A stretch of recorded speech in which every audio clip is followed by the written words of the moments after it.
Welcome to Animative 4 story of What If Izuku Has Mutation Quirk and Got Harem. Part 2. Support the author Emerald Dragon. KingE. Let's begin. Two men sat at the bar, each holding a glass of whiskey, watching their surroundings. The strip club was as lively as ever, overflowing with customers. It certainly gained a lot of popularity in the past months. However, one of them didn't seem to be enjoying his time as much as the other. Seriously, they don't have a single chick who catches my eye, the dissatisfied one grumbled. These are nothing special, and I thought there were supposed to be heroes here, he added disappointedly. There is. There's 10T, man. I tell you, they weren't kidding, she really has massive knockers, his companion retorted, making the first one roll his eyes. That's just one heroine. It's already one more than any other strip club, the second man chuckled, taking a sip of his drink. Just use her. Probably the only time you're lousy is ever gonna get close to a fine woman, he added mockingly. Nah, I ain't got the money. She's expensive as hell, the first one sighed. Just give the guy in charge time. I'm sure he'll get us more chicks to get our claws on. As if grabbing one was already a miracle, the first man scoffed, his gaze wandering over the room until it landed on a blonde girl. Yo, how about that one? She looks young, but fine as hell, he smirked, only for his companion to hiss. Oh, she's not for sale. She works with the boss of this place, he gestured to who stood beside the girl. Only then, the first man noticed the two giant guys standing with her, seemingly all walking into an office. Besides, I heard she's a crazy.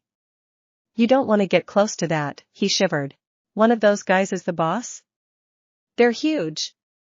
The first man exclaimed in shock. Yep, and I heard he's ruthless. Guess it makes sense, you have to be when you're in this business. He got one pro hero turned into a for any villain to use. Who knows what stuff they might be talking about or planning? Something messed up, I bet. Something that would lead to hundreds of deaths. That's the kind of people they are, man.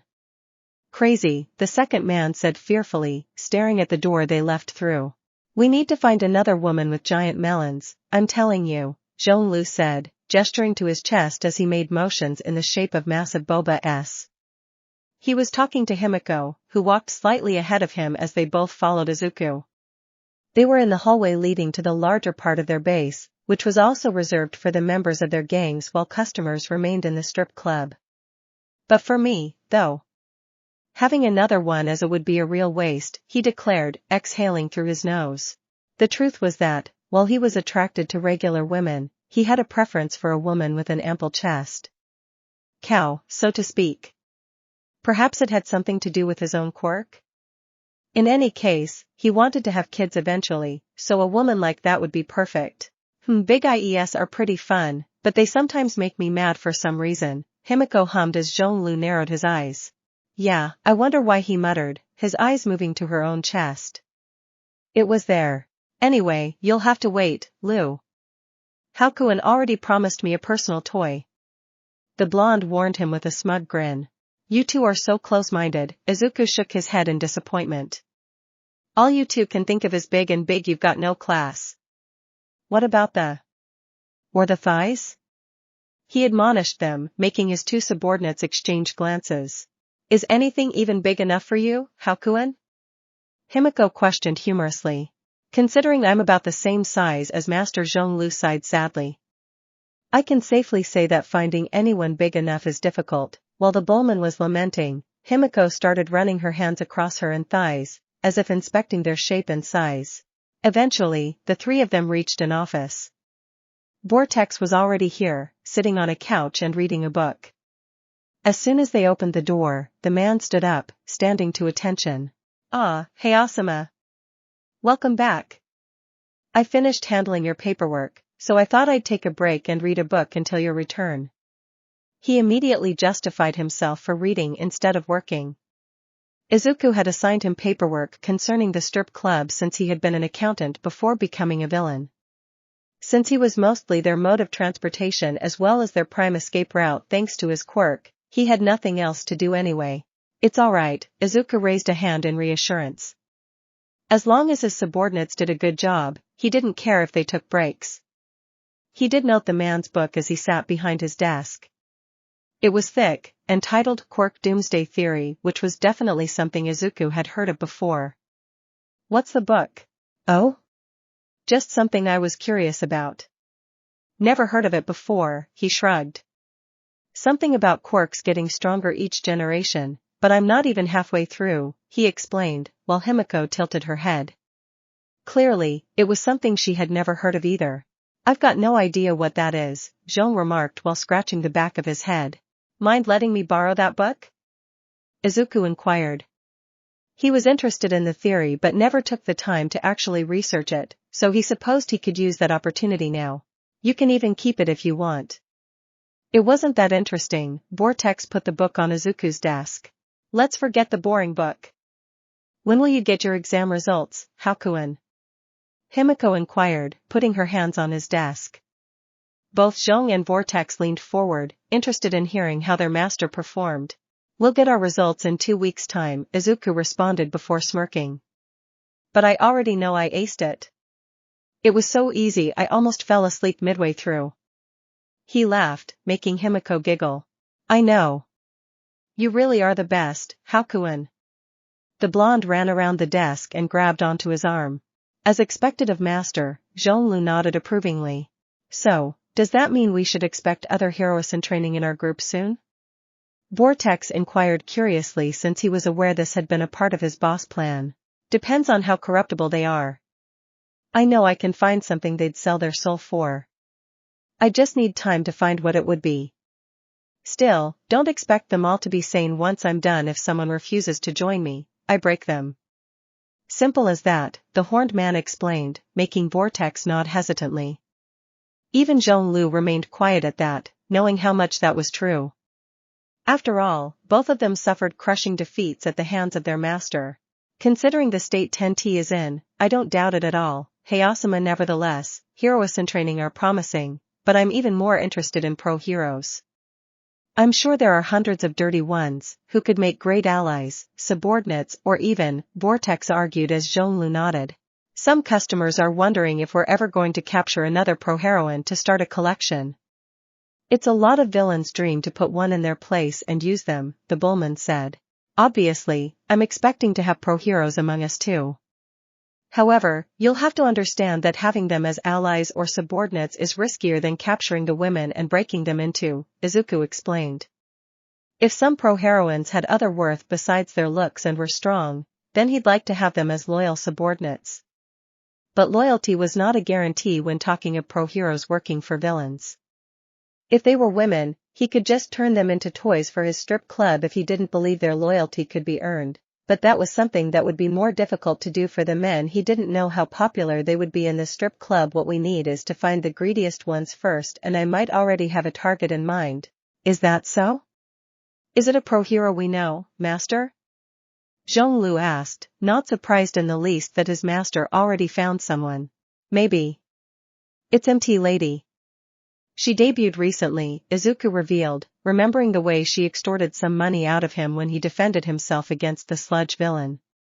Oh, he was still going to make her pay for that, simply because she hurt his pride and thought she was above him by taking what was his. Even if she became an ally or subordinate, he would make her regret ever trying to go against him. She also showed she was willing to turn a blind eye to some things if given enough money.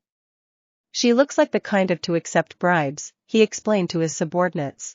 I wouldn't be surprised if a newbie like her was easier to bribe than other pros.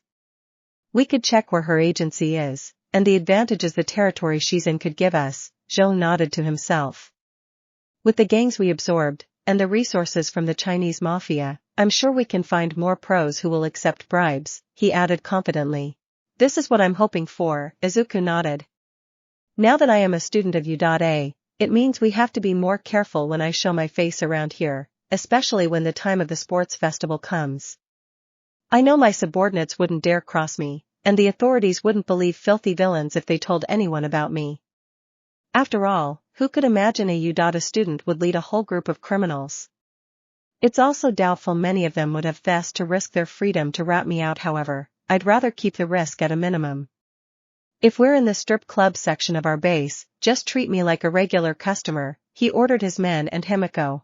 Snitches don't go far in this world, but we'll be careful nonetheless, Hayasama, Vortex assured. I expect Tangleweaver and the other subordinates to do the same. Just in case some of them keep their loyalties to their former bosses, Izuku added, making Zhonglu nod. I'll transmit your message, Master, the bullman said. Now we've handled some of the business, let's have fun. Izuku grinned, pulling a bottle of sake out of his desk's drawer. I will have to decline, Hayasama. I'm not a heavy drinker, and I've had my fill yesterday, Vortex politely refused, much to his master's disappointment. Before Izuku or Zhonglu could say anything, Himiko suddenly sat on the office desk, kicking the air in amusement.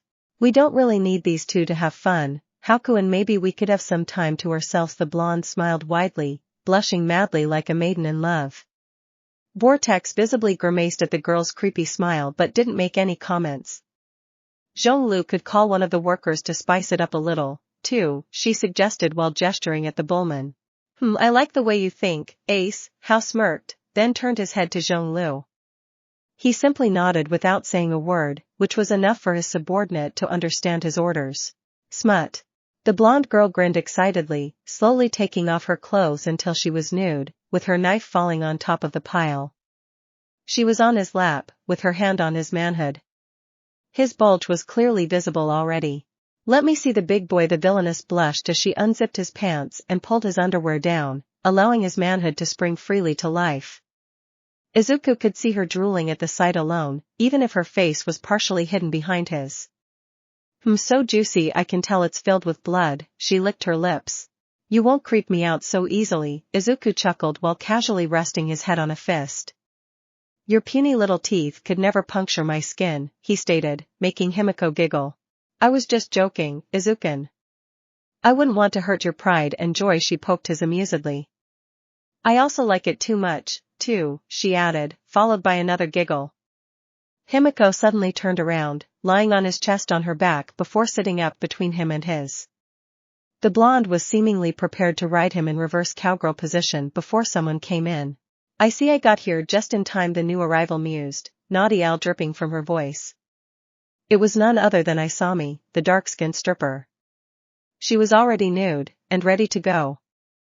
Zhonglu told me you needed an additional partner in your dance, so I came as quickly as I could. The older woman walked up to the two teens.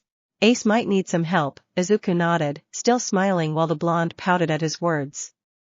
She can't handle me for too long. I'm happy to help, boss, Isami purred while kneeling in front of him.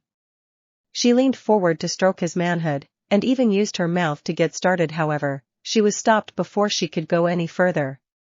Himiko had put her foot down, literally, on her face and slightly pushed her back, much to Isami's confusion.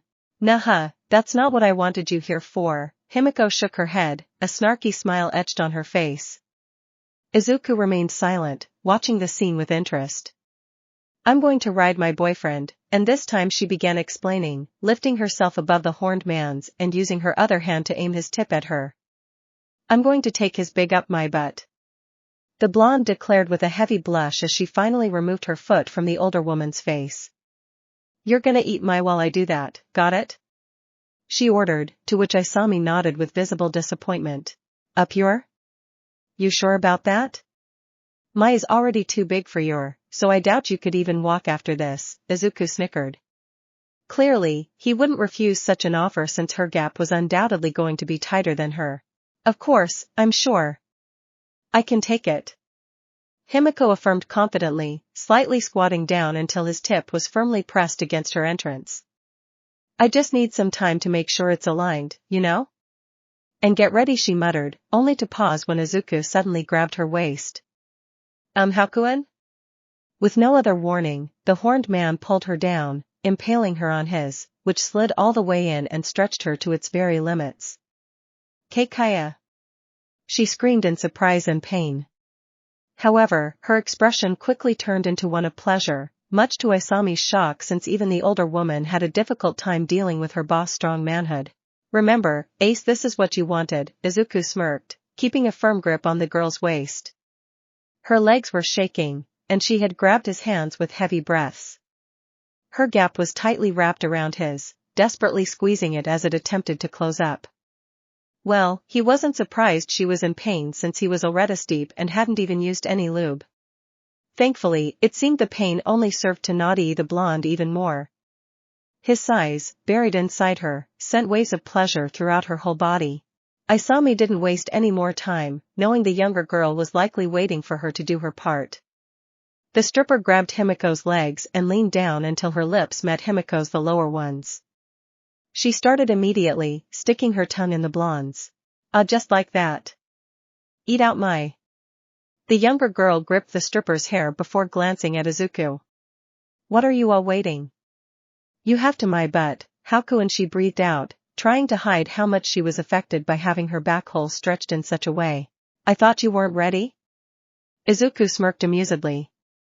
Before Himiko could respond with a snarky remark, the horned boy pulled his hips, then hit upward, slamming his manhood into the back of the blonde's gap.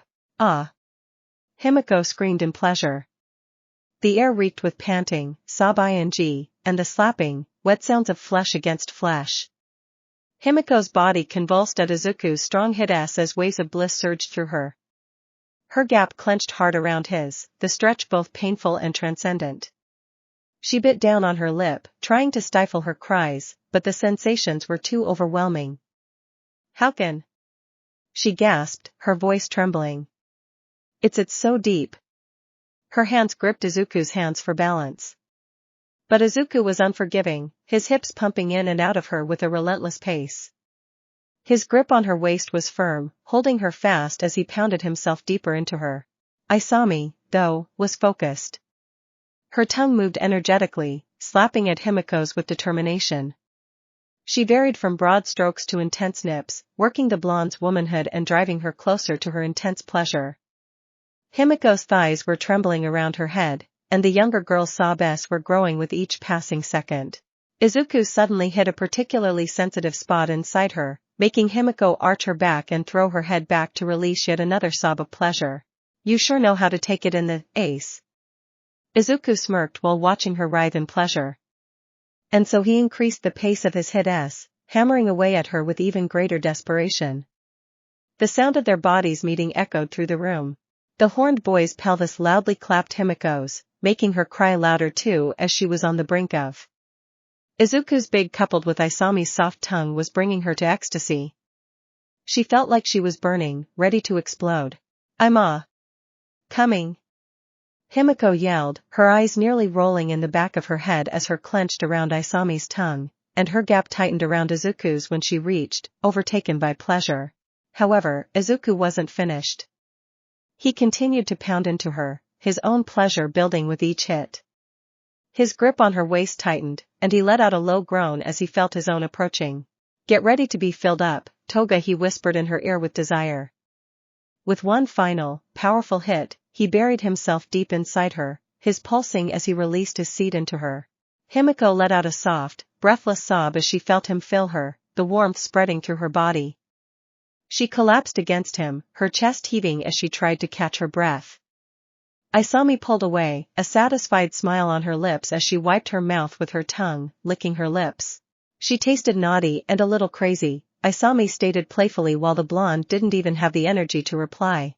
Himiko, still heaving on Izuku, wouldn't have moved from that spot if the green-haired boy hadn't lifted her off him and pulled his manhood out of her. Immediately poured out of her gap while it slowly closed up.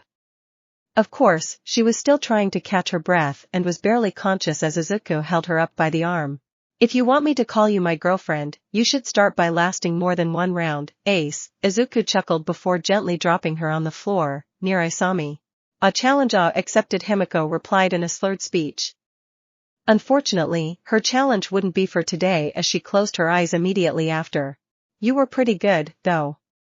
With the way you clenched her tight around you'd think you were trying to choke it, the green-haired boy remarked before glancing at his manhood, which was still standing.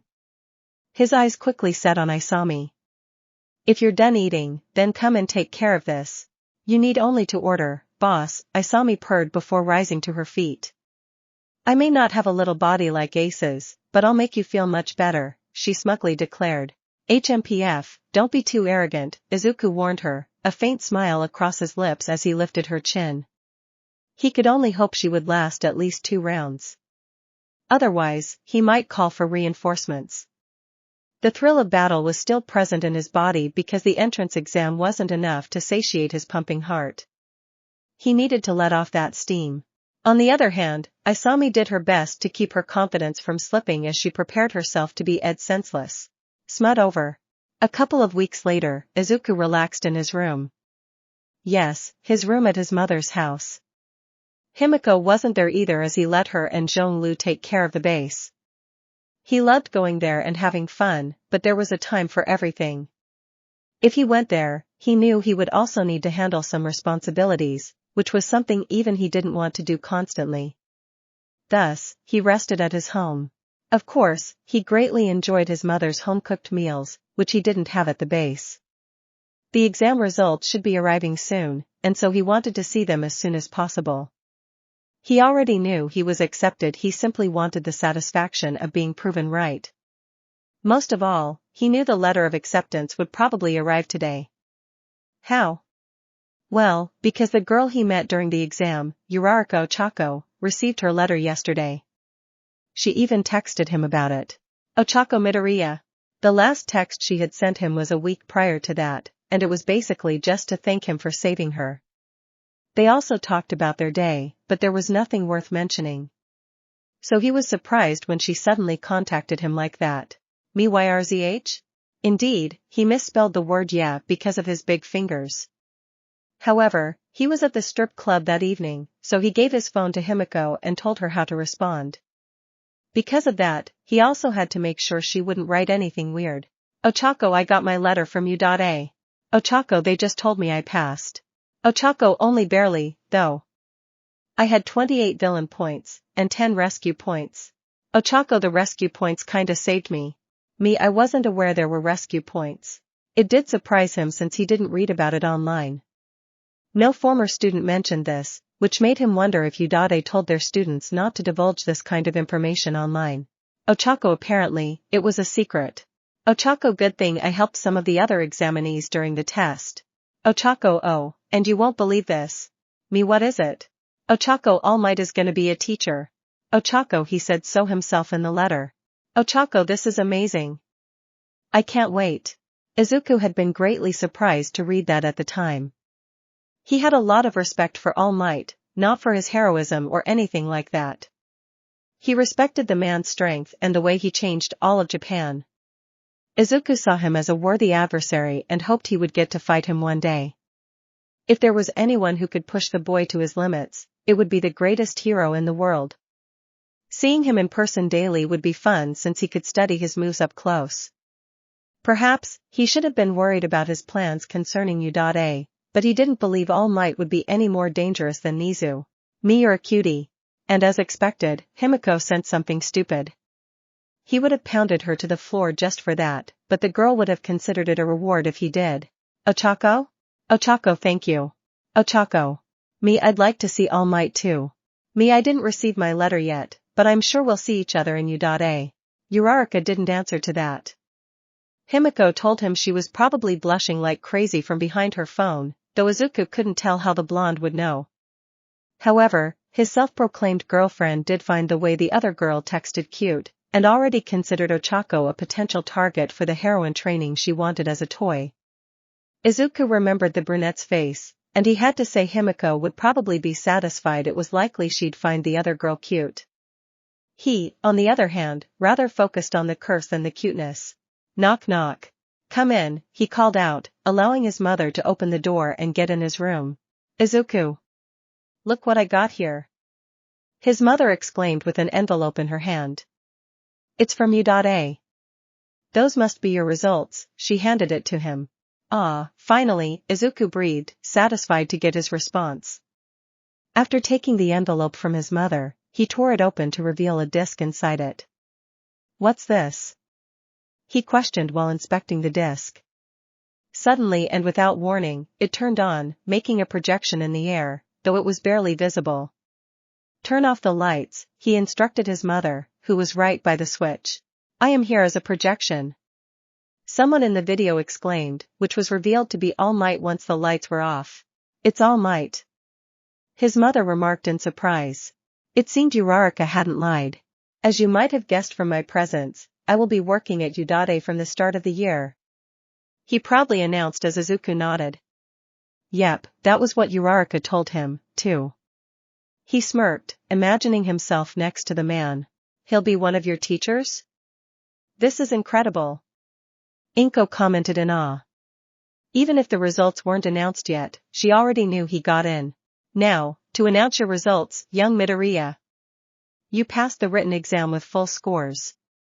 Congratulations. The bulky man gave him a thumbs up and a wide smile while his mother nodded in approval. As for the practical exam, you have beaten all records, scoring 97 villain points. He announced enthusiastically, making Izuku smirk with pride. If he beat the previous record, then he probably had many more points than the rest of the examinees. But wait. There's more. There were additional, secret, points to obtain. What hero school wouldn't praise heroic acts? For your heroism, you've earned 30 rescue points. That means you have 127 points in total. We are happy to welcome you to our school, my boy. All Might outstretched his hand toward the screen. Right after he finished his sentence, the projection turned off. I knew you'd get in, sweetie. Inko exclaimed, breaking the silence that followed All Might's message. Obviously, Izuku smirked pridefully. It was almost too easy. Now, the next step of his plan could finally begin. He couldn't wait to bring his fellow students to his cause, especially the female ones. What about Himikoken? Is she going to Udade, too? His mother suddenly asked, pulling him out of his daydreaming. Huh? Not at all. She's busy with something else. Don't worry about her, she's very happy with the path she chose, Izuku replied, thinking of how much the blonde loved having the freedom to slaughter whoever she wanted, and spend some quality time with him. Well, I'll get the cake to celebrate. Maybe you can call her over if she isn't busy, Inko suggested, walking out of the room. The tall boy watched her leave, then lowered his gaze to his phone. He was home because he wanted to relax, and get away from his subordinates eventually, he sighed. He picked up his phone and unlocked it to send Himiko a text. Mi Simroves. Damn it. He really needed a bigger phone. So, here I am, Izuku mumbled to himself while gazing upon UA. He remembered when he was a child, and kids his age dreamed of going there. Of course, he didn't give a about it at that time. However, he was still happy about the result. Right now, he was dressed in his school uniform, which arrived a day after his acceptance letter. Thankfully, the uniform fitted him perfectly. Yes, it shouldn't have been a surprise since the school had his measurements, but Aldera had still made the mistake of giving him a regular uniform when he started middle school. Even then, he was taller and bigger than most kids. Obviously, Udade was much more professional. Nevertheless, he still wanted to keep his jacket open like he did in Aldera, but he had to check how strict the high school was before doing that. He would rather avoid trouble, though suits were really not for him. Looking around as he walked the school's halls, he finally noted the classroom he was looking for. There it was. Class 1A. Now that he stood before the door, he noticed something else. Wait a second, he muttered. No, he wasn't seeing things. There was a normal door and a giant one. It seemed Udade was wise enough to accommodate all quirks and students of all sizes. That would probably be the first time in years that he'd go through a door without bending down or squeezing through it.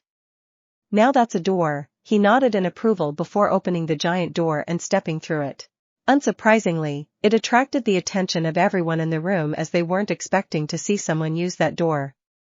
Considering how many other students were in that room, Izuku noted that he was likely one of the last ones to get here. His eyes swiftly flew over the classroom to get a first look at everyone. He immediately noted the presence of Bakugo, who glared at him the moment Izuku stepped in.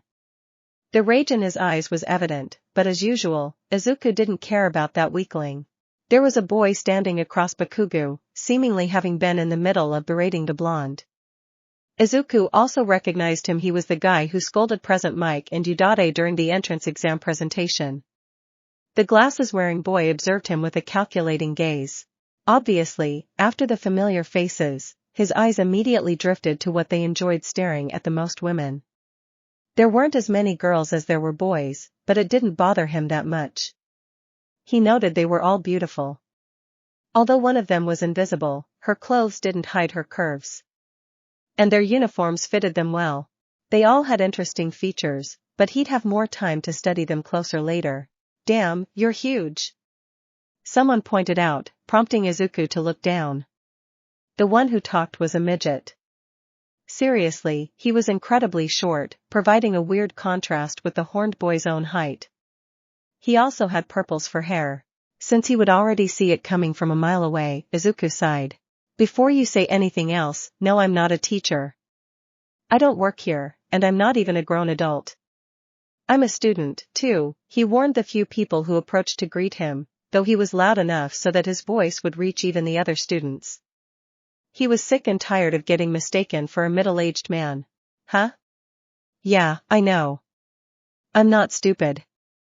Obviously, you're a teen too, dude. The purple-haired boy rolled his eyes as if Izuku had shared the most obvious statement he could. You're even bigger than that guy. A redhead boy gestured to another student, one who was clearly a heteromorph as he had multiple arms and wore a mask. So manly, he complimented Izuku. The masked teen perked up, glancing at Izuku, but didn't say anything. I bet you're the one who ranked first in the exam, right? A pink-skinned girl pointed at him, smiling. She also had pink hair and horns. Her eyes were quite special too. She was a heteromorph, which Izuku had a liking to. Of course. It was a piece of cake, Izuku grinned pridefully, ignoring Bakugo's audible scoff.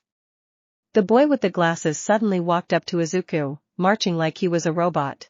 You also uncovered the hidden meaning behind the test when you saved that girl when even I didn't. It seems I still have a lot to learn, but for now, as a student, you are superior to me, he bowed, making Izuku arch an eyebrow. Was he talking about the rescue points? He had no idea those existed before Uraraka told him. Well, might as well take the credit anyway. My name is Ida Tenya, he greeted him. Oh, and I'm Ashido Mina.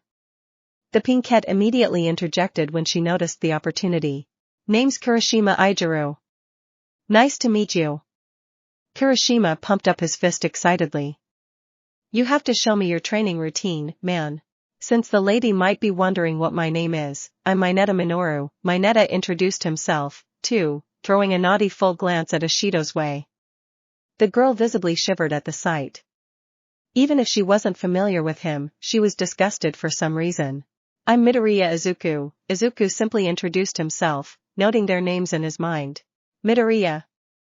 Someone from behind him exclaimed happily, making the horned boy turn around as he immediately recognized the feminine voice. It was Uraraka Ochaco, standing by the regular door and waving at him while she approached the small group. We're in the same class. I wonder how our teacher's gonna be. How long do you think the ceremony will last? Ochaco shot a rapid fire of remarks and questions, which didn't faze the horned boy at all. Yeah, happy to see you, Izuku answered, though he didn't sound as enthusiastic as she did. After all, he didn't express his feelings too much around people he didn't trust yet, even if he was satisfied with the current development. Another hottie. Mineta muttered happily from behind. Oh, so they know each other? Mina grinned mischievously. The girl's shipping sense didn't tingle yet, but she was excited to have a few targets in mind for her matchmaking on the first day, already. It's that girl. Ida voiced to himself, ready to go over there and introduce himself to her. Not only that but also to apologize for his lack of attempt at saving her during the exam. Even though he had seen her in danger, he didn't act or try to. Midoriya had been the only one to do anything. However, before he could do this, Izuku perked up, his nose suddenly picking up a new smell. You aren't here to make friends, a new voice suddenly interjected, cutting in between the ambient chatter in the classroom. Even outside of the little group at the entrance, students had been talking to each other, and getting to know each other. Somehow, it was enough to silence the whole room despite the quietness of the voice. It was a man in a yellow sleeping bag. The man casually opened the bag and stood up. It took you several seconds to quiet down. This is unacceptable. Aren't you here to become pro-heroes? He immediately scolded them. A few students looked surprised, while others looked away shamefully, likely not having expected to be scolded so soon. Izuku, on the other hand, quietly observed the man. That guy, for some reason, he's familiar. Well, he's a pro hero, so I must have seen him somewhere, he thought. Surprisingly, the teacher didn't seem to acknowledge Izuku's impressive height. It was certainly different from usual, since even new teachers would recoil at his sight. They knew a student who could crush them was harder to scold. After all, I'm Aizawa Shoyuda, your homeroom teacher. Pleasure to meet you, the man introduced himself casually. Izuku's eyes immediately gained a glint of recognition. I know that name. Let's see, yes, he's Eraserhead, isn't he? No wonder I didn't recognize him. He rarely shows up on TV, Izuku nodded to himself. That's our homeroom teacher? Someone muttered from behind Izuku. Let's not waste any more time. Take these, and head off to the locker room of the P.E grounds, Aizawa instructed as he handed Ida a Udata gym uniform, then threw a large bag full of them in the doorway. Each one of you has a uniform specifically fitted for them. Your name should be written on the back of it. Hurry up, time is precious, he further ordered before walking away. It looked like he wasn't even going to wait for them to find their uniform in the first place before leaving for the P.E grounds. The students were frozen in shock and surprise, not expecting this to be their first introduction to their homeroom teacher.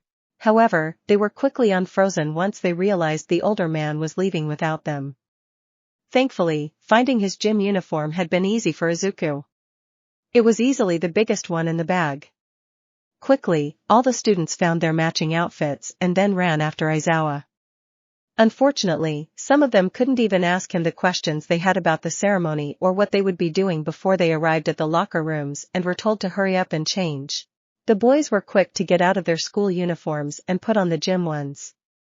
Izuku was, again, tempted to keep his uniform open and let his chest breathe.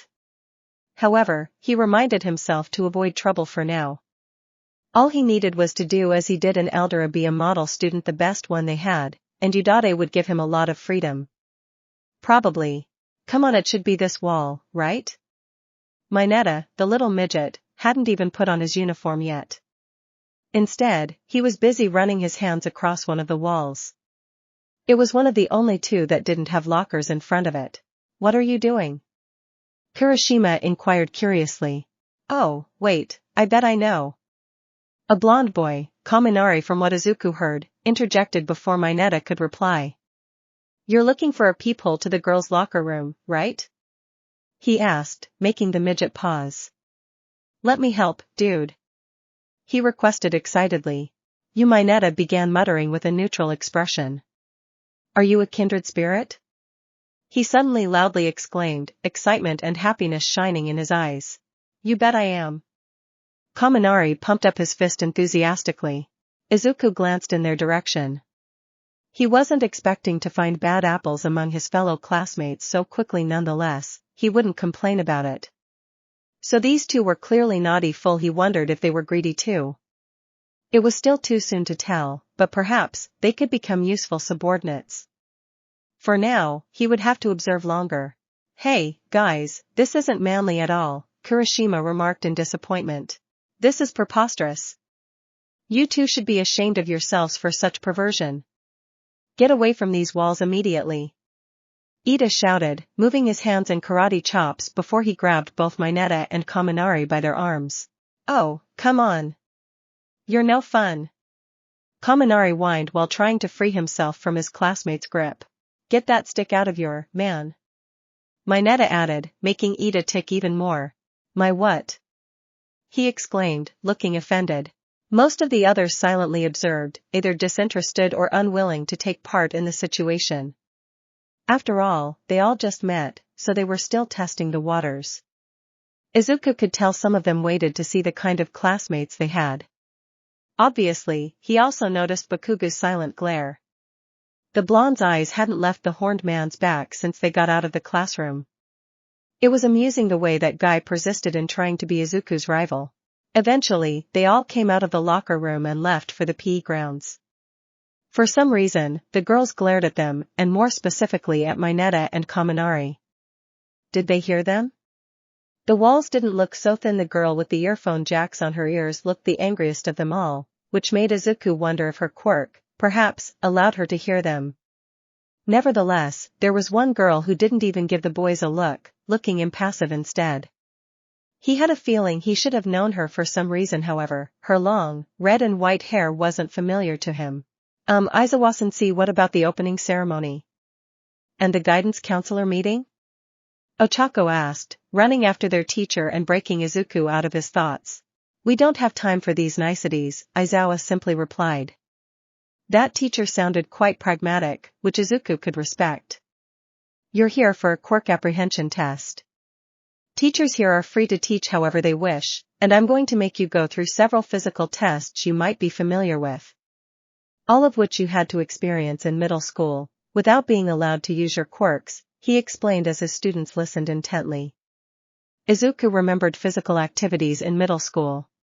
He always ended up on top, even without using his quirk. The government still wants to pretend we're all born equal, which is ridiculous. Midoriya, Aizawa suddenly addressed the massive boy, making him perk up. How far could you pitch a softball in middle school? Around 800 meters, he quickly responded, making the students around him widen their eyes, nearly popping out of their sockets. Without your quirk, Aizawa retorted in annoyance. It was without my quirk. He replied offendedly. Alright, just throw it with your quirk, Aizawa sighed before gesturing to the circle on the ground. But you have to stay in the circle, so good luck. Izuku's eye twitched. That knew the boy couldn't turn into a dragon while remaining in the circle. Why the hell was he telling him to use his quirk, then? Well, no matter. What that man didn't know was that Izuku still had other ways of using his quirk, and not just turning into a full dragon. He stepped into the circle as Aizawa threw him the long-haired boy looked at the in his hand, throwing it up and down as he checked if it would survive the throw. He supposed there was only one way to know. He ate his arm back as it was suddenly covered in green scales, and grew slightly larger. Then he launched with all his might, immediately breaking the sound barrier, and even making cracks in the ground from the air pressure alone. His classmates nearly fell on their butts out of shock as they hadn't expected such a feat of strength. The only one who didn't seem to be surprised or shocked was Bakugo. The blonde watched his rival in silence, his fists clenched, and a scowl on his face. What the hell? Mineta exclaimed while covering his face to shield it from the sound. Izuku elevated. Somewhere. Alright, don't make any sudden moves and give me your purse, a man, holding a knife, threatened while a woman fearfully stepped away until her back hit a wall. Please. Just let me go. The woman begged while tightly holding on to her purse. Unfortunately for her, it only served to make the mugger laugh. As if. Just hand it over or I'm seriously gonna get it off. He ordered, outstretching his hand to take it only to hear something. It sounded like a whistle. And it was approaching fast. What the hell's that sound? He voiced in confusion. The woman, who was just as confused a second ago, widened her eyes when something slammed into the mugger from behind and blasted him into the ground. She quickly covered her eyes to protect herself from the dust cloud it raised, only to nearly collapse when the blast also made a crater in the ground. Kaya! Something fell out of nowhere. She screamed for her life, believing she had been nearly crushed by whatever that was. Aizawa watched the score his screen displayed. 5,284 meters. The teacher narrowed his eyes. He had never seen a score so high from a purely physical quirk. There was no doubt about it, that kid was something else. That kind of strength could be really scary if left unchecked. He would say it's almost unnatural, but with all the quirks there were in this world, it would probably be a foolish statement. With a low hum, he showed the score to the students. With these tests, we'll have a concrete number to put on your abilities and what will serve as the foundations of your heroic career, he explained while many of the students gasped in awe while gazing upon the score. Meanwhile, the one who threw this simply grinned pridefully. Over 5,000 meters? That's insane. Kirishima exclaimed, excitedly clenching his fists. Midori is strong. Damn. I can't wait to use my quirk. I can finally show off. Kaminari added, talking to the student with multiple arms. This looks so fun. Ashido squealed, apparently happy to show off her quirk, too. Soon enough, more classmates began celebrating out loud, all excited to use their quirks and see the scores they would get on those tests compared to what they had in middle school. However, Aizawa's cold voice was quick to cut in. Fun, you say? He muttered, which again, was somehow loud enough to make the students freeze. They could tell there was something wrong just by his tone. Yet, Izuku didn't seem all that disturbed by it. What do you think this is? This school isn't a playground you can goof off at for 3 years. You're here to become pro heroes, not play around, he coldly admonished them before staring at them with an unwavering glare. New rule, then whoever ranks last in total points by the end of these tests will be expelled because judged hopeless. Is that fun enough for you, now? Aizawa's glare finally vanished, giving its place to a smirk. What? But this is our first day. Isn't this too harsh? Ochaco yelled worriedly. Yeah, this isn't fair. Mineta followed up with shaking legs. This could be a great opportunity. If whoever is expelled is filled with enough resentment, then it could give me a chance to recruit and make them a subordinate, Izuku thought as he watched his fellow classmates. Fair? Who said the world was fair? Villains, accidents, natural disasters, pro heroes have to face those every day, and they don't get to complain about unfairness. Don't expect Udade to hold your hand like other schools do. You're going to struggle for the next 3 years and face one hardship after the other. This is what Plus Ultra is about. If you can't overcome these trials, then you didn't deserve to be in this school in the first place. Aizawa finished his speech with a smile. Now this is getting interesting, Izuku muttered, a grin creeping up to his ears. Some of the other classmates' fear soon turned into determination as looked ahead, ready to prove they deserved to be here. As if like this would scare me, Bakugo smirked arrogantly. 2 won't fail. Ochaco raised her trembling fists. Why did I open my mouth? Ashido slumped forward, looking as if her soul was about to leave her body. She wasn't the only one to be demoralized either, but Izuku could see that most of them were confident they wouldn't be last, even if slightly worried. They likely all had a potential of some kind, which he would gladly witness.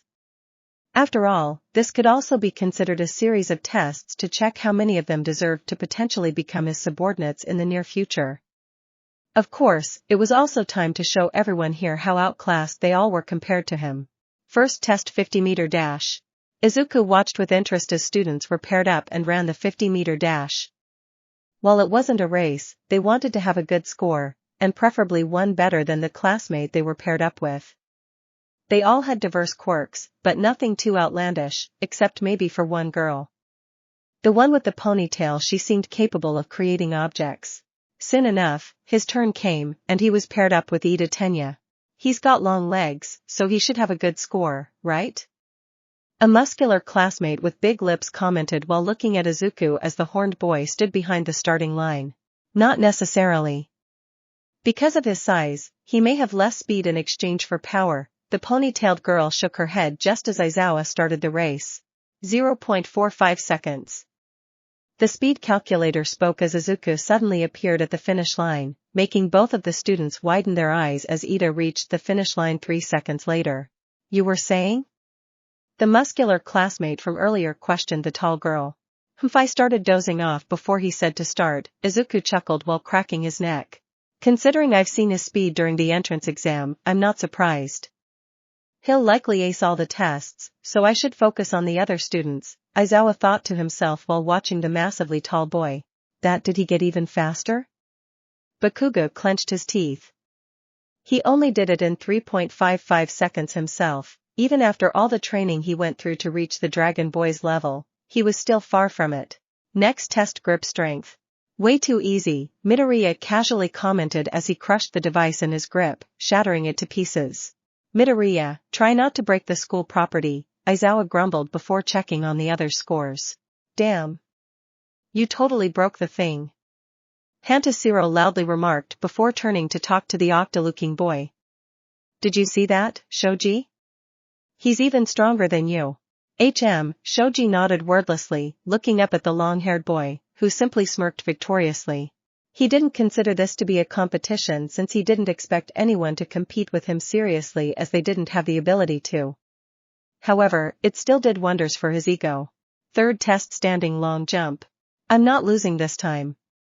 Bakugo screamed as he jumped, and created explosions from his hands to fly above the sand pit. Much to some of their surprise, the blonde didn't stop there. Instead, he continued to fly several meters after the pit before he was out of sweat and fell to the ground. Try and beat that, Scaly. He grinned proudly. The blonde likely assumed Izuku wouldn't transform into a dragon for a jump, and already considered himself victorious there. The greenhead simply ignored him, as usual. He didn't need to entertain a dog's barking. Aizawa noted Bakugo's performance in the standing long jump before calling out someone else's name for their turn. Naturally, the teacher didn't miss the blonde's remarks toward one of his classmates. He wasn't surprised, though. He was aware they must have had a history together since they came from the same school. He'd have to keep an eye on them to avoid too serious competition. What is that guy's deal? He looks really determined for some reason, Kaminari pointed out while looking at the angry Pomeranian. My turn. Izuku walked up to the sand pit. You got this, Midoriya. Ochaco waved in his direction once she noticed it was his turn. The boy simply gave her a thumbs up and a smirk in response before returning to his test. What she didn't notice, though, was the pink-skinned girl grinning and batting her eyelashes at her while she watched the interaction. You don't need to overdo it, Midoriya, Aizawa notified the younger man. Sure, Izuku nodded dismissively. He bent his legs, and the teacher immediately got a bad feeling about it. The young man finally jumped, creating a small burst of air as he nearly landed outside of the school, landing against the wall. This is getting ridiculous. The girl with the earphone jack sweat dropped while Ochaco blinked several times. Wow, he really got this, she mumbled in awe. Meanwhile, Aizawa sighed and held the bridge of his nose. I guess he isn't limiting himself, at least. And I did say this would be their foundation, the teacher grumbled in annoyance. Damn it. Bakugo punched the ground angrily. Fourth test sustained sideways jump. No one's beating me for this one. Mineta arrogantly declared as he continuously bounced between hiss. I don't know, dude, he seems to be doing pretty well, Kaminari pointed at Midoriya. Mineta's eyes nearly popped out of their sockets once he laid them on the massively tall boy, who continuously jumped sideways even faster than the midget had been and without the help of theses. They could even see he produces gusts of wind with every move. How is that even physically possible? Mineta shouted in shock. Manly, Kirishima clenched his fist while looking at the draconic man. Fifth test the pitch. Since Izuku already did this one, he didn't have to do it a second time. However, he was interested in other people's scores and performance. For a second there, he was worried the tall girl, Yaoyorozu Momo, would beat his score when she created a literal cannon. It was an impressive quirk, and she had to open her jacket to make it, which had been a nice bonus. Her quirk had a lot of potential he'd love to see develop. Whoa. Infinity? She got an infinity. Sata shouted in awe while watching the score Aizawa's device displayed. Ochaco blushed bashfully while scratching the back of her head as she received praise from her classmates. Huh? She got a better score than me, Izuku remarked under his breath. He wasn't too mad. Mostly because her quirk was just better than his for this particular test, but he was happy to see some of the quirk's potential.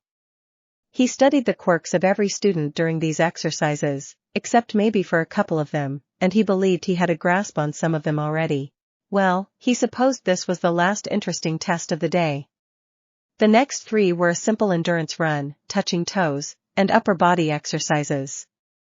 Obviously, he'd succeed in all of them, but it didn't look like most of the other students had quirks that would help them at all in those tests. As expected, he obtained the highest scores for the next tests, too. He had been beaten only in the softball throw, but that didn't change the fact that he would probably be in first place in the rankings anyway. Sooner than they realized, they found themselves standing in front of their teacher. Aizawa held a remote in his hand, his eyes drifting to each one of his students. Some were relaxed, others were worried, and few had neutral expressions. Izuku, of course, looked bored. The most exciting part, the competition, was over, and he didn't find a satisfying challenge. He was mostly interested in who would be expelled. Here are the results, Aizawa announced as he clicked on the remote, activating a hologram with all the total points, and the rankings. Midoriya Izuku, 1st. Yaoyorozu Momo, 2nd. Todoroki Shuko, 3rd. Bakugo Katsuki, 4th. Ida Tenya, 5th. Tokoyami Fumikage, 6th. Shoji Mizo, 7th. Ojiro Mashireo, 8th. Kirishima Ijiro, 9th. Ashido Mina, 10th. Uraraka Ochaco, 11th. Kota Koji, 12th. Sato Rikido, 13th. Azui Tsuyu, 14th. Aoyama Yuga, 15th. Shirohanta, 16th. Kaminari Denki, 17th. Jiro Kyoka, 18th. Hagakure Toru, 19th. Mineta Minoru, 20th. Well, he wasn't exactly surprised by the outcome. What? Mineta uttered with shaking legs. It seemed they couldn't hold his weight, which wasn't even much, for long as he quickly collapsed to his knees. No. Please, God. No. Don't expel me. I beg you. No. He screamed at the top of his lungs, crying tears of blood and punching the ground, much to the horror of his classmates. Well, Izuku was just weirded out rather than horrified. Oh, and I lied about the expulsion. It was just a ruse to make you pull out your best performance, Aizawa casually revealed, making Mineta freeze amid his crying and begging. What? Both Ida and Mineta screamed together while Ochaco nearly fell to her knees. Without a doubt, she had been just as stressed as they were during the tests. Come on, guys. It should have been obvious he wouldn't expel a student on the first day. Yaoyorozu Momo shook her head, disappointed at their reaction. Shut the hell up. My life just flashed before my eyes. Mineta screamed back at her, making her look at him with a grimace. Oh, thank God. I'm saved. He happily kneeled to the ground. Thank you. He screamed to the sky, making his classmates sweat drop. Izuku narrowed his eyes as he watched Aizawa turn away. No, there was something strange there. He could definitely tell their sensei had been serious when he talked about the expulsion. He really planned on expelling someone if they ranked last. However, he didn't. Why? He changed his mind, obviously, but the draconic man couldn't tell why he would. Perhaps, he thought that Mineta wasn't a lost cause despite being dead last? He'd have to observe that teacher for a little longer to understand how his mind worked. Your curriculum sheets are back in your classroom, so you'll have to get them. Consider the first day over, Aizawa instructed as he walked away without another word. I'd say this was a good start, Izuku mumbled with a grin. He spun on his heels to see his classmates dragging their feet to the locker rooms to change, and likely to go to class to retrieve the sheets Aizawa mentioned. He couldn't wait to see which of these held a side dark enough to join him willingly and which he would have to break mentally and physically. Aizawa stood across Nizu silently as the principal looked over the class results. After letting the students go, the teacher immediately went to Principal Nizu's office, knowing that the opening ceremony was over by then. He wanted the principal's opinion on the results and the students' potential. Of course, Aizawa himself already had an idea of said potential, especially since he would have expelled one of them, or at least tried to, if they didn't have any. However, after working under Nizu for so long, he had learned that the principal always had useful insight and could even see something Aizawa might have missed. I have to say, they're all quite good. Each one of them seems to excel at one exercise, at least. Nizu nodded in approval. I am surprised you didn't expel one of them, he added, looking up from the results. I simply noted they all had potential, as little as it may be for some of them. Besides, even if I expelled them you would have let them enroll in the general studies right after, wouldn't you?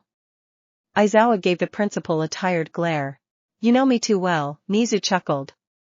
But you have to understand that I do not want a repeat from last year. If I hadn't overruled your decision, then we would have lost an entire class, he lightly chided the scruffy man, who simply sighed, unwilling to argue. Nizu put the results back down with one specific student file at the top. Still, despite having so many talented students this year, I hadn't expected the apparition of such a prodigy, he said, briefly glancing at the top file. Midoriya Izuku, Aizawa nodded, suddenly wearing a serious expression. Physically speaking, he's unmatched. In all my years teaching at U.A, I can't say I've seen anyone as strong, and yet I still felt like he was holding back in the softball throw. Not just because he couldn't turn into a dragon. He likely was. His score is remarkable, but if he threw it any harder, then the would have been vaporized, Nizu casually suggested. That is made of special lightweight materials made to withstand this kind of exercise. Are you saying he would have vaporized it just by throwing it? The teacher questioned, hardly believing it. Scary, isn't it? Nizu grinned, answering Aizawa's question. That kind of power is not to be taken lightly, which is why it's all the more important for U.A to teach young men and women like him to use their powers for good. In his case, it wouldn't be far-fetched to say that the way we approach him could change the whole world. The whole world. Aizawa's eyes met Nizu's as he understood immediately what the principal meant. You think he could have as much impact as All Might? He inquired curiously. All Might changed the world because of his strength alone. We can debate about morals and philosophy, on how it was his heroic character who made the most impact, but the truth of the matter is that he possessed the power to back up his ideals. And now, there's someone even stronger than he was in his younger days in UA. If that boy wants to make an impact on the world, he only has to be willing, Nizu explained while Aizawa silently listened. He already knew why the principal was telling him this. As his teacher, he was the one who would guide him in the next 3 years, and who'd set him on whatever path Midoriya might choose. These were the most important years of the young man's life.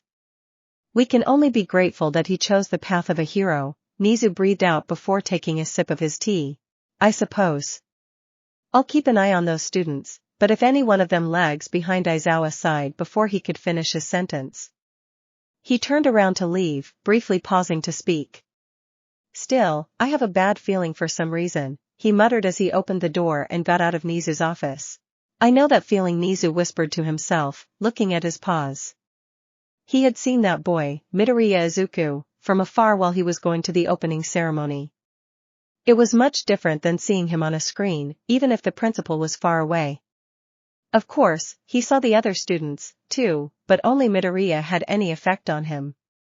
Perhaps it was Nizu's animal instincts, which always remained within him despite his intelligence, but he felt shivers of fear the moment he laid his eyes on that horned young man.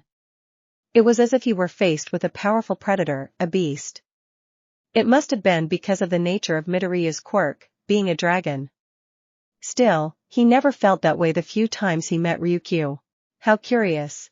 Izuku grinned in satisfaction as he walked toward the school exit, thinking back to not only how he excelled in the teacher's tests, but also to his classmates. Some had more potential than others, and he already had an idea which ones could be the most easily corrupted for now. He still needed to find the others' darkest desires. It was only a matter of time, of course. Also, he thought about the invisible girl, and what his eyes could do for Scaly. Someone suddenly screamed from behind him, grinding the horned boy's ears. Izuku sighed in annoyance. He already knew who it was.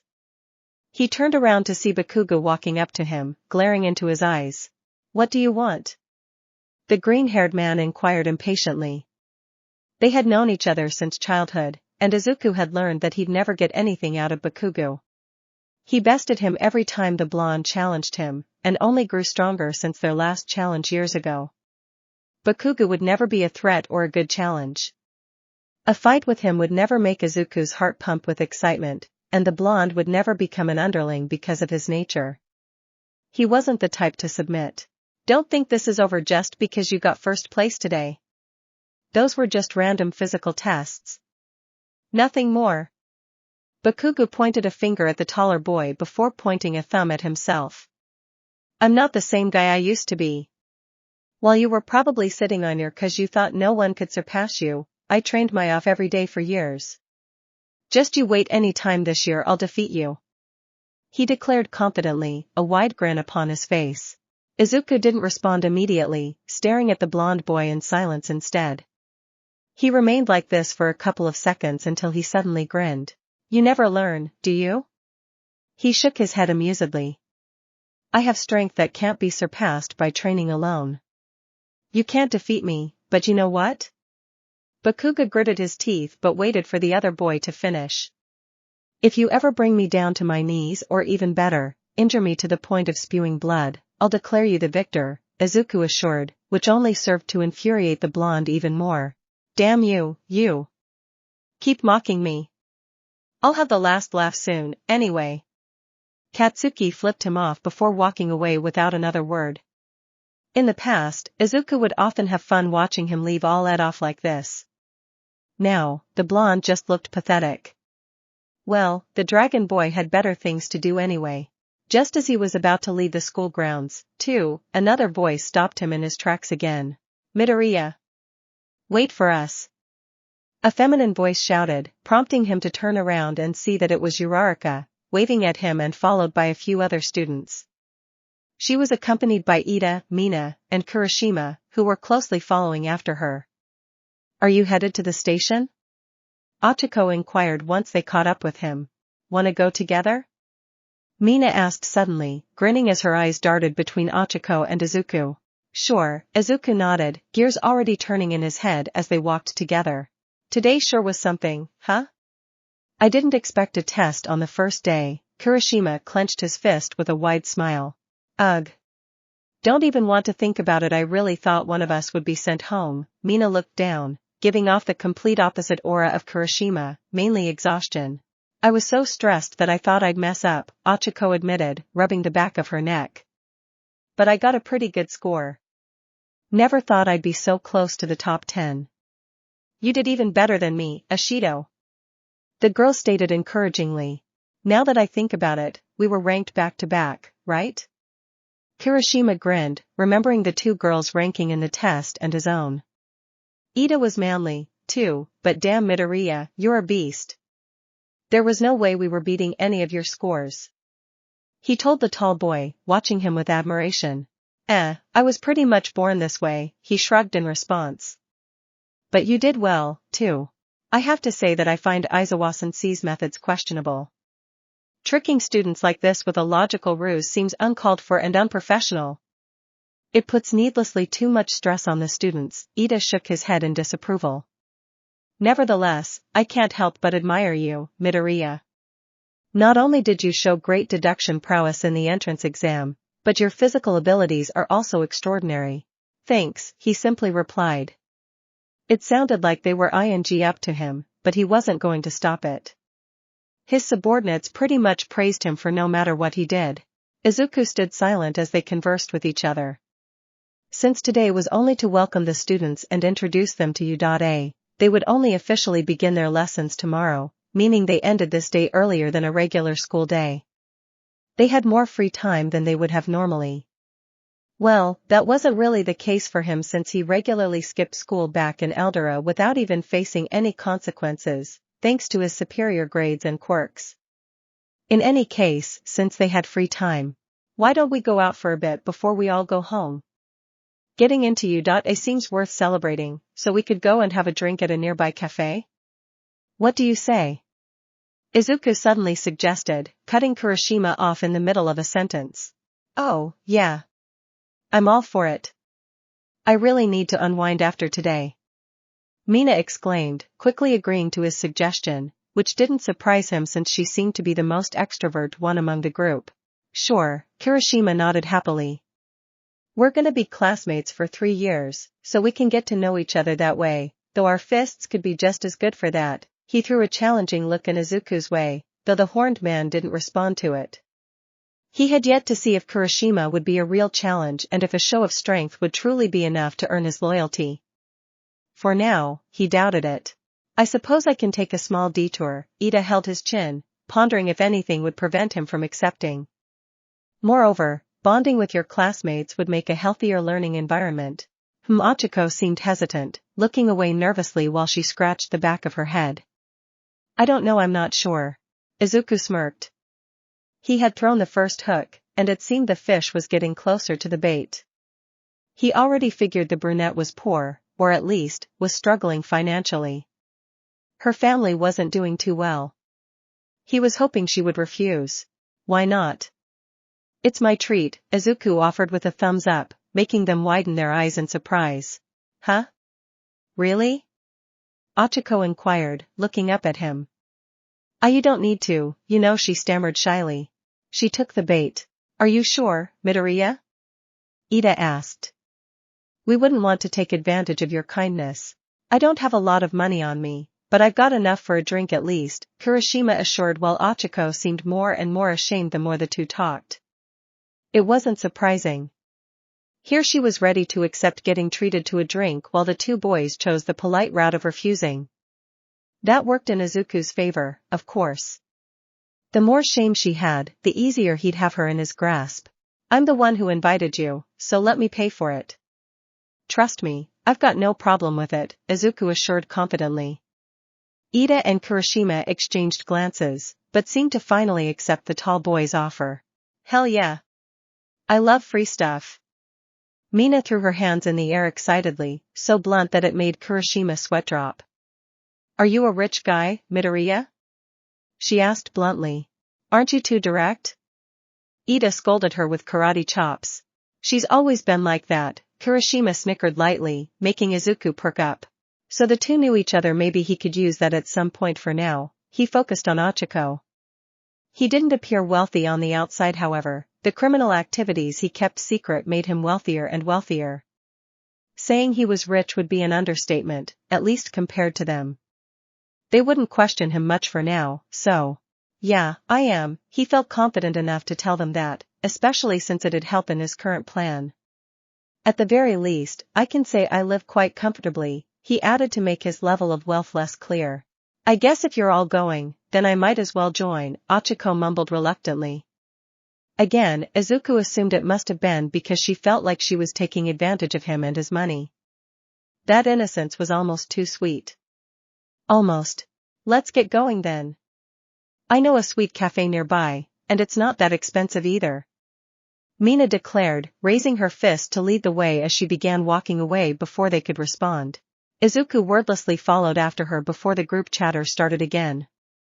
Of course, he participated in it since he was supposed to use that to bond with them. However, he couldn't say he was too invested in their topics of discussion.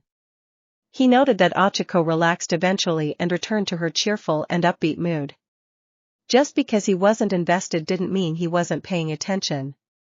Oh, no, he carefully paid attention to any piece of information that might be useful. He would grasp their personalities better and quicker. Because he processed information faster than the average person, it made it easier for him to follow what they said while thinking about the various ways to deal with them. Sometimes, he wondered if his mind was also a product of his quirk. You wouldn't think so at first glance, but his quirk held quite a few secrets and abilities.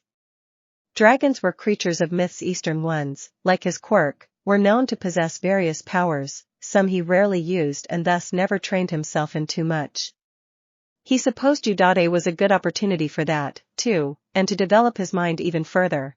True to her word, Mina didn't lead them very far since the cafe had only been 10 minutes away from UA. And the drinks weren't expensive either.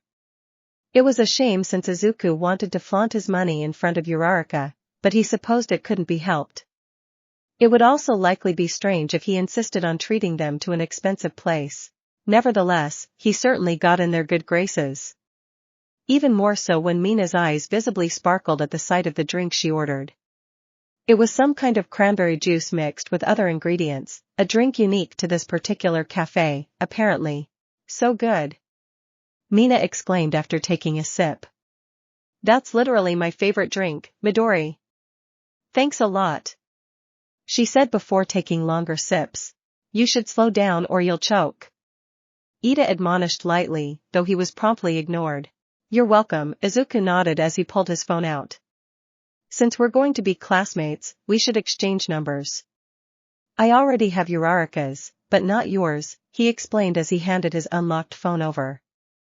Ida, who was the closest one, took it and input his number before passing it to Kirishima. Mina suddenly paused. Oh? You already have each other's numbers? She inquired with a sly smile, her eyes darting between Izuku and Ochaco.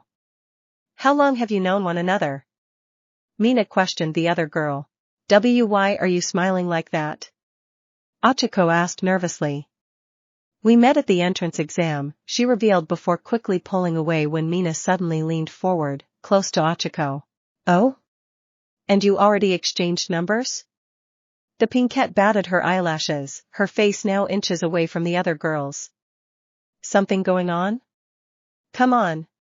Spill. What? I have no idea what you're Ochaco stuttered, her face as red as a tomato, which only served to amuse Ishido even more. Izuku, on the other hand, didn't react in any way.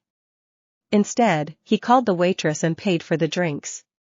Nevertheless, the moment he pulled his wallet out, Ochaco didn't miss its thickness, even from the corner of her eyes, or the amount of notes left inside, even after the horned boy paid. Again, he didn't usually carry that much money with him, but he knew that if he ended up in the same class as the brunette, then doing this would come in handy. Eventually, Mina stopped teasing Ochaco and entered her number in Izuku's phone, too, before giving it back to him. Eventually, they left the cafe and went to the station. They didn't all take the same train since they didn't go in the same direction, but it didn't matter since Izuku spent enough time with them, feeling like he got the results he wanted. He couldn't let his guard down, though. He was still far from getting anyone's loyalty, but this bonding would suffice for now. Before leaving for his base, he needed to make a stop at home to notify his mother, leave his school bag there, and most of all, change out of his uniform. He was not going to his villain lair dressed like a schoolboy. However, the moment he walked up to the door of his house, his nose caught the smell of someone other than his mother. It was familiar, but he couldn't quite put his finger on it. After some consideration, he opened the door and went in. I'm home. He called out before grumbling, taking off his shoes and going to the living room. Who could even be there? His mother didn't have many friends. He paused once he finally stepped in.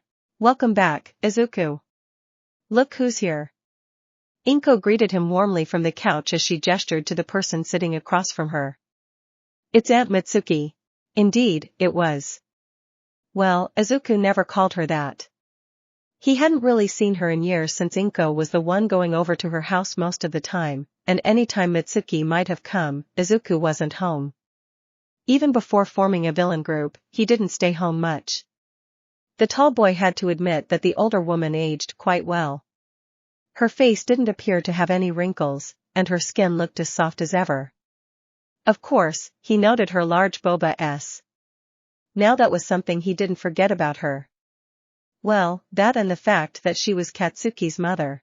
Hello, he calmly greeted her as the blonde stood up. Well, damn. Look at you, big boy. Inko told me you grew up, and even showed me a couple of pictures, but seeing it in person is completely different. Mitsuki exclaimed while walking up to him. You're huge. Come on. Give Auntie a hug. She spread her arms in a welcoming manner. After a small pause, Izuku shrugged and wrapped his arms around her. He was tempted to interfere her, but it was probably not a good idea. You've been to U.A, right? How was the first day?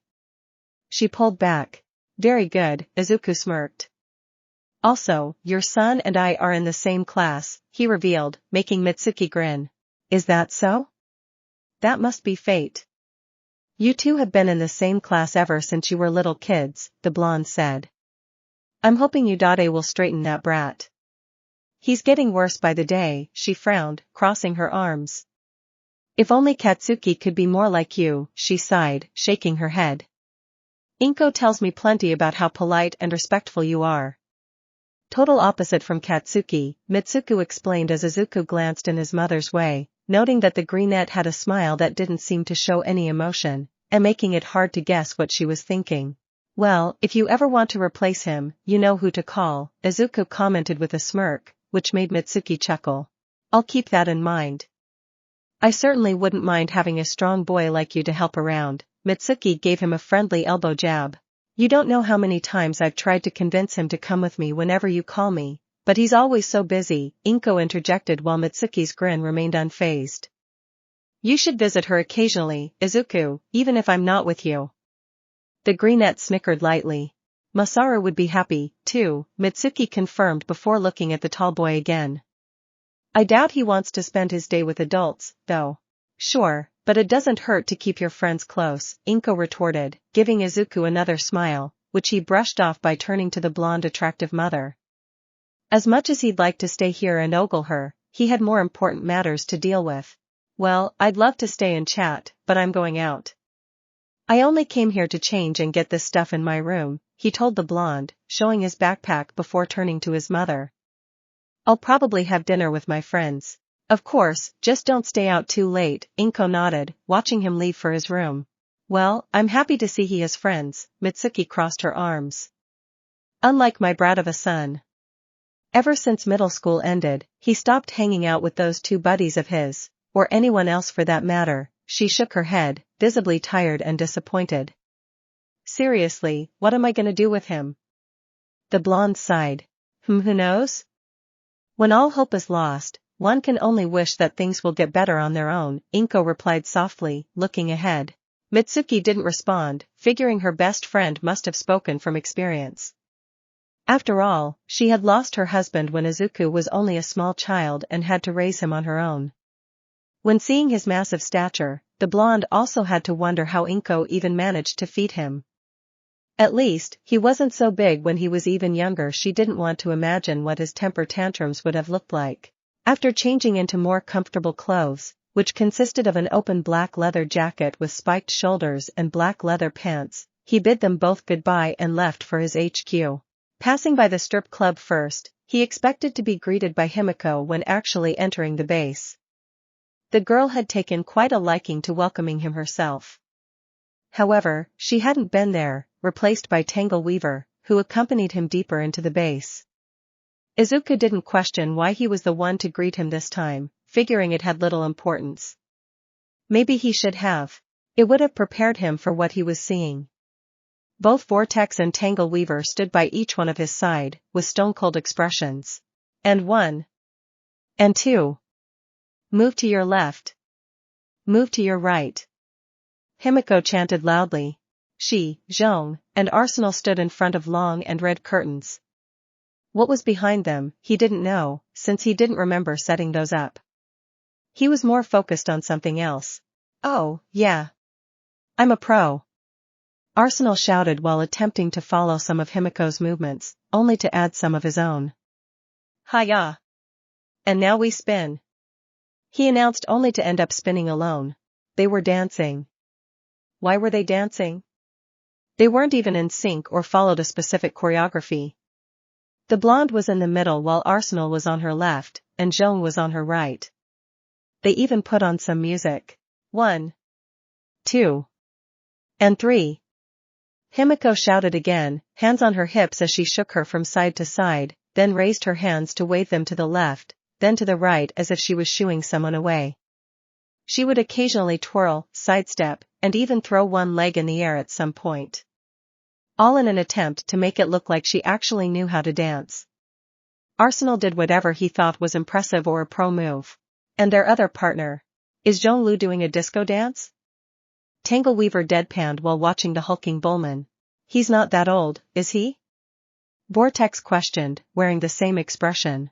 I'm going to puke, Tangle Weaver muttered, disgusted by the display. Is anyone going to explain what's happening? Izuku inquired, keeping himself from sighing loudly. Thankfully, he got his answer merely a few seconds later. And now for the finale. Himiko jumped forward and spread her legs and arms while Zhong and Arsenal both did a pose, too. Surprise! She shouted as the music ceased and the curtains behind them opened. Izuku arched an eyebrow when the surprise was finally revealed to him. It was a row of 10 women, some of whom he recognized as his workers. However, what got his attention was their outfits. They were all cosplaying as famous female pro-heroes. First, there was a blonde wearing a Ryukyu costume, while a tanned woman beside her wore a replica of Maruko's hero suit with a fake bunny tail and ears. He recognized every other one, too, of course. There was Uwabami, Midnight, the Wild Cats, Ms. Joke, Burning, and Sirius. Of course, it was obvious they weren't the actual pro-heroes, only women cosplaying as them. However, their costumes were quite accurate to the real ones, and Izuku could see that the new strippers they recruited were lookalikes of the heroines they cosplayed. They had great bodies, too, though they didn't appear as fit as the real ones, which wasn't a surprise. "Ta-da!" Himiko shouted, gesturing to the women, who were all doing various naughty-type poses. "Okay, what is this?" Izuku inquired, though he had an idea. "We know you want pro-heroes here, master, especially as your slaves. But 10T alone wouldn't be enough, even if her MMMH boba s make her worth 3 people, at least," Zhonglu answered. "Until we get more, we thought about having some play dress up. Even if they aren't the real deal, I'm sure a ton of villain would pay to pretend they're ing hero s," he explained before Arsenal jumped forward. "And it's thanks to me we got these outfits, master. One of my contacts made them. Without me, their plan wouldn't have been possible," he bragged pridefully, making the bullman roll his eyes. "They're super well-crafted, Ryukin. Almost look like the real deals," Himiko complimented the costumes. Izuku's eyes moved from stripper to stripper, inspecting their outfits. He couldn't deny their accuracy, and the material also seemed strong. Thanks to his enhanced vision, he didn't need to be close to tell that. They really did find suitable women to wear them, too. It showed off their curves. They all stood confidently, but seemed weary of him, not only because he was their boss, but likely also because of his stature. Well, he'd have fun with that later. "I'll compliment you 3 for your initiative. I have to say I was more focused on other plans," Izuku said, which seemed to brighten his 3 subordinates' expressions. "Anyway, today was my first day at UA. Since I'll eventually participate in the sports festival, my real name will be revealed, so I might as well tell it to you now," he turned to Zhonglu. "You were right. Ryu was just a codename I came up with. My real name is Midoriya Izuku, but refrain from using it. To you, I'm Hao," he finally revealed. "Finally. I missed using your nickname Izuku," Toga grinned, blushing as she held her cheeks. "That name sounds so mundane," Tangleweaver muttered to himself. "Thank you for telling us, master," Zhonglu nodded gratefully. "Now that you're here, would you like to test the merchandise, master?" he offered with a smile, gesturing to the women behind him. They grinned naughty-tively before walking up to him. They grabbed onto him, some wrapping their arms around his arms or even legs. Because of his size, there was enough room for all of them, though they had to squeeze between each other. Izuku remained impassive, showing little emotion. Of course, he was naughty Ed, but he didn't let it show on his face. "So, you're the master, they told us a lot about you," Ryukyu said while caressing his abs. "Bigger than expected," Miruko added, smirking. "You all know that I rarely miss a chance to," Izuku addressed his other subordinates before shoving the women out of the way. "But I have something more important to take care of first," he turned to the strippers. "You all, get to work. I'll call if I need you," he ordered. They seemed disappointed, but left without a fuss. I would have loved an Izuku." Himiko's expression fell. "What do you need, master?" Zhonglu asked. "It's about Mount Lady. I told you she could be one of our easier targets for bribery and corruption," the dragon boy reminded him as Zhong nodded in agreement. "I thought about a plan while I was out today. I'm gonna need you in Vortex," he told the 2 men, who exchanged looks, then turned to their leader again. "Of course, master. What do you want us to do?" the bullman inquired. "We'll talk about it somewhere private. Come with us, Ace," he motioned for Himiko to follow them. Since she wasn't a student and wouldn't have her real name revealed publicly like he was, Izuku had no reason to reveal her name to even his subordinates. He needed to keep everything he could about her a secret, after all. The next day, All Might looked at his cup of tea, thoughtful. He was currently in his hero suit, more specifically, the Silver Age one. Of course, the man wasn't in the best shape. Since he wasn't using his quirk, he was in his weaker, skinnier form. You wouldn't believe he was All Might when he was like this. Actually, most of the time, he pretended to be All Might's secretary in this form, and it often helped him. A few people knew the truth, though. His colleagues at U.A, for one. They had all been quite shocked when they learned the truth, but they didn't know everything. They didn't know the secret of his quirk or the one who injured him like this. "Are you nervous, All Might?" Nizu, who had been sitting across from him. "You don't need to be. You'll be faced with children, not villains, the principal grinned amusedly.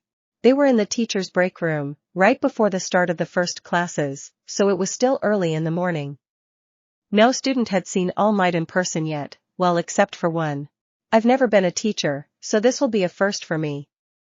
I'm mostly thinking about the students I'll have, though, All Might admitted, still looking down at his cup.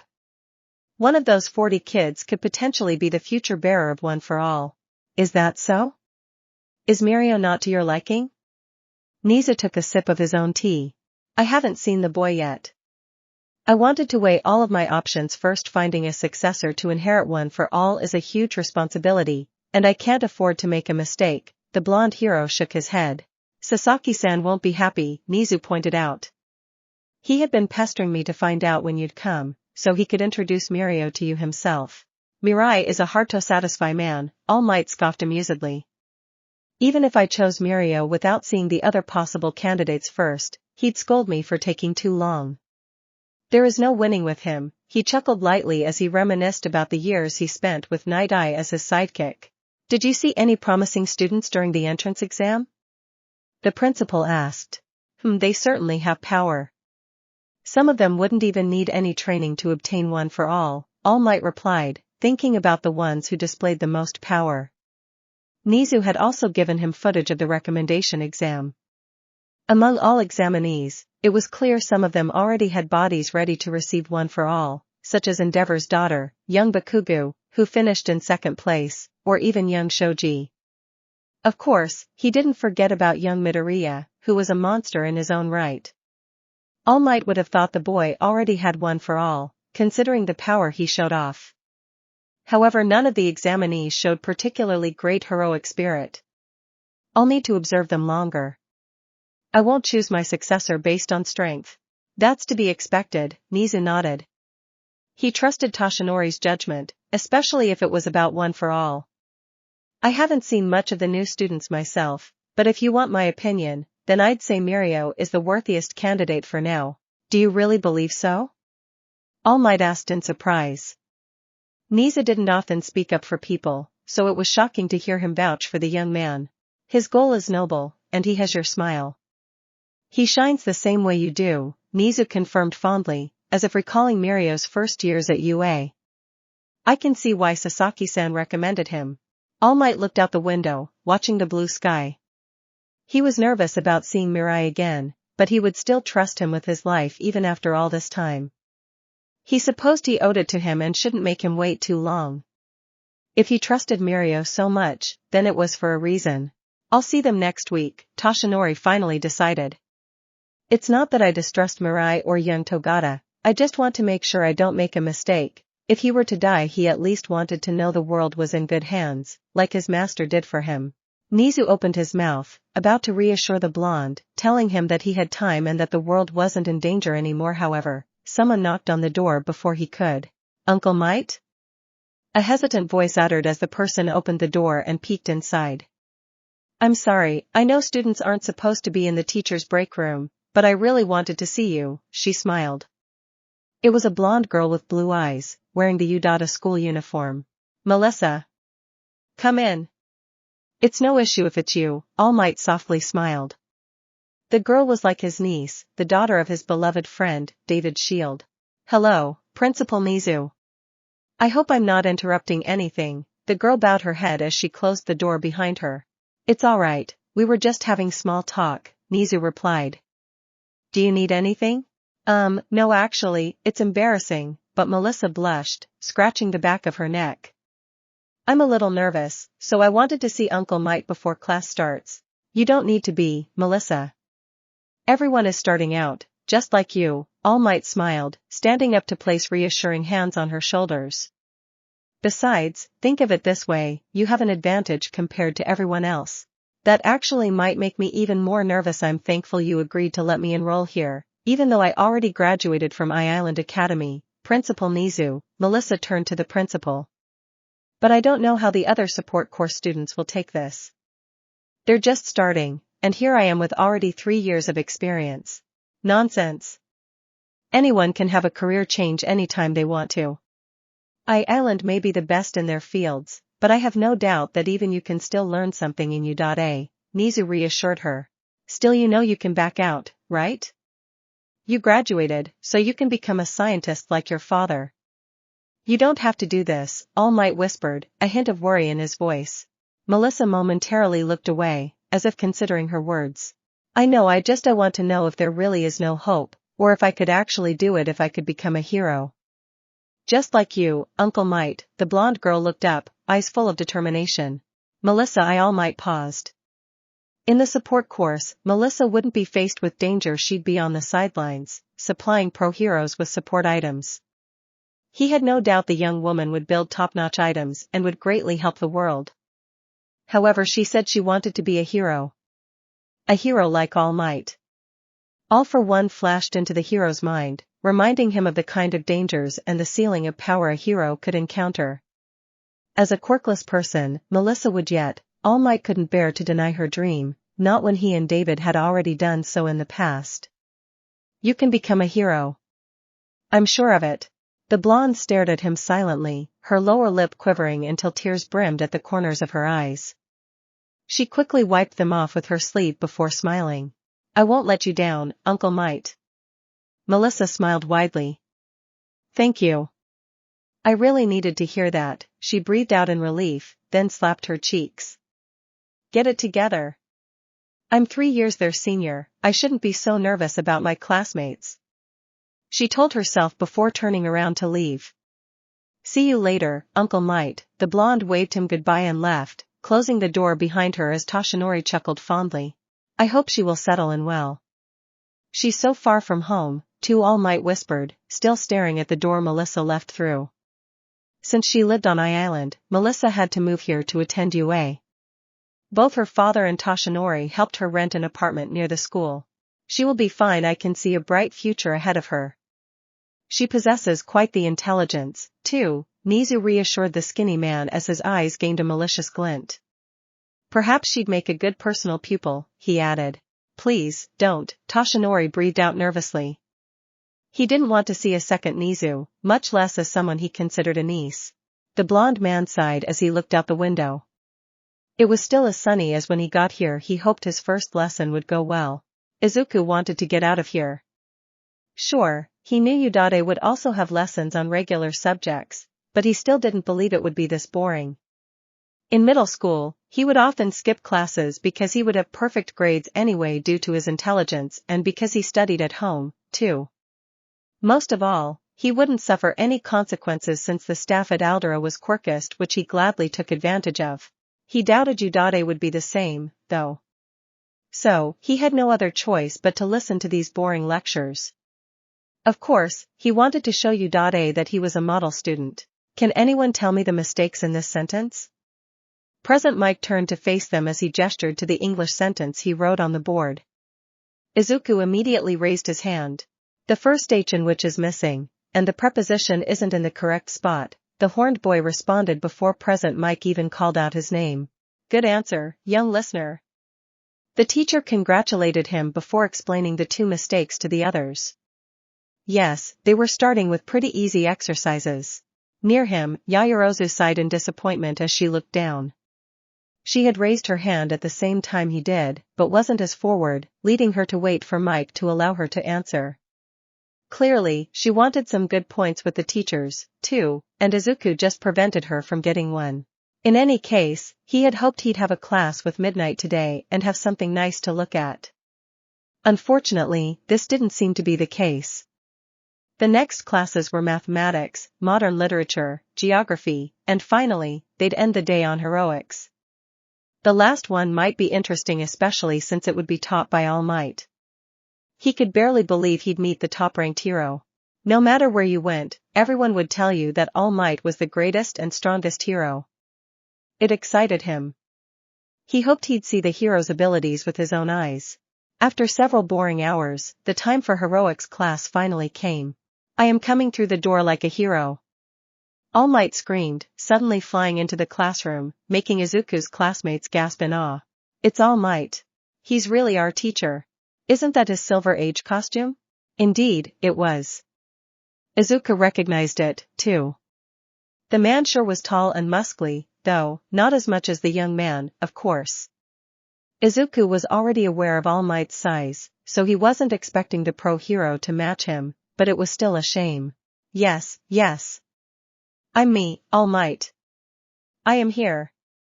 The blonde shouted, giving them a thumbs up, making most of the students cheer. He was really trying to impress them, wasn't he? Now, for our first heroics class, we'll be going out. Heroics don't happen in classrooms. So. All Might grabbed a remote and aimed it at the wall. After the click of a button, several cases slowly popped out of the wall, all numbered. Wear this. Your hero costumes. He announced loudly. Finally. I was waiting to show off my costume. Mina exclaimed excitedly. Same. You'll see, it's super manly. Kirishima turned to the pink-skinned girl.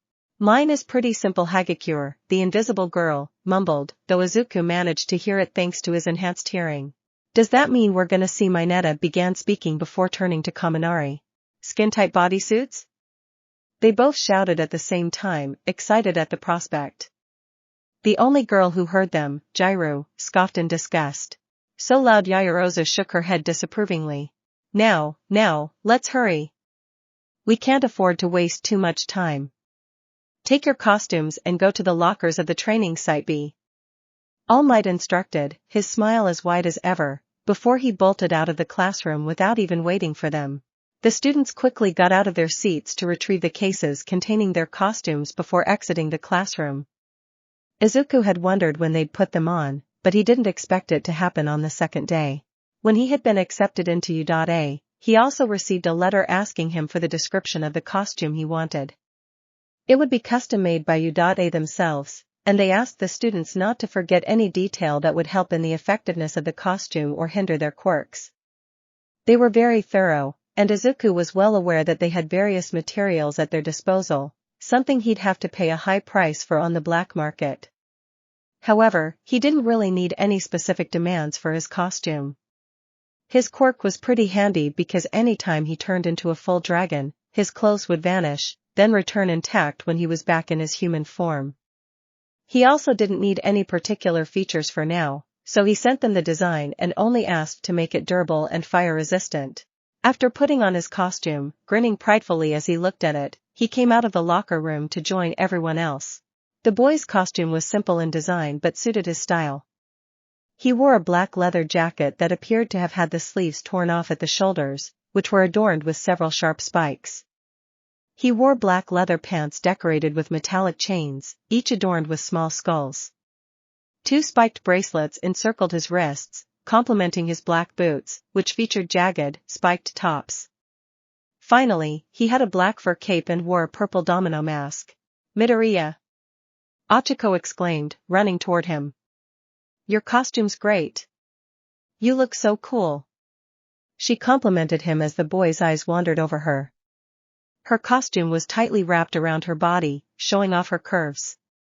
The other two were right, they were gonna see some skin-tight bodysuits. Yours is pretty good, too, he replied, keeping himself from making any perverted comments. Thanks. Though it's really tight, I didn't think they'd make it like this. She blushed while rubbing the back of her neck. As Izuku observed her for a few seconds longer, one of his classmates walked past him, giving him a quick glance.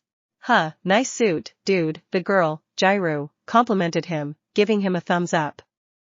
The tall young man nodded gratefully as she walked away. That was strange. He hadn't interacted with her before, so he wondered why she praised the costume. He supposed it must have been her style. Guys! Check out my costume. Ashido suddenly ran up to them and struck a pose to show off her suit. Pretty awesome, right? Looks good on you, Izuku said with a nod, before glancing around at the others. Thank you, Midori, but careful. Mina approached him and teasingly elbowed him. Uraraka might get jealous. She winked. Again, what are you talking about? Jealous of what? Ochaco blushed, embarrassed by the Pinkette's remarks. It seemed that when Ashido had a ship in sight, she didn't let go. Anyway, you guys' costumes are great. I know you're a big guy, Midori, but damn, those muscles. Ashido pointed out with a grin while the other girl just looked away, red-faced as if she had just noticed the muscles. Ashidosen. These kinds of remarks are unbecoming of future heroes. Someone in armor shouted as he joined them. Just the way the person talked was enough to tell Izuku who was under it. Is that you, Ida? Mina inquired, looking annoyed that he ruined her fun.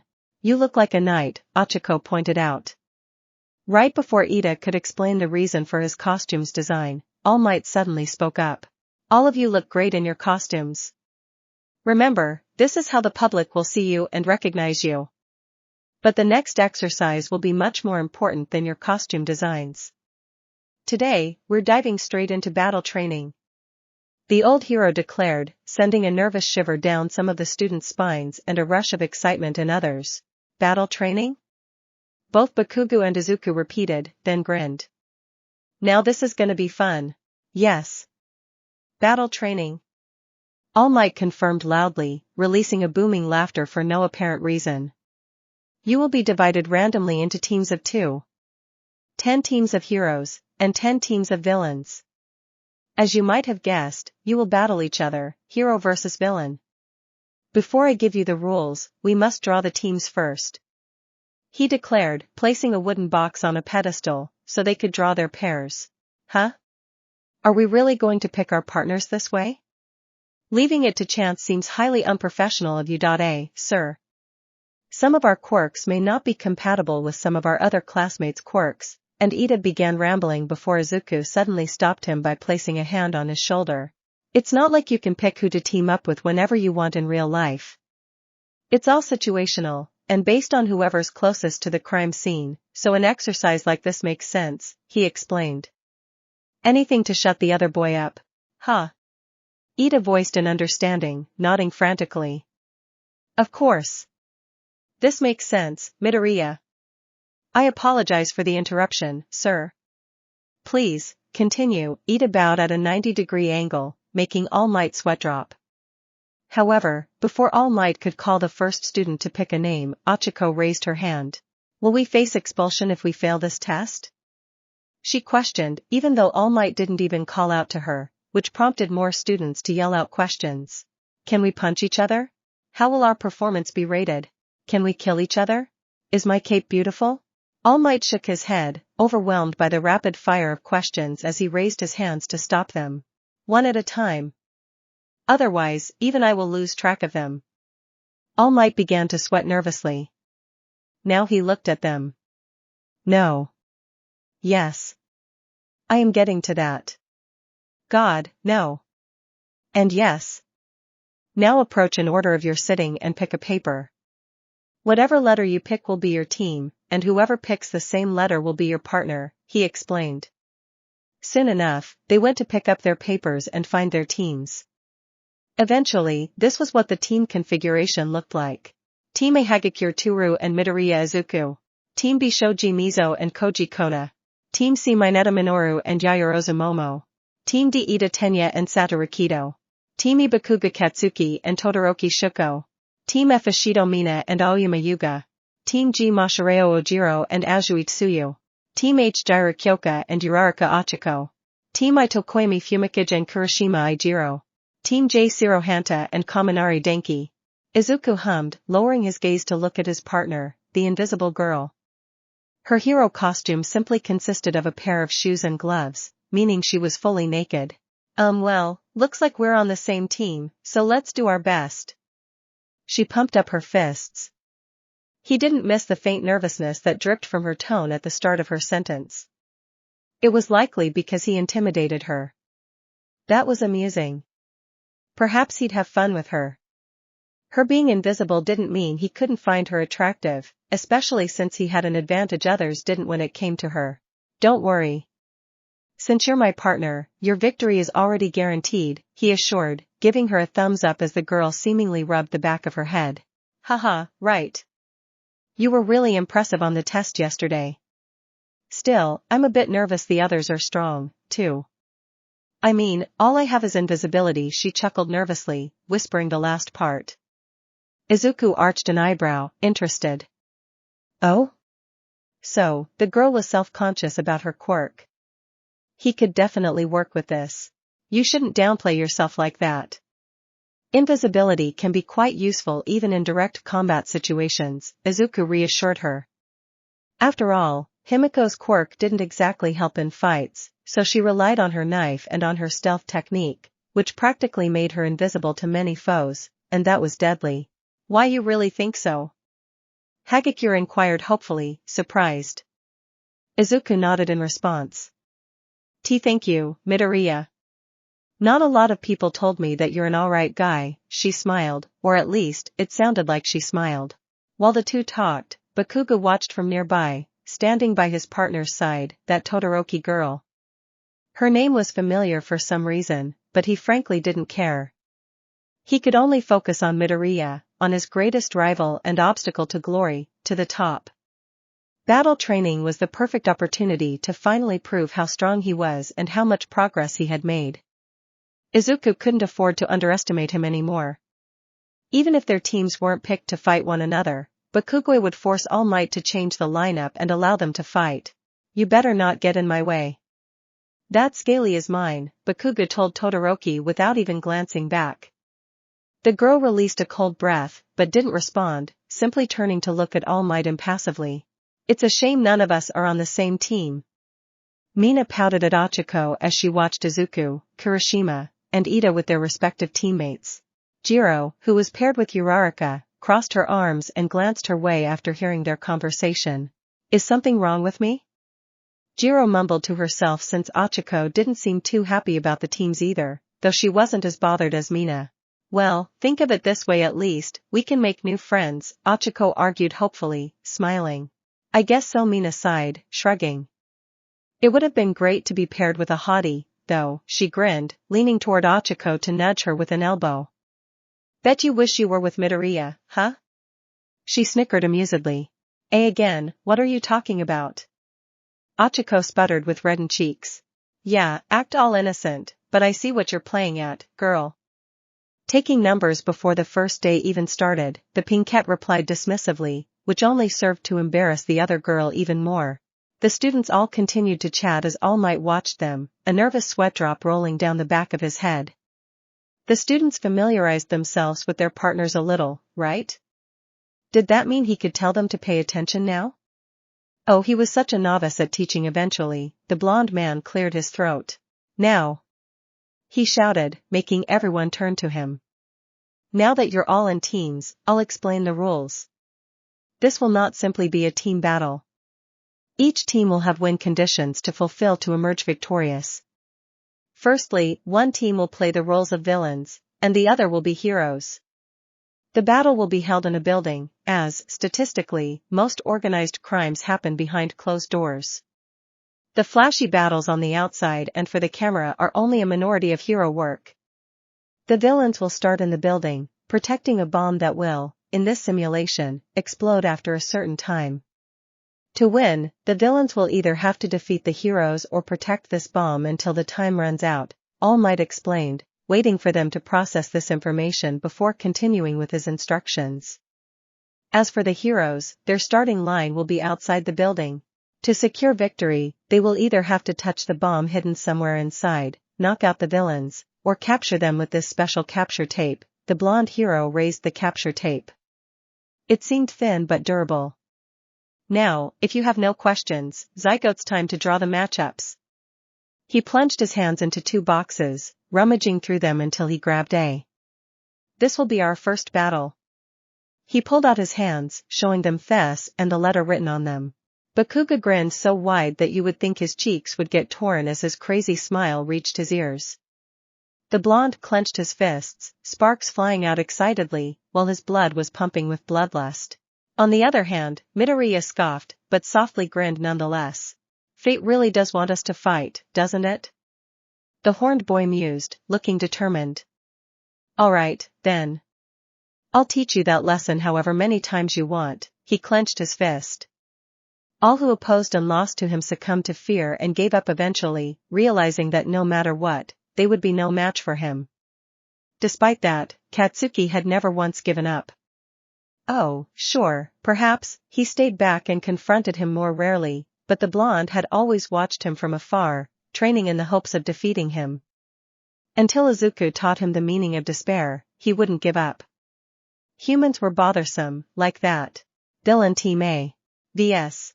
Hero Team E. Damn. That's one hell of a start. We've got 3 powerhouses in the same fight. Kirishima remarked with an excited grin. That Bakugo seems really intense. I hope Midoriya will be alright, Ochaco whispered worriedly. He'll be fine. That dude is a beast. Mina waved her hand dismissively. Villain team. Go to the building, and I'll communicate the bomb's placement to you through the earpieces you have. Hero team, you'll wait in front of the building and only enter after I signal for the start of the exercise. Everyone else, come with me. All Might raised a fist in the air enthusiastically as he laughed, guiding the other students to follow him into the nearby control room. Izuku and Toru did as they were told, walking to the building and immediately walking up the stairs to reach the room where the bomb was. Unfortunately for Izuku, it was just as he feared. The hallways were cramped, so it'd be hard to move for him, meaning he'd have to fight in a room. I'm really sorry, Midoriya, I feel like I'll hold you back, Toru admitted as they reached the bomb room. It was large, but seemed to be made of papier-mâché. Why is that? He asked. Sure, she was weak, much weaker than him, but something so trivial couldn't hold him back. Nothing could hold him back. Well, Todoroki and Bakugo had some of the best scores in the test from yesterday. You got first place, but I was second to last. I don't want to be a burden, but we're off to a bad start, she explained. As I said, you don't have to fear defeat while I'm here. They can't beat me, even if they gang up on me, Izuku assured her again. He was the strongest, and there wasn't a doubt in his mind that he could beat anyone in the world. Of course, he was aware that there were people who could push him past his limits for him to beat them, such as All Might. You're really confident, Midoriya, I'm almost jealous, Toru snickered. Many wouldn't call that confidence, but rather arrogance. Izuku couldn't tell whether she meant the former or the latter, but anyone calling him arrogant would be a fool. He was the strongest. That was a fact. It was not something that could be changed, so why should he be humble for the sake of other people's egos? I've always succeeded in everything I've started, the horned boy answered, which was explanation enough. You gotta have the same mentality, and you'll have success, too, he explained. Of course, more than the mentality, she needed power. However, he knew that giving her sweet words now was better. It's easier said than done, but I guess I'll try. She didn't seem entirely convinced, though she didn't doubt that he was the best partner she could have in such an exercise. Just be careful when you fight, wouldn't want to hit by accident, she chuckled nervously, likely looking at his large frame. Oh, that won't happen. Believe me, he replied, to her confusion. Why is that? She questioned curiously. I have enhanced hearing and smell thanks to my quirk, so I can pinpoint where you are with that alone. Also, I can see you. I guess that's thanks to my night vision, he explained casually. Being a dragon sure had its perks. Is there anything you can't do? Wait, you can see me? Kia. Toru immediately folded, crouching and hiding her boba s behind her arms and knees while fiercely looking at the horned boy. This must have been the first time she ever had to hide from someone's gaze. She never even had to worry about anyone seeing her naked before. Which was partly why some people believed she was an exhibitionist in the past. Don't be so dramatic. I can't see you that clearly, unfortunately. You're just a silhouette to me, he replied. Izuku didn't know what her face was like, or even the color of her hair and eyes, but at least, he could see what her figure was like, and it wasn't disappointing, especially now that she wasn't wearing anything. Oh. I guess that's better than actually seeing, unfortunately? She gasped, and Izuku didn't need to see her to know that she blushed. HN. Now, all we have to do is wait for it to start and for Bakugo to stupidly charge headfirst. The horned boy crossed his arms. On the outside, with the hero team, Bakugo growled, pacing back and forth as he waited for All Might's cue to start the battle. Even though he had hoped for such an outcome, he didn't believe this would actually happen. What were the chances that they would face each other so early on? He certainly wouldn't complain, though. That had been a thorn in his side ever since they were kids. Katsuki was supposed to be the best. The strongest. And yet, Izuku surpassed him in every way, defeating him every time the blonde challenged him. That wall was more like an impossible to climb mountain. Would he ever reach the peak? Of course, he would. That was why he trained harder than he ever did these past few years, ceasing his challenges and his fights, so that he could improve on his side while Izuku grew complacent and arrogant. Now, Katsuki trained until his bones broke while the scaly likely never even lifted weights, or tried to improve, all because he believed himself invincible. Though the blonde couldn't entirely blame him. He had never seen him lose a fight. Never. Whether it was on the playground, in the street, or in PE class, their classmates feared him, but Katsuki didn't. No matter how much his instinct screamed at him for it, he didn't. He had too much pride for that. What's your deal with Midoriya? A feminine voice suddenly broke him out of his thoughts. Katsuki spun his head to his partner and glared. Huh? None of your business. He snapped at her. The girl was tall, even slightly taller than him, and ponytail now that he looked at her more closely. She had long hair, split into two colors in the middle, the left side red and the right side white. The left eye blue, and the right one gray. She also had a burn scar on the left side of her face. Her costume was also seemingly split in half since one side was covered in ice. Anyone would have seen her as quite the beauty, and he knew many would have ogled at her generous assets and her curvaceous, but seemingly toned figure. However, that wasn't the case for him. He didn't care about any of that. All he cared about was proving his worth to everyone. All he cared about was proving that everyone was beneath him. The girl in front of him had bested him in yesterday's test, but it wouldn't happen again.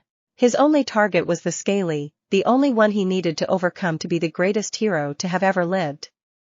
This is between me and that motherer, so Anki, the battle starts, you stay back and out of my way while I deal with him. He barked orders that should have made anyone flinch. Yet, Todoroki remained impassive. There is no strategic value in charging headfirst. Let me use my quirk first. With it, the battle will likely end as soon as it starts, she explained in an almost monotone voice, if it weren't for the coldness in it. Did you say? Are you looking down me, you? Katsuki growled, grabbing her by one of the straps of her suit and pulling her closer to him. As if your ass quirk could do something. I'm the only one who can beat him, got it? Shuko's eyes narrowed dangerously. Let go of me. Now, she ordered coldly, matching the blonde's glare. They stayed like this for a few seconds, then he scoffed, releasing her. Just don't get in my way. You're no match for him, he warned before focusing his gaze on the building's entrance. Todoroki had seen Midoriya's physical abilities during Aizawa's test, but she highly doubted Bakugo's words. He trained her until she couldn't move a muscle, also that she could be the best, one day. She was going to prove that she didn't need his half of her quirk, and thus, she couldn't give up on the first obstacle. I hope both teams are ready because it's time to start. Heroes, you have 15 minutes to complete your objective. Villains, protect the weapon as best as you can. All Might suddenly announced in their ears via the earpieces. Without even wasting a single breath, Bakugo dashed inside, running as fast as he could. Of course, he had no idea where the villains or the bombs were. Instead, he blindly charged ahead, screaming for them to come out. It certainly was a strategy. In the control room, only All Might could hear what the young blonde was yelling, prompting him to sweat-drop at the young man's lack of a plan. While the students couldn't hear anything, they had a pretty good idea of what he was doing, considering his expression, fully visible on the cameras. Come out, Scaly. I'm finally gonna kick your. He shouted angrily. Outside, Shuko sighed, shaking her head. He'll be hit too, but I'd rather finish this quickly, she said coldly before placing her hand on the building's wall. In an instant, ice shot out of her hand, freezing the outer structure, but also the insides. Her plan was simple: to freeze everyone's feet and keep them from moving. Though she'd likely have to go past their feet if she hoped to keep Midoriya in place. Where are the stairs in this gap? Bakugo screamed while looking around, then suddenly paused when he breathed out cold air. Huh? What the hell?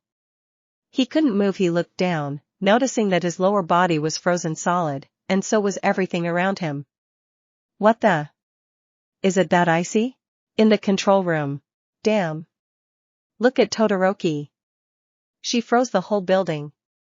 Kaminari exclaimed in awe. Cold and hot at the same time, Mineta commented naughty-fully as he watched her on the screen. You go, girl.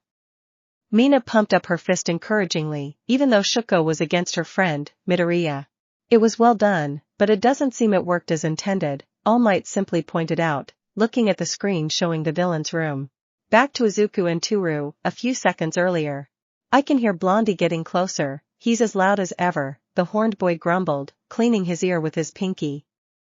The invisible girl clenched her fists, preparing herself to fight, until Izuku suddenly narrowed his eyes. Without warning, he grabbed Toru in his hand and lifted her above the floor. Hey! She exclaimed in surprise, about to ask him what he was doing. However, before she could, a wave of ice reached them, freezing the whole room except for the bomb, which Izuku lifted in his other hand. Hagakure gasped, looking around in awe. What happened? She questioned, lowering her gaze to see that the horned boy's legs were frozen solid. At this moment, she did not even care that he carried her bare body by the waist, focusing on the battle ahead instead. Your legs, Midoriya. I'll be fine. That girl wanted to take us out at the start, the long-haired man grumbled as the ice around his legs cracked and quickly burst apart. He had freed himself simply by moving his legs. Now to do something about this ice, he muttered, inspecting the room. Oh, is it me, or is this room getting hotter? Toru breathed heavily, slowly starting to sweat as the air got heavier. Considering she was naked, she shouldn't be feeling so hot. What was happening now?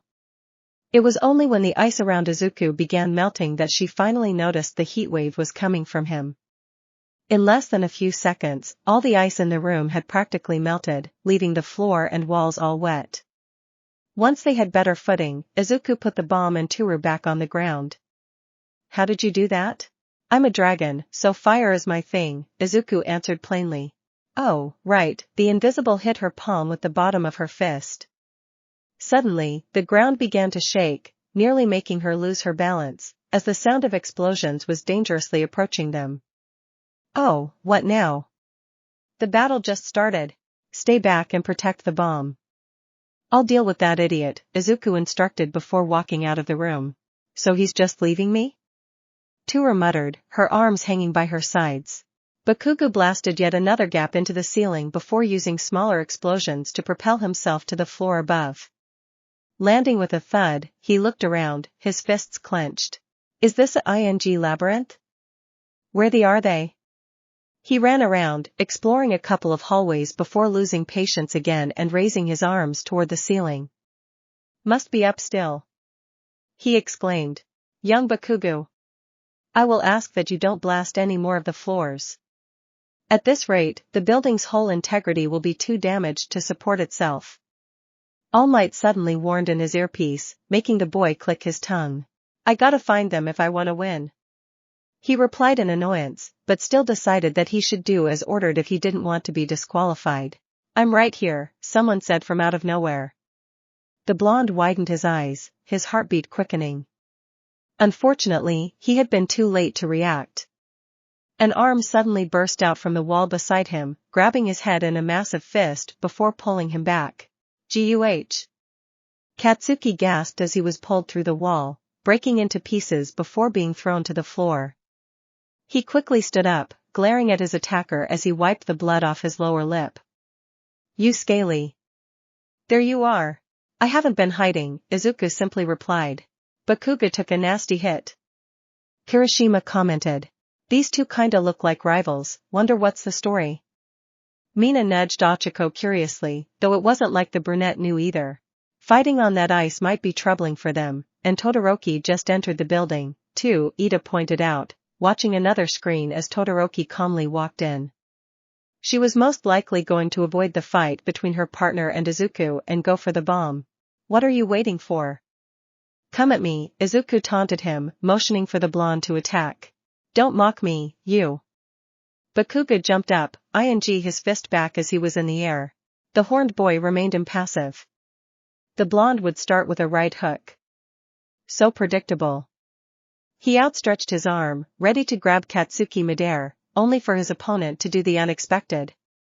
He suddenly created an explosion right under himself, propelling himself behind Izuku and joining his hands together, palms directed at the greenette's back. Gotcha gap. You didn't expect this, huh? Bakugo grinned as he launched an explosion, though he was far from being done. He knew that this wouldn't take the down. He raised his hands in the air to slam them down and produce an even stronger blast, only for an arm to swing out of the smoke. Dragon Scythe, Izuku spoke as he swung. The air alone from his attack, the wall behind Bakugo in half as well as the walls and pillars behind it, until it even reached the windows outside and blew them out along the walls and ice they were attached to. He nearly cut the building in half. What the hell? What was that? Mineta screamed, eyes bulging out of his sockets after witnessing the destruction from a single blow. That power's crazy, but isn't Midoriya gonna collapse the whole building at this rate? Kirishima questioned in awe. That is possible, young Midoriya, avoid dealing too much damage to the battlefield. A collapse isn't beneficial to the villains either, All Might told to the mic, hoping that Bakugo was alright. This had been a strong hit. I'm sure Midoriya has taken that into account. He showed multiple times that he is my better strategist. I wouldn't be surprised if he calculated precisely the maximum of damage he could deal without having the building collapse, Ida explained, nodding in approval at his own reasoning. Momo, who had been listening, turned her head to him curiously. Did he really think that far ahead? Ochaco sweat dropped after Ida's conclusion. HMPF. You dodged. Well done, Izuku remarked as he looked down, his arm still outstretched. Katsuki was lying on the floor, having managed to blast himself down before the horned boy's hit could connect. Heh. I thought you'd be holding back, you. But you didn't. Are you Ed off? Katsuki smirked pridefully. If the dragon boy's attack was so powerful, then that meant he mustn't have been holding back. Perhaps, the blonde got under his skin. Just warming up, Izuku simply replied before raising a hand and bending his fingers in a claw-like shape. Draconic claws. He announced, plunging his hands down toward the blonde's back. Again, his hit raised a big dust cloud despite the frozen floor. It wasn't surprising since not only did the ice shatter easily, but his attack had punctured a fist-sized gap through all the floors below, too. Bakugo had moved behind him again, using the ice to slide away and his explosion to increase his speed while doing so. Blast. He threw himself up again, spinning in the air to deliver a powerful kick and creating well-timed explosions to pick up more speed. Izuku, who had turned around to face him, just tilted his head right, showing his neck as the perfect target. Was it arrogance or confidence? Whatever it was, Katsuki wouldn't let his enemy underestimate him. Crack. The moment his leg hit its mark, Bakugo winced in pain, hearing a faint crack while Izuku remained unmoved. His leg wasn't broken, but his bones had definitely been damaged from that. And he was the one delivering the blow. That just meant physical attacks were useless despite how much he trained to strengthen his body. He swiftly launched multiple other explosions in his face, blasting himself to a safe distance only for Izuku to rush out of the smoke at incredible speed and reach him in an instant. Did you already forget I'm faster than you? Izuku arched an amused eyebrow. Katsuki could only widen his eyes, unable to react in time to the greenette's punch as his fist slammed into his gut. Bakugo was sent flying, spit spurting out of his mouth. And I can smell your buddy getting closer to the bomb, so I'm finishing this now. As usual you were disappointing, he muttered, clearly annoyed after he caught the blonde by his leg before he could hit the wall, holding him upside down. Still looking down on me, Bakugo growled angrily, outstretching his arms forward to blast the dragon boy in the face. Unfortunately, Izuku wouldn't let him. Gah! He spat out blood as another fist was lodged into his gut. Without mercy, Izuku proceeded to punch him again and again, sometimes in the stomach, and sometimes in the face, throwing the other boy's head back with each hit. Katsuki couldn't even counterattack under the relentless assault. Isn't he a little violent?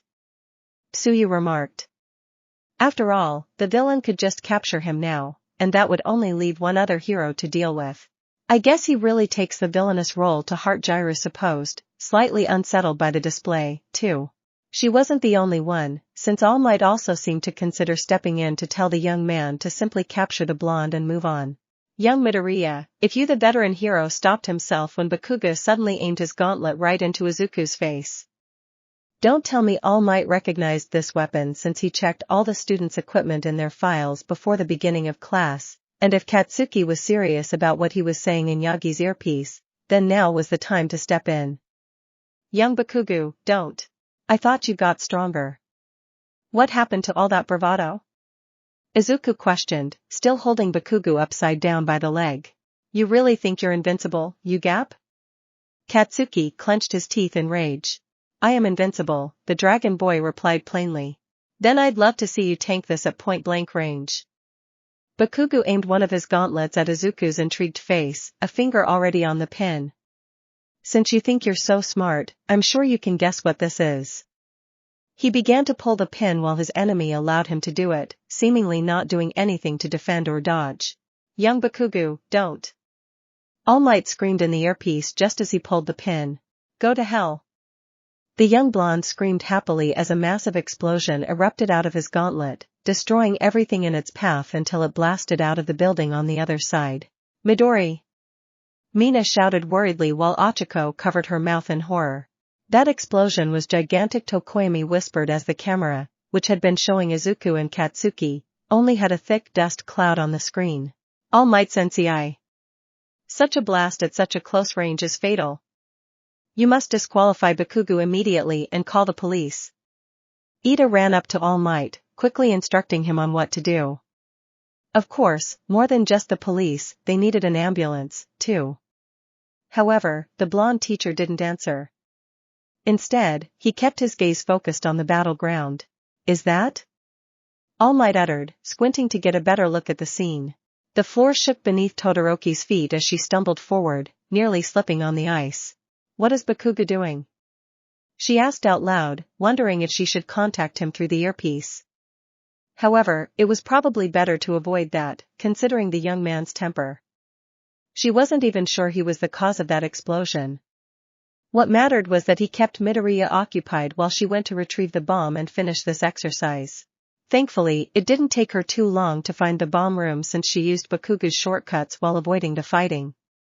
However, strangely enough, there was no ice in the room, even though she was certain that she had frozen the entire building. Walking in, she also noted that the floor was wet, with water reaching a little above her soles. What happened to her ice? No matter, the bomb was on the other side of the room. All she needed was to touch it to win. Shuko casually approached the bomb, only mere feet away from it, when she noticed something else there. On the floor were a pair of discarded gloves and shoes, seemingly abandoned. Wait, Midoriya's partner was. Got you. Toru shouted from out of nowhere, embracing Shuko from behind by wrapping her arms around her waist. Todoroki grunted in surprise when the invisible girl pulled her away from the bomb, throwing herself to the floor along with the ice user. As they both lay in a puddle of melted ice, Shuko lifted her head to see the other girl grabbing the nearby capture tape. Midori is counting on me. Toru exclaimed, attempting to wrap the capture tape around Shuko's wrists. Huh? She uttered, feeling the air getting colder. Kia! She cried, throwing herself away when ice suddenly surged out of Todoroki's hand. The invisible girl rolled away from the icy girl, as seen by the ripples in the water on the floor. Unfortunately, she wouldn't be able to use her quirk to her advantage anymore considering the fact that one of her arms was frozen solid, looking like a floating ice cylinder. Shuko could hear Toru's teeth chattering from where she stood as she lifted herself off the floor. Are you willing to give up? Todoroki asked coldly, noticing the way the other girl shivered thanks to the movement of the ice. No, sorry, I kind of want to win, Hagakure replied lightheartedly, followed by a faint snicker. Shuko could just see the smile creeping up her face for a moment. Alright, then, Todoroki stated, raising an arm. Without further warning, she shot another wave of ice, ready to freeze the invisible girl, who could barely move because of her frozen limb. Instead, all Hagakure could do was raise her arms defensively, hoping it would somehow protect her. Crash! Toru remained in this pose for several seconds, during which no freezing blow came in contact with her. Why? Did Todoroki change her mind and decide to run for the bomb instead? Hesitantly, she opened her eyes and moved her arms out of the way to check what had happened, only to discover that Izuku had stopped the ice from reaching her with his own body. Midoriya. Toru gasped worriedly, having taken a blow for her. Thankfully, her worries were wasted on him.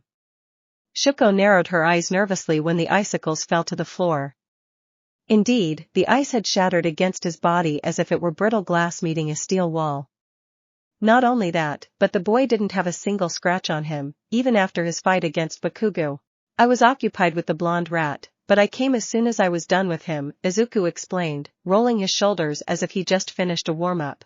Midori is really alright, Sato pointed out, surprised by the turn of events. After the explosion Bakugo caused, they had only seen shadows moving in the dust, and had no idea how the hero and villain looked or the shape they were in. Now that it was clearer, not only did they see that Izuku was perfectly fine and suffered no damage despite the power of the blast, but Bakugo was different. The blonde lay on a piece of rubble, his face bloody and his eyes white. He was clearly unconscious and out of the fight. The only one who had seen what happened was All Might. After Izuku came out of the point-blank explosion unscathed, he beat Katsuki's until he couldn't move anymore. It couldn't even be called a fight, to be honest. I guess that means the villains are going to win, Karo, Tsuyu commented. After all, there were only a couple of minutes left before the time limit hit. Damn. No wonder Midori ranked first yesterday. When he becomes a pro, anyone he goes to save sure is gonna feel safe, Mina whistled with her arms behind her head. She already felt safe with him now. So she couldn't imagine what it would be like once he became a pro hero. Honestly, his quirk was overpowered. At least, they were horn buddies. Only 3 minutes are remaining, so not all hope is lost for the hero team. All Might declared into the mic, hoping to encourage Todoroki. The young woman must have been nervous, faced with 2 opponents like that, and that stress could cause hesitation. Although he wasn't actually sure if he just made her even more nervous by reminding her there was nearly no time left. After All Might's announcement reached them, Shuko immediately shot another wave of ice, intending to freeze Izuku's entire body in a single attack, which would prevent him from breaking her ice. Dragon Guillotine. Izuku spread out his arms before charging forward at lightning speed, reducing the little ice Shuko managed to produce in that tiny time frame, and hitting her in the stomach. Jiga! Todoroki loudly gasped as she skidded across the floor, but remained on her feet. Her hands quickly shot up to her stomach, holding it in pain before she fell to her knees. Before she could stop herself, she threw up her lunch right then and there, painfully. That wasn't the worst part since she was certain that her ribs cracked, too. She raised her head, expecting Izuku to follow up with another attack. However, the massive boy was tending to Toru instead. He was what? Thanks, Midoriya, Toru said softly as the greenette breathed a gentle flame on her frozen arm, slowly melting the ice away. No worries. As if a little ice could handle my flames, he remarked. These 2 have some firepower, but they were sloppy with their quirks and uncreative. What a shame. Shuko's eyes widened. He could breathe fire? He could use fire? Fire, fire, fire? She clenched her teeth and her fists, nearly growling at him. Was he doing that to mock her? Once he was done melting the ice on Toru's arm, Izuku stood up and walked up to the Todoroki, who was still on her knees. The horned boy casually grabbed her by the collar of her suit and lifted her to his level. So, are you going to yield, or do I need to teach you that you can't beat me first? Izuku questioned, to which Shuko responded with a glare. Fire. He used fire. He used fire. And she was going to lose to him. To him. No, she refused to. She absolutely refused to admit defeat to him. She grabbed his wrist and used her quirk again. In a mere instant, his arm, along with his chest and head, had been frozen solid. Ah! Midoriya! Toru yelled worriedly while Shuko simply remained in the giant's frozen grip. She was ready to accept that she had lost the exercise, but at least, she had defeated the greenette, and she was satisfied with that. Unfortunately, it hadn't happened like that. Steam began pouring out of the ice, growing thicker until the frost covering the giant's body burst apart, freeing him. Wrong answer, he grumbled before lifting her higher in the air, only to swiftly bring her down like a hammer, head first. Shuko widened her eyes. Oh. She lost. Crash. Villain team wins. All Might declared shortly after. Unfortunately, young Todoroki and Bakugo won't hear the debriefing since they'll be taken to the infirmary, All Might started saying, glancing at Izuku, who stood behind him along with Hagakure. He turned back to the other students. Now, a lot has happened during this battle. Can anyone tell me who the MVP is?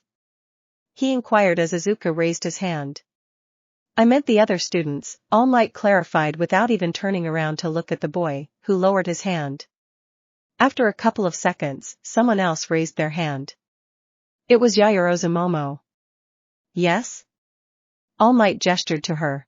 Pointing out an MVP might be difficult, All Might sensei.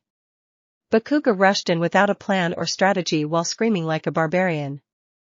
Then he senselessly damaged the building for essentially nothing since those attacks had been ineffective.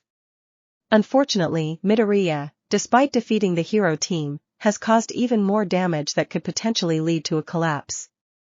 Moreover, he could have likely finished the fight earlier to help his partner, but didn't. Todoroki had also been careless in her opening move since she also froze her partner, then didn't even attempt to help him. Sure, going after the bomb while Midoriya was distracted was smart, but since Hagakure stayed behind to protect it, Todoroki could have helped Bakugo fight Midoriya in a 2 versus 1 battle. Moreover, she could have hurried to the bomb faster. Hagakure could have done much better. She mostly stayed back during the whole exercise and failed her ambush. If Midoriya hadn't intervened, she would have lost. However, compared to the others' performance, hers is better, so she would be the MVP, Momo answered all in one breath, making every student sweat drop and stare in silence. Ahem, that's good, All Might stammered. She said everything. He panicked, wondering what he could possibly add to that analysis. But it's wrong, Izuku suddenly interrupted the blonde's thoughts, attracting everyone's attention to him, but mostly Momo's. What is? Yaoyorozu inquired curiously. You said the damage I caused could lead to a collapse. Of course, that would put me in a bad position, too, which is why it would be careless of me. Thankfully, you're wrong. Has the building collapsed? It hasn't, he said, making Momo blink. Well, that's because you were Luke, she began to reply, only to be interrupted. It's because I calculated it precisely and knew the amount of damage I could deal to the structure without it collapsing. I kept the building's integrity in mind with every blow. I know exactly how hard I can hit and how to gauge my strength for the most optimal attacks in any given situation, Izuku exclaimed while All Might and his classmates listened intently. Some of them looked at each other, only partially convinced. As for Momo? She widened her eyes, her jaw dropping, as if she had been struck by lightning. She spun her head to look at Ida, who grinned in satisfaction at having been proven right. He was right? Originally, she would have doubted Midoriya actually calculated precisely the damage he'd cause and the strength he'd use to keep the structural integrity stable, but the way Ida guessed what the horned boy was doing convinced her that Midoriya might have just done that. Tusi Momo uttered in a breath, trying not to look impressed. Then, I'll have to say that Midoriya is the MVP in this. He beat both Todoroki and Bakugo, and protected his ally. I see. Well, I hope this was a good learning experience not only for the hero and villain teams, but for all of you as well, All Might finally said after clearing his throat. I will pick the teams for the next battle, now. Izuku and Toru joined the other students, who quickly crowded them, talking about how they fought and how cool they looked well, specifically Izuku, since Hagakure could hardly look cool if she were invisible. Nevertheless, the way she attacked Todoroki by surprise was praised. Naturally, they were quick to praise Izuku's great mind and intellect. Did he really make calculations to avoid making the whole building crumble? No. That would be crazy, even for him. Sure, if given enough time, perhaps he could have calculated all the risks. Certainly, even. However, he didn't have that time, especially during an active battle. Anyway, he wasn't the type of guy to care about collateral damage unless it affected him. He still held back, guessing that the structure would hold, and he was right. However, that certainly wouldn't sound as appealing or impressive if he said he simply guessed or hoped it would hold instead of coming up with that lie on the spot. He couldn't let it go. He was the strongest, and thus, it was only natural for him to be the MVP. That girl couldn't just take that away, and in the end, she fell for his lie. The fact that Ida had somehow come to that conclusion already during the battle surely helped him sell that lie. Midoriya, Toru pulled him out of his thoughts, making him look down at her silhouette. She gave him a thumbs up. Great work out there. You were amazing. She complimented him, grinning widely, though he couldn't see it. Instead of answering verbally, Izuku smirked and responded with a thumbs up of his own. This was so easy. The sound of buzzing tools and clinking metal filled the support course workshop as Power Loader stood at the front of the room, arms crossed. All right, class, he said, his voice gruff. Principal Nizu just called me for something. I won't be long. Keep working on the assignment, basic utility device, any function, just show me working circuitry when I get back. No fire, no explosions. You know the drill. He repeated the rules he had already set earlier, as well as the assignment in case someone still didn't understand it. Of course, he didn't think any of these first years would actually cause an explosion, but he always made sure to let them know to prioritize safety. Shortly after his announcement, he left the classroom. Melissa's shield tightened the strap on her protective gloves and glanced at the blueprint open in front of her. It was a compact emergency signal beacon, meant to activate with a squeeze and project a short-range distress call. Nothing flashy, just efficient. She reached for a microsoldering pen and began connecting the tiny wires to the circuit board. Around her, the rest of the class focused on their own work, though some took this opportunity to chatter with their friends or new classmates. Even if she was a first-year student like them, Melissa still felt awkward. She wasn't an introvert, but she had an unfair advantage over them. She was 3 years older and had graduated from Island Academy, so she didn't even know how to act with them. She certainly didn't want to appear arrogant or pompous.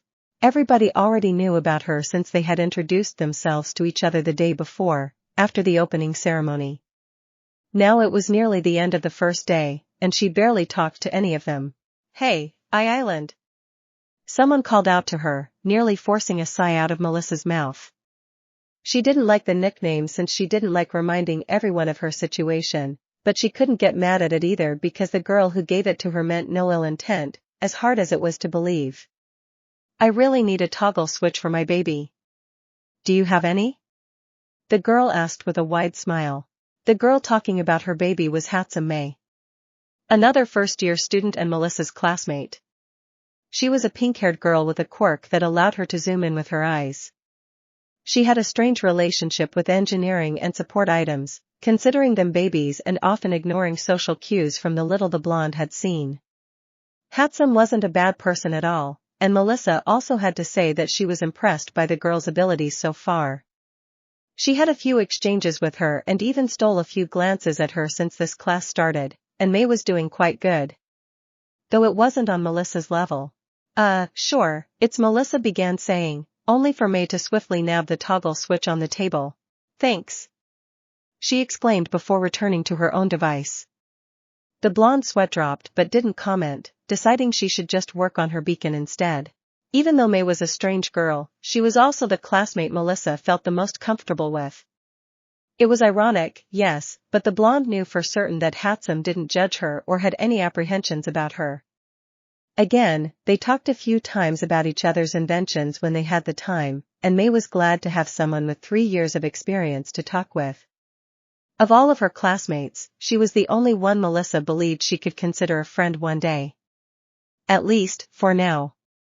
Unfortunately, she realized yesterday she'd have even more trouble than she believed here while most of her classmates ignored her. A select few didn't take it as well as their classmates did. So, what are you working on, little pet?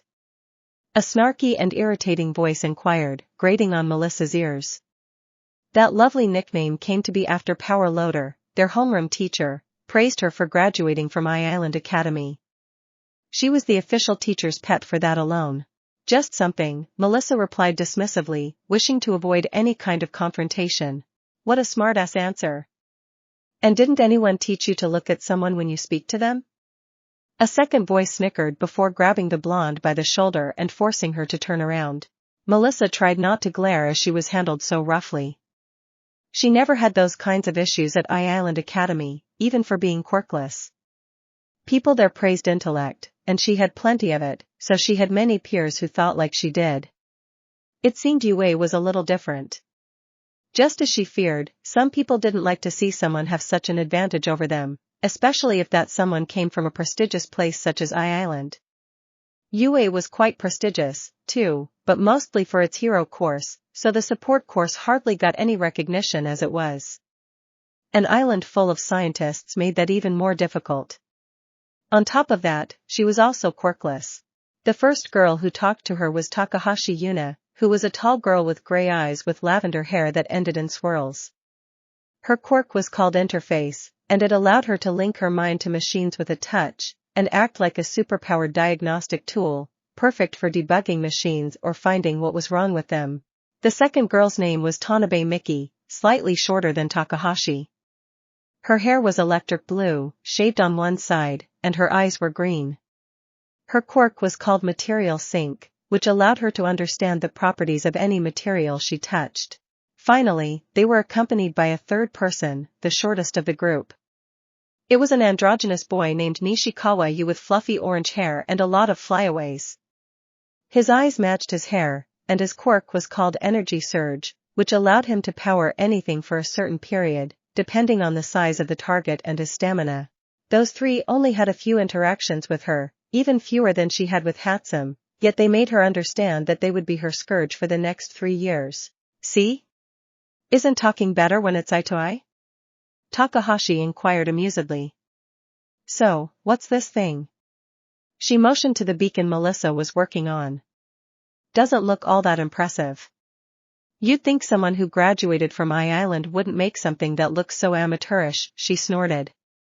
If you're better than us, then we might as well just quit the support course, Yuna added, shaking her head. It seemed she still didn't get over Power Loader praising Melissa in front of the class like that.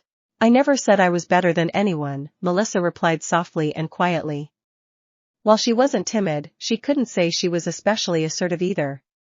Moreover, Melissa had never been well, she didn't know if it was the term she should use, bullied before. She had no idea how she was supposed to react. After all, she was also so far away from home and her father. You're thinking it, Tanabe rolled her eyes, scoffing as she crossed her arms. And that it's coming from a quirkless freak makes it even worse, she grimaced. Melissa bit her lower lip. Oh, she hadn't heard that one in a long time. The young woman's gaze wandered around the classroom, hoping to find help or support. Unfortunately, most of her classmates were either focused on their assignments or trying to ignore her current situation if they noticed it. The closest person she had to a friend, May, didn't even pay attention to her surroundings. Is that thing even tough? Nishikawa asked before grabbing Melissa's beacon unprompted. Looks fragile, he snorted, throwing up and down in his hand. Hey. Drop it. Melissa tried to lunge at him, not to attack him or anything, but rather to take back what was hers. However, Tanabe grabbed her by the shoulders and held her back before she could. Careful with your words there, pet, Takahashi grinned amusedly. She motioned to you with her chin, and the boy dropped the beacon to the floor without a second thought. Melissa flinched as she watched it hit the ground. Expectedly, a small piece broke from it and skidded across the floor. Tougher than I thought. See? It didn't break completely. You should trust us more next time. Let's scram, I've still got to finish my assignment, she told her friends, turning around to leave while they followed. Let's get along, pet. Yuna called out to Melissa mockingly a final time before leaving. As their laughter grew distant, Melissa lowered herself to her knees to pick up her beacon and the pieces that flew out. She whispered angrily, her lower lip quivering. No, she wouldn't get angry and insult them. She wouldn't let them get under her skin. The blonde quickly wiped off the tears threatening to spill and stood up. After a few more breaths, she began working on her beacon again, trying to ignore the stares on her back.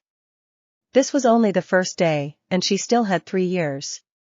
She came here because she hoped to become a hero, to see if it was truly impossible for her, so she couldn't give up so easily after the first setback. Nevertheless, she missed her father. While Midoriya Izuku was in school, Vortex adjusted his tie, looking over the building before him. The man, who rarely ever left HQ, was dressed in a classy business suit and tie. Of course, he wasn't wearing that for fun. Oh, no, he was on a mission, one that was quite important. He didn't particularly like having additional responsibilities, but he was happy that his master entrusted him with this. It sure wasn't a task he would have given to Arsenal or Tangleweaver. The portal user was currently standing in front of a pro-hero agency, but not just any agency. It opened just recently, and already got a few fans, which wasn't surprising since any heroine with a minimum of appeal was bound to get fans quickly. Indeed, it was a heroine their master told them about last time. MT Lady. Why was Vortex here? Well, it was simple. It all started yesterday when Hayasama had called him, Zhonglu, and Ace to a private talk after his first day at G.A. The 4 of them were in Hao's office, where the massive man explained what his plan for MT Lady was overall. The moment I laid my eyes on her, I saw that she was a greedy. She's the most susceptible to corruption, right now, so she makes a prime target, Izuku crudely explained, making Zhong hum. Well, she's just started, you know, master. It's no guarantee. I'm sure that in time, she could better herself, redeem herself in the eyes of justice. It's not. The bullman started arguing, only for Hao to scoff. I don't believe in that bull, he said. Sir, Zhonglu retorted without making a fuss. Vortex couldn't help but sweat drop. So, what did you have in mind, Izuku? Ace questioned curiously before the conversation could derail. Obviously, we can't just knock on her door and ask to bribe her. I was thinking of being a little more subtle. You aren't wanted or anything, are you, Vortex? Hao suddenly asked him, making the man shrug. Not really. I mean, I've got a villain name, but I rarely use it outside the base. I was Avian King's escape route, so I always stayed behind and close to him. I don't think a lot of people know me. I, for sure, have never been arrested either, he replied, much to Izuku's satisfaction. Good. What I want is for you to go to her agency and introduce yourself as a business owner who wants to sponsor her, the horned boy explained. Sponsor? Vortex repeated with an arched eyebrow. Well, that was unusual, but he was intrigued by where this was going. His previous boss never did settle, even when it came to bribes. Though Avian King mainly bribed cops since he didn't want to take risks with heroes. He had to say that his current master has. Yes. Zhonglu, the nightclub above, is an official business, isn't it? Under whose name is it? Izuku questioned. No one in particular, it's a fake name. I knew a few guys who helped me get the paperwork in order with fake IDs and everything, master, Zhong responded. Izuku nodded, seemingly satisfied with the answer. Good. Then, you'll play the role of the one who owns this place, Vortex. And I'll tell you everything you need to say tomorrow, once you go to her agency. Tomorrow? That's awfully early. I thought I'd have more time to prepare, Vortex whispered nervously. Well, he supposed he was used to working under pressure. It's a good thing you don't need time for this, Izuku snorted dismissively. Ace snickered amusedly in response, glancing at Vortex from the corner of her eyes. You and Zhonglu can use whatever resources you think are necessary, but I doubt you'd need much for a woman like her. She's a hindrance at most. If anything, I suppose your confidence and trust in me reassures me, Hayasama, Vortex spoke. While he was nervous, he supposed that he wasn't in any danger. In the worst case, he could simply teleport away. Besides, MT Lady was only a rookie, likely a greedy one at that. At least, from what he had seen of her debut on TV. He trusted Hao enough to listen to him. Good. Just make sure you don't disappoint me, Hao warned with an indifferent tone, though there was a clear underlying coldness to it, one that was enough to make Vortex freeze. Oh, he couldn't afford to make mistakes. Back in the present day. In any case, after that discussion, their master had given Vortex and Zhonglu various other instructions about their plan. One of which was to only use pawns, expendable people, who also weren't on any wanted list. That was for later, since Vortex didn't need any underling for now, but they'd need some specific resources for if, or rather, when MT Lady agreed to their offer. With another breath in, he entered the hero agency, briefcase in hand. Now that he thought about it, wasn't this the first time he had ever come into such a place? Looking around, he noted that the agency was quite modest. It wasn't spacious, and even from the outside, it only had 2 floors. It wasn't shocking since she was new. She didn't even have sidekicks, and from the intel he got, she should be here right now. He already had the schedule of her patrols, after all. Considering that she was in a particularly calm neighborhood, she didn't need to do much to keep it safe. Well, that, and there were plenty of heroes everywhere. Clearly, MT Lady wanted to stand out, and perhaps that need was what would push her to accept his offer. Several meters from the entrance was a desk, where a secretary sat. A brunette with a hair bun, seemingly checking paperwork. Though she stopped what she was doing once she noticed he was there. "Oh, sorry. I didn't see you there. Can I do something for you?" The secretary spoke up as Vortex approached, putting on a smile. "Yes, I would like to know if the heroine, MT Lady, is present," he said. "She is, but I don't think anyone made an appointment," the woman replied confusedly. Of course, no one made an appointment. She just debuted, after all. She wouldn't get business deals so quickly. Moreover, Vortex knew that she had gone to a hero school that wasn't as prestigious as UA. Most companies noticed heroic students only if they came from UA, thanks to the sports festival. I haven't. I only noticed her debut recently. Please, tell her I'm here and that I have a business opportunity. If she isn't interested, I can leave, Vortex argued, giving the secretary a business card. It was the only one they made since they were in a hurry because their master only told them of their plan yesterday. Nevertheless, one card was enough. It wasn't like they'd be having these deals with numerous legitimate companies. The secretary grabbed the business card, looking it over for a few seconds before nodding. "All right, I'll tell her." "You can wait here, sir," she confirmed, much to Vortex's joy. The woman stood up from her seat, then left the room. Izuku's underling just stood there, tapping his foot on the floor. This was a good start already. If the secretary didn't throw him out right away, then he was halfway there. All he needed to do now was convince the pro-heroine with his offer. "Sir? Takeyama-san says that she's willing to hear you out." The secretary came back, breaking him out of his thoughts. "Just take the door to your left." "Thank you," Vortex nodded gratefully. He wondered why MT Lady didn't come to pick him up herself at first, instead of letting a stranger freely walk around the agency. He quickly found out why when he went where the secretary indicated. The door directly led to a room, which was evidently a break room. There were 2 couches, a fridge, and cabinets. This wasn't an office for a business meeting. Nevertheless, as long as he got what he wanted, he didn't care where they'd meet. Vortex looked down, noting that the blonde heroine was also in the room, sitting up on one of the couches and stretching her arms with a yawn, a magazine slipping from her chest and falling to the floor. Was she sleeping there? "MT Lady, I presume?" He spoke as the blonde hummed in confirmation, standing up to greet him. "I'm Yasen Nanami, and very happy to meet you," he extended his hand. The pro-heroine looked at it for a second, then shook it. "That's me. I wasn't expecting any visitors, but I was told it's for business?" MT Lady inquired, intrigued, though she kept it well hidden. "Indeed. I've seen your debut and I was simply mesmerized. I think you have a great future ahead of yourself, which is why I'd like to sponsor you," Vortex explained with all the confidence he could muster. It was practiced confidence, which he used when he had been an accountant for big firms, and a salesman before that. "Sponsor?" The blonde perked up. You could almost hear a cash register as she repeated the word. "I'm listening."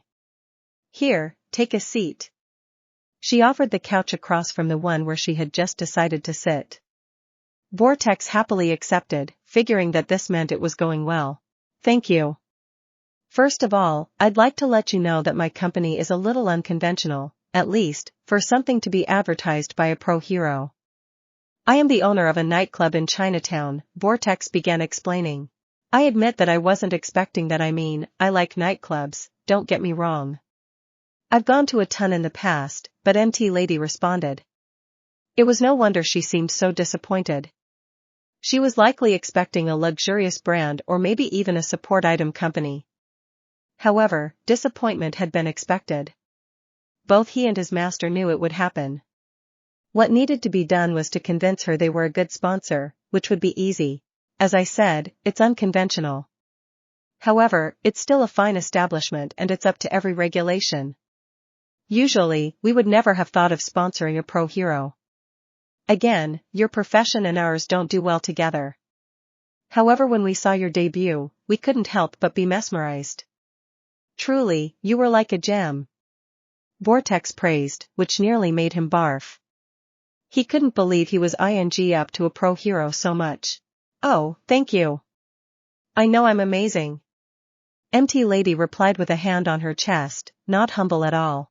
Yes, Vortex confirmed, keeping his tone from getting bitter. And we thought a heroine like you, who just debuted, yet has so much potential, would attract so much attention to our establishment. You are strong, beautiful, and admirable. It is that image that will be reflected back on us. And of course, with that, your arrival has also inspired us to take on a new endeavor. What do you mean? MT Lady asked, despite being absorbed by smiling to herself, thanks to his praises. Well, we thought of starting our own modeling agency. Nothing too big, but we'd like it to be eventually published in all the fancy magazines, Vortex answered. They had already bought several pieces of equipment for photography after their master had told them about the plan. Modeling? MT Lady nearly beamed. Oh, how long had she dreamed of being both a pro hero and a model, one day? She never thought this opportunity would come so early. Perhaps, this was her greatest opportunity, even to surpass Iwabami. Indeed. We have no better candidates than you, and we would be honored if you were to become our first model. A model? Wow, now that's MT Lady looked up dreamily before suddenly shaking her head to dismiss those thoughts. Wait, but first, you didn't even tell me how much you would sponsor me, the blonde reminded him. After all, maybe he was all talk and only wanted to make money off her back. She needed to make sure she'd get something out of this, too. Maybe they weren't even successful. How about $1,000,000 a month? Vortex casually dropped his briefcase on the table and opened it to reveal the money inside. $1,000,000 yen. This was a significant amount of money per month, but they had been generating a substantial income lately, and their master believed they wouldn't be paying it for long. Catching. MT Lady's eyes turned into yen signs. You've got yourself a deal. She quickly accepted, a greedy glint in her eyes. Well, that was certainly easier than expected. Still, Vortex wouldn't complain. I'm happy we got a deal, MT Lady-san. Now to talk about the contract. He pulled a stack of paper from his suit and placed it on the table. The blonde immediately sighed tiredly. He could relate. He never liked contracts either. Midoriya Izuku was about to walk out of UA. Since it was the end of the day, he wanted to hurry and get to the lair to speak to the others and check how Vortex did, since the man had likely contacted MT Lady. Of course, if he stayed a bit late, he'd have more opportunities to bond with his classmates. Well, more like he'd be looking for their vulnerabilities and how to exploit them. However, he'd certainly be earning their trust, and with trust came friendship. If they were close to him, they'd be all the more likely to join him. Nevertheless, everything had its timing, and he couldn't neglect his duties to his main operation either. Unfortunately, just as he was about to pass through the gate, someone screamed at him to stop. You, Scaly! Izuku sighed and turned around. Bakugo stood there, several meters away from him. It seemed he recovered from his injuries thanks to Recovery Girl. Of course, his defeat didn't take him down a peg either. The horned man didn't know why he bothered, hoping the blonde would finally learn his lesson. Clearly, he was way too stubborn for that. What do you want, now? The massive boy frowned, his patience wearing thin. Don't think it's over, not even for a second. One day, I'll beat you. Today just wasn't the day. But one day I'll make you spew your guts out and admit defeat, you hear me? Katsuki declared, still prideful and confident despite his humiliating loss earlier today. Izuku was almost impressed by that stubbornness. Almost. And for once, the blonde didn't scream at the top of his lungs. Pfft, believe whatever you wish. It will end in a boring fight, as usual, Izuku replied dismissively before spinning on his heels and walking away. Surprisingly, the blonde didn't retort. Instead, he simply watched as the green-haired boy left. They didn't need any more words. Katsuki's declaration was a promise, but it wasn't the first, and Izuku had abandoned the hope that the blonde would push him to his limits long ago. No. Whoever would finally be a worthy opponent was someone he hadn't met yet, unless it was All Might. Yet the hero was different from what he expected. Further away, inside the UA building, a few of their classmates watched their interaction through the windows, not that they could hear anything. I wonder what's their deal, Mina muttered, with Kirishima clenching his fist. A promise between men, I bet. The redhead declared, pumped up by the prospect. Oh, fated rivals or something. Ochaco nodded in understanding. I do wonder if these kinds of rivalries are healthy for our academic life, Ida pointed out, though he was mostly ignored. Looks like it's one-sided to me. Midoriya treated Bakugo like he was a joke. Hagakure perked up from their side. Even though she was invisible, they could see that she had her arms crossed thanks to her sleeves. Nearby, observing from the corner, Todoroki furrowed her brows. The two boys were nearly dots from where she stood, yet her eyes couldn't help following the bigger one. Silently, she clenched her fists. She couldn't believe that she lost so easily. Never again. Not against someone who fought with fire. Several minutes later, Izuku got out of the station, walking home. He wasn't even 15 minutes away from his house. The sun was setting to let night take its place. Of course, he was getting home first, so that he could change his clothes, but also tell his mother he'd be away again. He thought that nothing would happen on the journey there, at least. However, he was proven wrong when a man suddenly came running from around a corner. It seemed he was holding a purse, looking frantic. Izuku doubted it belonged to him. He would have ignored it and let a pro-hero deal with the guy, but the man's eyes widened when his gaze landed on the horned boy. Instead of wasting time by going around him, the small-time villain screamed, "Out of my way!" He only let the green-haired boy a second to step aside, and when he noted that he wasn't going to move after that second passed, the man opened his mouth wide. To the shock of all the passers-by around, a small missile shot out of his mouth, flying toward the boy, who still didn't budge from where he stood, though the smoke caused by the blast once it made contact with him hit him well. The purse snatcher continued to run, undisturbed by his apparent murder. Huh? He froze with wide eyes when an arm suddenly came out of the smoke. Are you trying to ruin my uniform, stupid punk? Izuku shouted angrily, hitting the villain in the head with his forearm. BWA. The purse snatcher yelped as he was thrown back and crashed to the ground, spreading cracks around the spot where he fell. Damn it. My blouse is ruined, the horned boy grumbled in annoyance. Thankfully, the jacket seemed fine. Looking around, he noticed that the people around him all fled the moment they heard the explosion. You better not have hurt anyone, you Batar, huh? Miruko suddenly pounced from around the corner and landed not too far from the purse snatcher Izuku had just beaten. The heroine paused, looking at the scene. Miruko. Of course, Izuku recognized her. Who wouldn't? She was in the top 6 in hero rankings.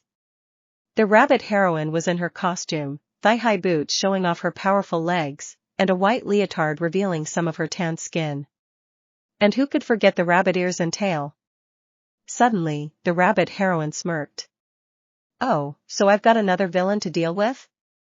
Did you and your buddy have a fight? Oh, for S sake, not this again, Izuku face-bombed. I'm not a villain. He retorted in annoyance. Miruko's gaze wandered over him, studying his face and build. He certainly looked strong, in her opinion, but she wasn't intimidated. Nah, look at your face, you're clearly a villain. Miruko replied, making the horned boy. I'm not. Damn it. Look at my clothes. I'm literally wearing UA's school uniform. I just finished my first day. The green-haired boy yelled in response, pointing at his uniform. Again, Miruko looked it over. After a few seconds, she sighed, as if conceding. Alright, I guess you ain't a villain. But that just means you're a kid. And if you beat that villain, she gestured to the unconscious purse snatcher. Then, that also means you used your quirk. She pointed at him. I didn't, Izuku scoffed. As if he needed to use his quirk on that small fry. That was ridiculous. No need to lie now. Miruko replied instantly. She was surprised he was even a kid, given his appearance. And even if he were physically strong, that wouldn't help him survive a missile. Look, I'm not going to scold you too hard for it. You were attacked and just defended yourself, there's nothing wrong with that. But next time, just get out of the way and run. Using your quirk is still illegal. And I'm telling you, I haven't used my quirk, he grumbled dismissively, walking past her. I doubt your mutation makes you missile-proof, and I heard an explosion. Obviously, you used your quirk to beat him. Again, I'm not here to scold ya, kid. But if you want to thrive in UA, better start being honest, Miruko replied, seemingly not too offended that he just walked past her, though her eye did twitch. Heh, just because you need a quirk to beat a guy like him doesn't mean I do, the horned boy scoffed amusedly. Now that ticked the rabbit hero off. Huh? What did you just say? Miruko spun on her heels and glared at him. She may have been a pro-heroine, and a powerful one at that, but she also had a lot of pride. Maybe even too much if you asked certain people. Obviously, she couldn't let that kid's comment slide. You think I'd need my quirk to fight a purse snatcher? Well, I don't know how you'd dodge a missile without your jumping, Izuku shrugged, knowing perfectly what he was doing. I wouldn't be a pro if I couldn't. And I'm not gonna take that from a brat who'd himself in an actual stressful situation. The rabbit hero argued. Oh, if only she knew. Being a pro doesn't mean anything. I'm stronger than most of them already, the tall boy scoffed arrogantly. Miruko narrowed her eyes in annoyance. There was no way this kid was serious. She knew that it was his first day at UA, but they should have done something about his arrogance already. She noticed his gaze, too. He looked down on her and didn't even hide it. Swiftly, the rabbit hero looked around, noting that there was no one around. The civilians fled, and there were no pro-heroes. Time to teach this brat a lesson. Why don't you prove it, then, kid? Miruko called out to him, making the horned boy pause. What are you talking about? Izuku asked curiously. He had been taunting her on purpose, to see what he could get out of it and check how short her temper was, but he didn't actually know what to expect. Let's have a quick fight here. Before any cops or other pros come. If you want to talk, then you gotta be able to back up your words. I'm sure UA will teach you that, at some point, so I'm willing to give you a free lecture in advance. The tanned woman smirked as the tall boy arched an eyebrow. Alright, I doubt that you're suggesting a fool and fight, though. What are the conditions? He questioned. Well, obviously. Like I said, I'm only doing it to teach you a lesson. Pro-heroes shouldn't have too much pride, or else the villains will use that, she explained, nearly making Izuku scoff at the irony. You're just a kid who started UA, so I won't go too hard on you. All you need to win is to land a good hit on me. That's it, she suggested. HM. Seems easy enough, he arrogantly replied, making the rabbit hero's eye twitch again. Clearly, she couldn't wait to put him in his place. What do I win? Huh? She perked up in confusion. Well, what do I get out of this? What do I win if I beat you? He clarified. He already had a pretty good idea in mind of what he would ask for, and he believed it would work. All because of her pride and ego. Kids these days are so greedy, Miruko sighed. Whatever you want, she answered. It wasn't like he'd land a good hit anyway. She'd give him a good tap, strong enough for him to surrender, and she'd go on her way. She only wanted to teach him some manners, after all. I see, then I want you to flash me your, he said without a hint of hesitation. What? What the hell? Miruko gasped, expecting everything but this. She thought he'd ask for money, maybe an autograph, or to come to a birthday. Damn those freaking hormonal teenagers. You little, pervy brat. Are you crazy? There's no way I'm showing you my boba. Who do you think I am? Even if I could, it's not easy with that suit, damn brat. She gestured to her leotard. Then let me interfere them, Izuku replied casually as if it were obvious. Off. I'm not doing that. Miruko retorted, only for the horned boy to turn around and walk away. Hey. Where are you going? Leaving. There's nothing fun about fighting someone who already knows they'll lose, he replied with a shrug. And where did you hear I think I'll lose? The tanned woman snapped. Clearly, you think you're going to lose if you deny my prize so vigorously. Miruko paused again. Damn it. That little got her again. But he wasn't wrong. So what if he was a pervert?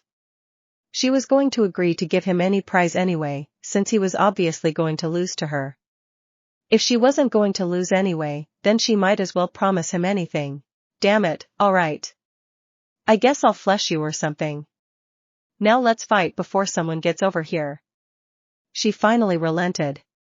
With his back turned to her, Izuku smirked to himself, then spun around. Fine. I'm ready whenever you are, the brunette spoke, motioning for her to come at him. I'll try not to hurt you too much, she smirked, stretching her legs. She was truthful. He was still a kid, and she didn't plan on going too hard on him, so she would be holding back. Besides, she didn't need to beat him to an inch of his life to teach him a lesson. She wasn't crazy. The pro-heroine dashed toward him, using her powerful legs to hop like a rabbit, going faster than most people would have by running. Yet, Izuku didn't move from his spot. He didn't look worried at all. Miruko gritted her teeth, clicking her tongue at his arrogance. Right when she reached him, she hopped to his level and spun on herself to deliver a kick at his neck. He already knew she'd hold back out of reluctance from hurting him, so he just tilted his head to the right to expose his neck and make it easier for her to kick it. What? Miruko exclaimed in shock. Sure, she was holding back, but she also used enough force to bring a guy of his size down. What was that kid made of? Before she could even react, too distracted by her own shock, Izuku punched upward. The pro-heroine gasped loudly when his fist buried itself into her abdomen, punching the air out of her lungs as pain traveled through her entire body. She spat out saliva as she was thrown in the air and landed a couple of seconds later on her back, slamming into the concrete. Ugh, she held her stomach. He punched like a truck. Don't think I'm done, she muttered. Okay, now, she was prepared. Oh, but you are. You said that I only needed to land one good hit, and I did, Izuku reminded her, making her freeze. He was right. That was the condition that she set. No way, she couldn't believe it.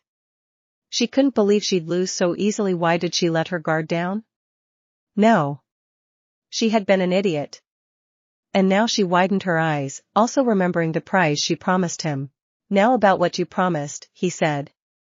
Miruko clenched her fists. You, dirty brat, fine, a deal's a deal, I guess, she grumbled. A few minutes later, the two of them were in an alley, away from potential unwelcoming gazes. Miruko had made sure the purse snatcher would be handled by the police, too, before following the tall boy. She still couldn't believe she was doing this. With a stupid kid of all people, too. What kind of training did he have to be so tough? No, it was her fault. She let her guard down, and maybe giving him such a light win condition was a mistake. However, she was a woman of her word. She didn't want to be called a coward for going back on her deal. But she wasn't lying when she said that flashing her at someone would be hard with her suit. After all, she never planned on doing something like this. She couldn't just move her suit aside. So, after taking a bit of time, she managed to partially get it off. The top part of her leotard was down at her waist, revealing her entire bare torso. She couldn't help but blush at the compromising position she was in. She didn't even know how long she was going to flash him, but it was too late to think about it now. Meanwhile, Izuku admired the view. Her suit was skin-tight, so he already knew what to expect, but it was pleasing to look at. The heroine had large boba though they certainly didn't beat 10 ts, not that he expected to ever see any woman with as huge as hers. Moreover, Miruko's body was evidently athletic. It wasn't just muscular thighs, but the upper body as well. Her abs, fully visible thanks to her lowering her suit, were a little bruised from the punch he delivered earlier. It was a shame she chose to flash him instead because he would have gladly interfered her. Nevertheless, he knew it was only a matter of time. His encounter with her had taught him something valuable about her. He already knew how to break her. So? Are we good, now? You look like a real creep, staring at me without saying a word, Miruko muttered, not meeting his eyes, ashamed of having to do this. Rare were those who saw her naked, after all. Even if she wasn't fully nude, this was still too much. Would you rather have me say something perverted? Izuku arched an eyebrow in confusion. Never mind, just get all your staring done, so we can get this over with, Miruko scoffed in annoyance. Probably the only time you'll ever see a woman's anyway, brat, she taunted him, though he didn't respond. He didn't feel the need to, as he had nothing to prove. Sooner or later, he'd be interfere those boba while she'd submit to him. Soon. Eventually, the rabbit heroine began putting her suit back in place.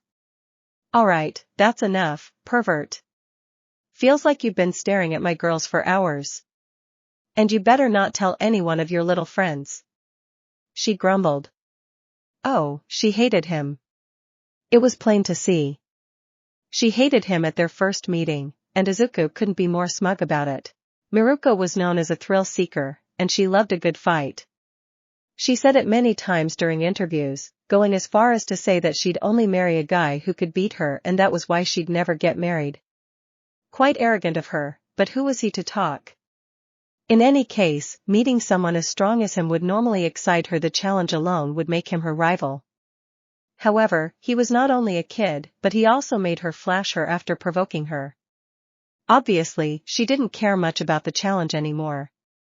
She even owned a gym equipped with a ring where people could fight, and she'd occasionally be there, too. Now, that was something he could be invited for. They wouldn't believe me anyway, the green-haired boy shrugged. His friends at UA wouldn't believe him, but the ones working for him at the lair were another story.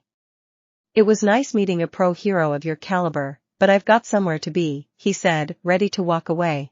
Now hold on a second. Miruko suddenly stopped him in his tracks, her suit now back in place, though clearly done in a hurry. Walking away from this is way too easy. She pointed a gloved finger at him. I've got to admit that you're stronger than I thought. Really, I'm impressed. Especially since you're a kid.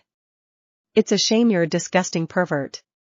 But I can't let this end in my loss. I want a rematch at some point, and with new terms. Well, now this was going even better than expected. Ah, yes, a plan was definitely forming. Though to execute it would be difficult.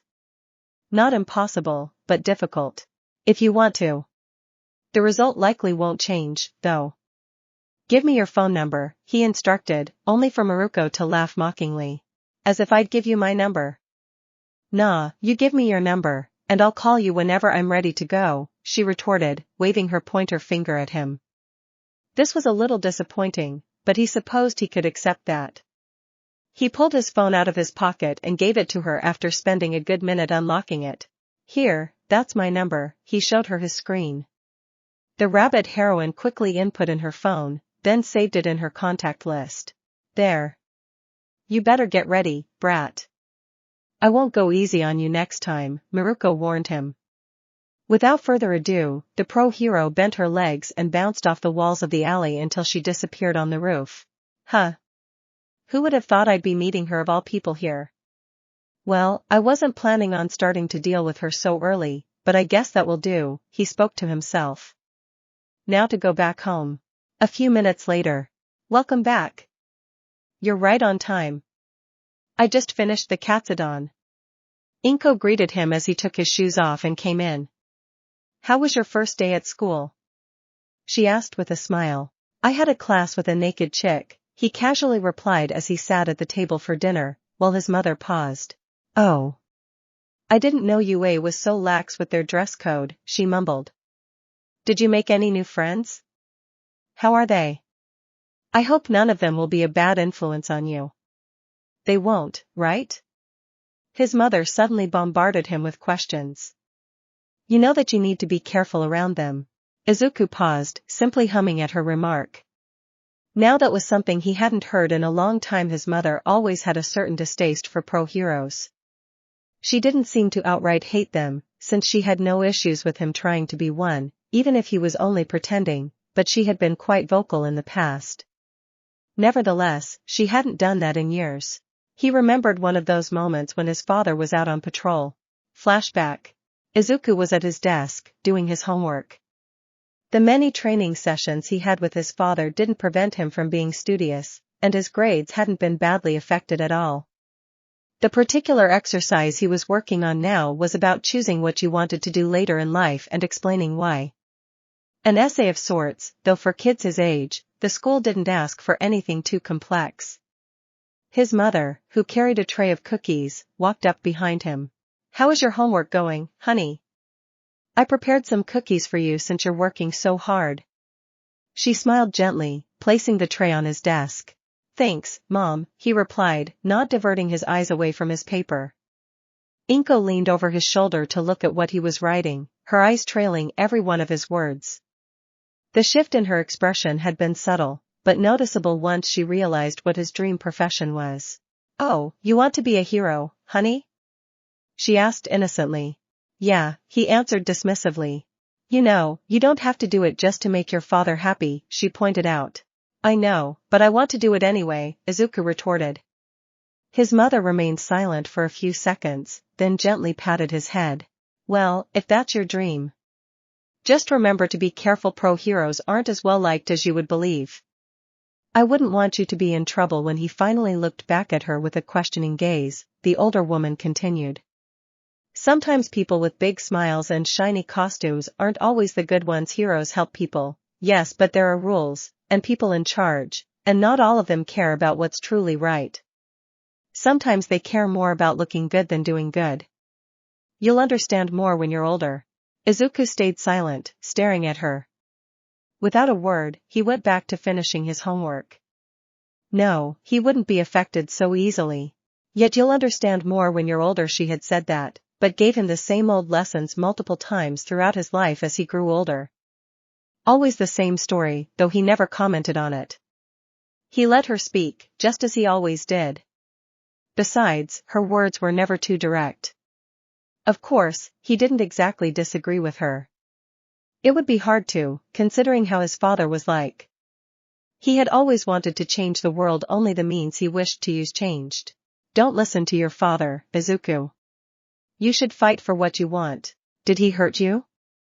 Is his training getting rougher? I am so sorry, Izuku. I wish I could help, but I'm not strong enough. Maybe when you were you could.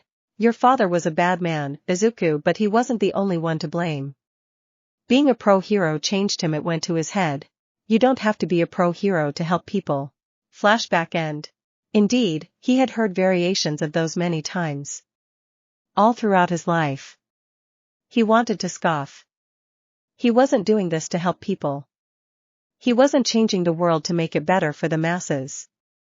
He never wished for that. He wanted a world that suited him and those like him. The strong. The truly strong. Not some bureaucrats hiding in offices. He didn't despise pro-heroes as a whole, but mostly the government. However, he loathed their weakness. If there were any heroes in his world, and he hoped there would be, just so that he would always have fun, always be challenged in fights to the death, they would all be powerful, standing on top of the food chain, stronger than the majority of pros there was now. Even after fulfilling his goals and ambitions, he wouldn't stand living in a boring world. I'll eat the katsudon, then I'll change. I need to go out for something, he said, keeping it vague. Alright, just don't stay out too late, Inko smiled, sitting across from him. Izuku simply replied with a hum before starting his dinner. He could never quite figure out what was going on in his mother's head, though he supposed the same went for her about him. They weren't the type of family to share their secrets with each other. Even if she had an idea of what he might be doing, she certainly didn't know much about it. A couple of hours later, Hao sat in his throne, where he was in the company of several of his underlings. Vortex had just finished his report, notifying him of the success the portal maker had with the heroine, MT Lady. Good job, Vortex. This is only the start, but soon, she'll be the shield we'll use for any of our activities in her sector, Hao praised the man, who nodded gratefully. If all went well, MT Lady would be nothing more than a dirty cop, though even then, he'd have plans to change her more. She annoyed him that day, months ago, and extorted him. He still hadn't forgotten. He was going to make her his and put her in her place at some point. Are you going to meet her? Himiko asked curiously. Clearly, the blonde wanted to have some fun with the pro, from what Izuku could see in her eyes. It seemed that turning her own mother into a got her a new fetish. Someday. When I believe the time is right, Izuku responded. That's all well and good, boss, but I also had sights on a pro heroine. She's been snooping around in my turf, well, yours, but you get what I mean. I want to capture and bring her here. I know our customers have been dying to have another pro too, and they're getting tired of 10ts giant melons, Tangle Weaver interjected with his arms crossed and a wide grin on his face. Leech, who was standing nearby, nodded excitedly like a lecherous dog. Is all you people think about? Shade Wielder grumbled with visible disgust on his face. It wasn't that he was against Tushin, slavery, or... Oh, he was a scumbag, and he knew that. If he had money and status, he was okay with everything, unless his ego was damaged like when Hao humiliated him so badly and killed his men.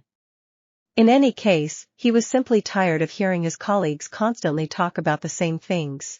Before Tangle Weaver could retort, Hao spoke up. Is she a minor pro? The draconic villain inquired, to which his underling nodded. She is.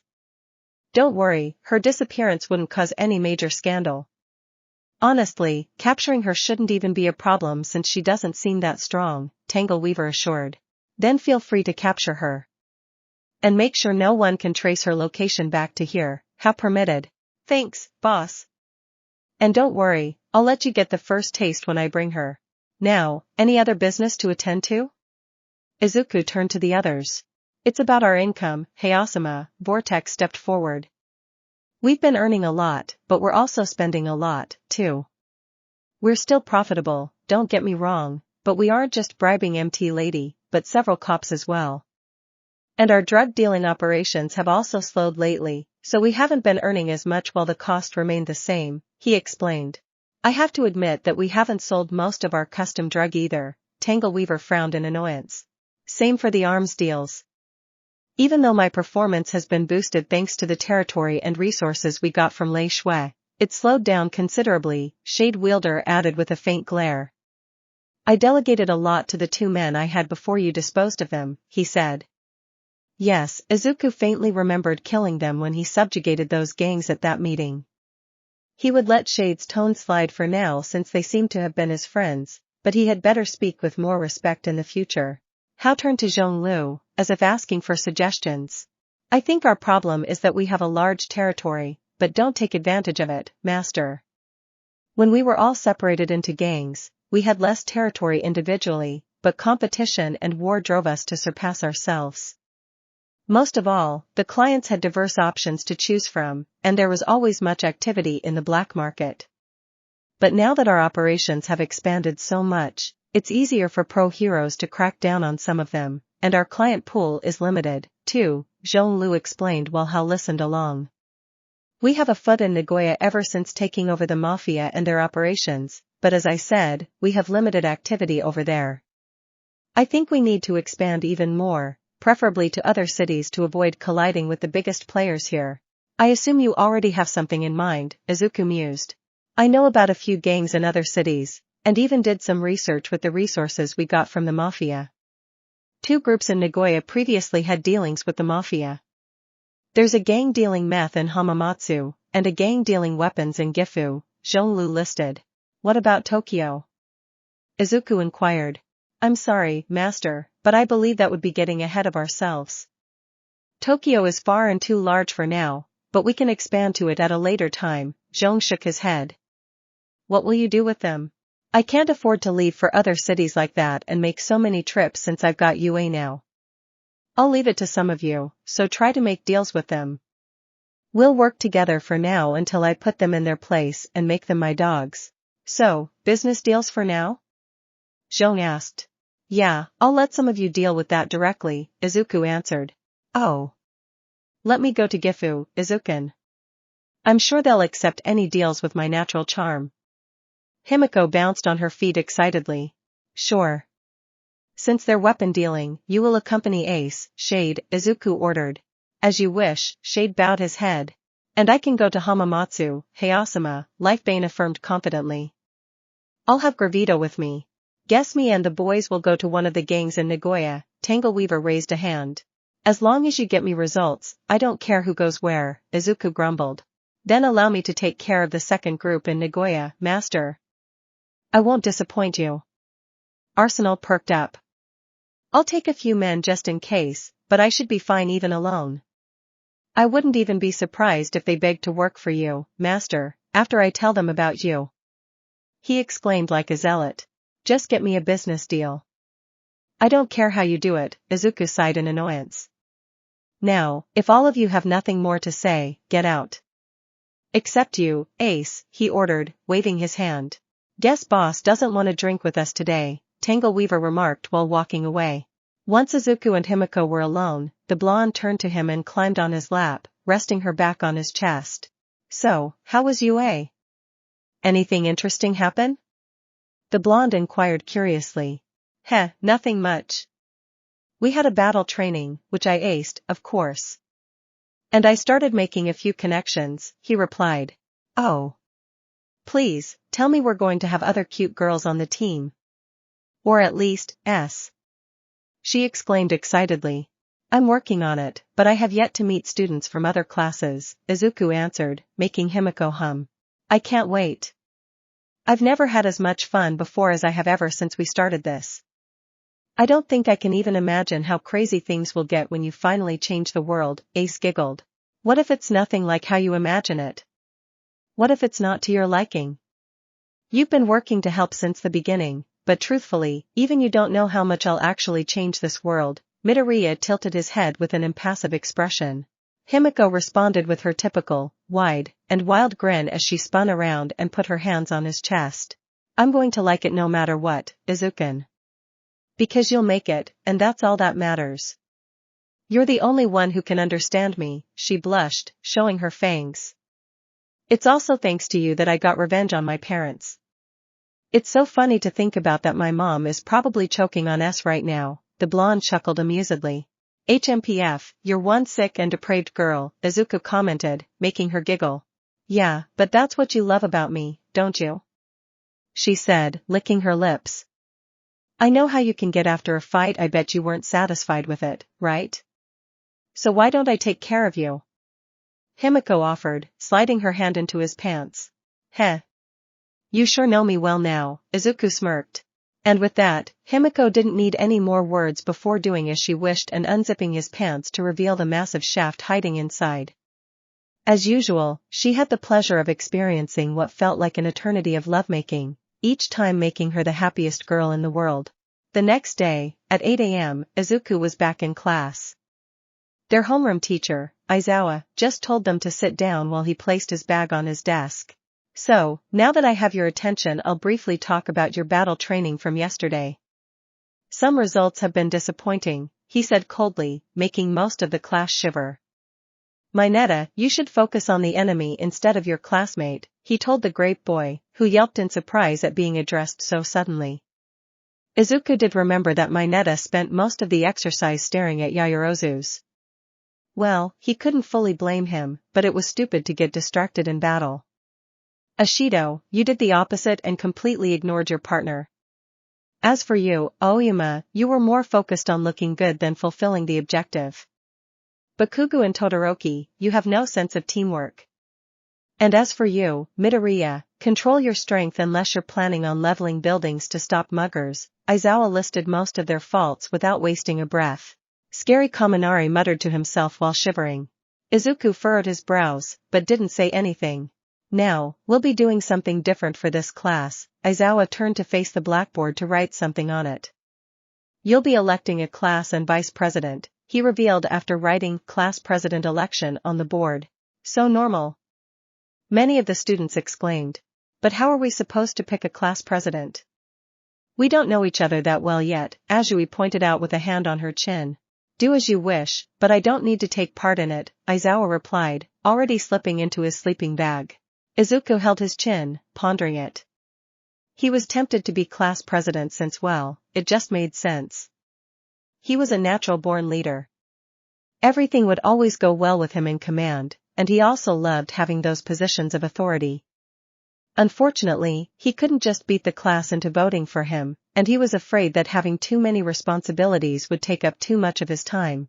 As class president, will we have to interact with the other class in the heroics department often? Izuku asked Aizawa before he could go to sleep. Of course, he sighed. Then I'll run for class president, Izuku declared almost immediately. That way, he'd have a valid reason to see the other class and interact with them. He hoped the female students were on par with the ones in his class. Then I am, too. Everyone should vote for me. Bakugo nearly jumped on his desk as he screamed. I'm in, too. Hell yeah. I want to be class president. If I'm elected, all girls will have to wear shorter skirts. 18 inches above their knees, at least. Izuku sighed. So, everyone was running for class president. This was going to be annoying. Eventually, Ida convinced the class that they should all vote in an orderly manner. Everyone would be running for president, and the two people with the most votes would be the president and vice president. They all had 10 minutes to write who they were voting for on a piece of paper before giving it to Ida. To the tall boy's displeasure, it was anything but quiet since the students chatted with each other while Aizawa didn't seem to care. Obviously, Izuku wrote down his own name. He was pretty sure most of the students were going to do the same, but he would remedy that. First, his gaze settled on Mineta, who was just about to write his own name before the horned boy grabbed him by the head and lifted him. Hey. What are you doing, dude? The midget complained.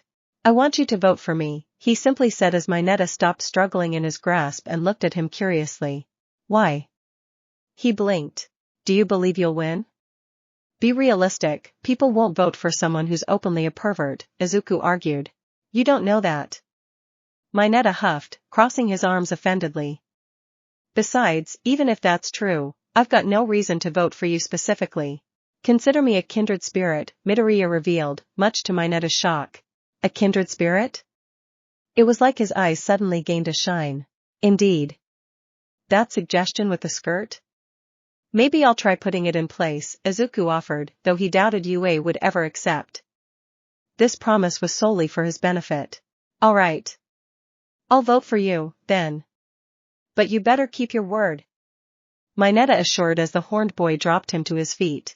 Oh, and convince Blondie here to vote for me as well, he gestured to Kaminari with his chin. Kindred spirits gotta help each other.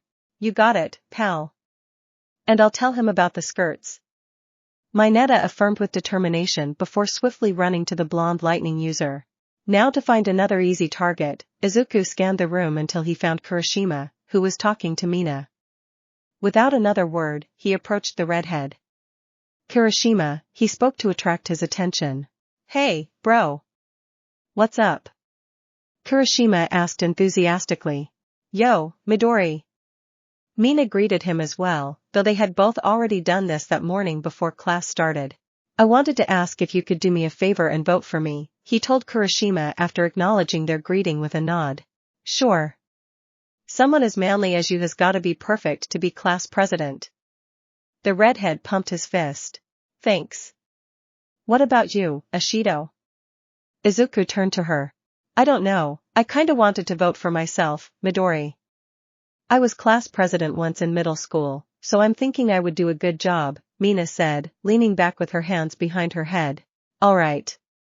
It's just that this is important for me, but I don't want you to feel like you need to vote for me. Feel free to vote however you want, and may the best student win, he said with a small smile. Mina didn't reply, but her eyes softened after hearing the first part of his sentence. When Izuku left, Kirishima turned to his pink friend. You're definitely gonna vote for him, aren't you? He grinned. Well, yeah. Did you look at his face when I said I wouldn't? I felt so bad for him. Mina retorted, breathing out. I don't know, he didn't look that sad to me, Kirishima shrugged. That's because you can't read micro-expressions. Mina shook her head with an arrogant smile as if he were a lost cause. On Izuku's side, he went to Uraraka this time. The girl was staring at the blank piece of paper, blushing while she did. Curiously, he stood behind her and stayed silent, watching over her shoulder. After a few seconds, she finally began to write Midoriya Izuku. With a satisfied nod, he went back to his seat.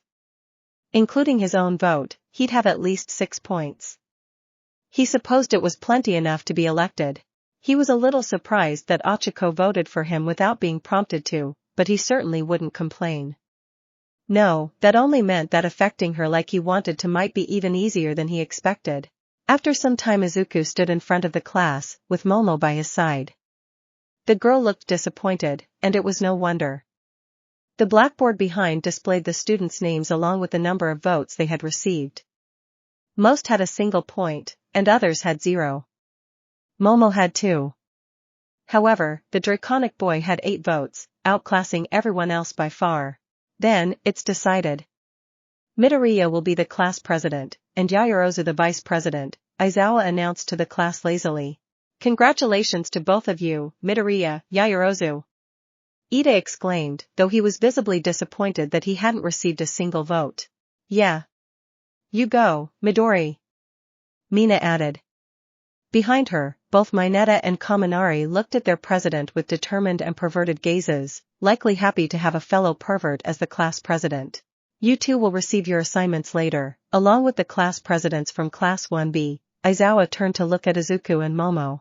Yes, sir, Momo confirmed, though the president remained silent. Damn it, who the hell voted for that scaly gap? Bakugo screamed, only to be castly ignored. Enough, Aizawa silenced the class. Go back to your seats, he ordered so that they could continue the class. Several hours later, the bell finally rang, and the classroom began to empty as students poured into the halls for lunch. Izuku took his time, not because he needed to, but because it allowed him to watch the flow of his classmates and note who gravitated toward whom. Some groups were already forming. He could see Yaoyorozu and Jiru together, Kota and Shoji talking. Of course, he was accompanied by his own group, too. Uraraka, Ida, Ashido, and Kirishima. Kaminari and Mineta weren't too far behind, hanging together and giving him eager thumbs up as if the three of them had just pulled off some great coup. When they got to the cafeteria, they slid into their seats. Kirishima plopped down across from him, Mina beside him on the right side, and Ochaco on the other. Ida sat by Kirishima's side. Surprisingly, they were even joined by Hagakure, who noticed when floating clothes sat at their table. So, Mr. Class President, Mina teased, poking her fork at him. What's your first big plan for our class? I'm willing to take suggestions, Izuku snorted. I think we should all have longer gym classes. Kirishima immediately suggested. Again, Izuku doubted he had the power to change something like this. Actually, he didn't know how much power he had, but he didn't believe it was a lot. In any case, I am happy you won, Midoriya. You are highly deserving of such a privilege, which is why I voted for you. Ida interjected with a wide smile. You voted for Midori, too, Ida? Mina asked. He got so many votes. I'm pretty sure we all voted for him, but that only makes 6, so who are the last 2? Hey. Why do you assume I voted for him? Ochaco sputtered with a blush. Oh, please, Mina snorted dismissively. What is that supposed to mean? Without notice, Izuku suddenly stood up, his plate already empty. Oh, you're already done, Midoriya? Hagakure inquired, looking up at him. Yeah, I wanted to look around UA a little while we don't have any classes, he explained while Mina continued to tease Ochaco in the background. I know it's UA, but it's still a school, what's there to see? Kirishima arched an eyebrow. Who knows? Izuku shrugged before leaving without another word. He couldn't tell them that he wanted to observe UA's structure and see if any other students caught his eye. His prime targets were in the hero course, so that was around only 40 students with potential in his generation. However, he wouldn't simply dismiss the other hundreds of students in other courses. If any had potential, they had value, and he wanted them.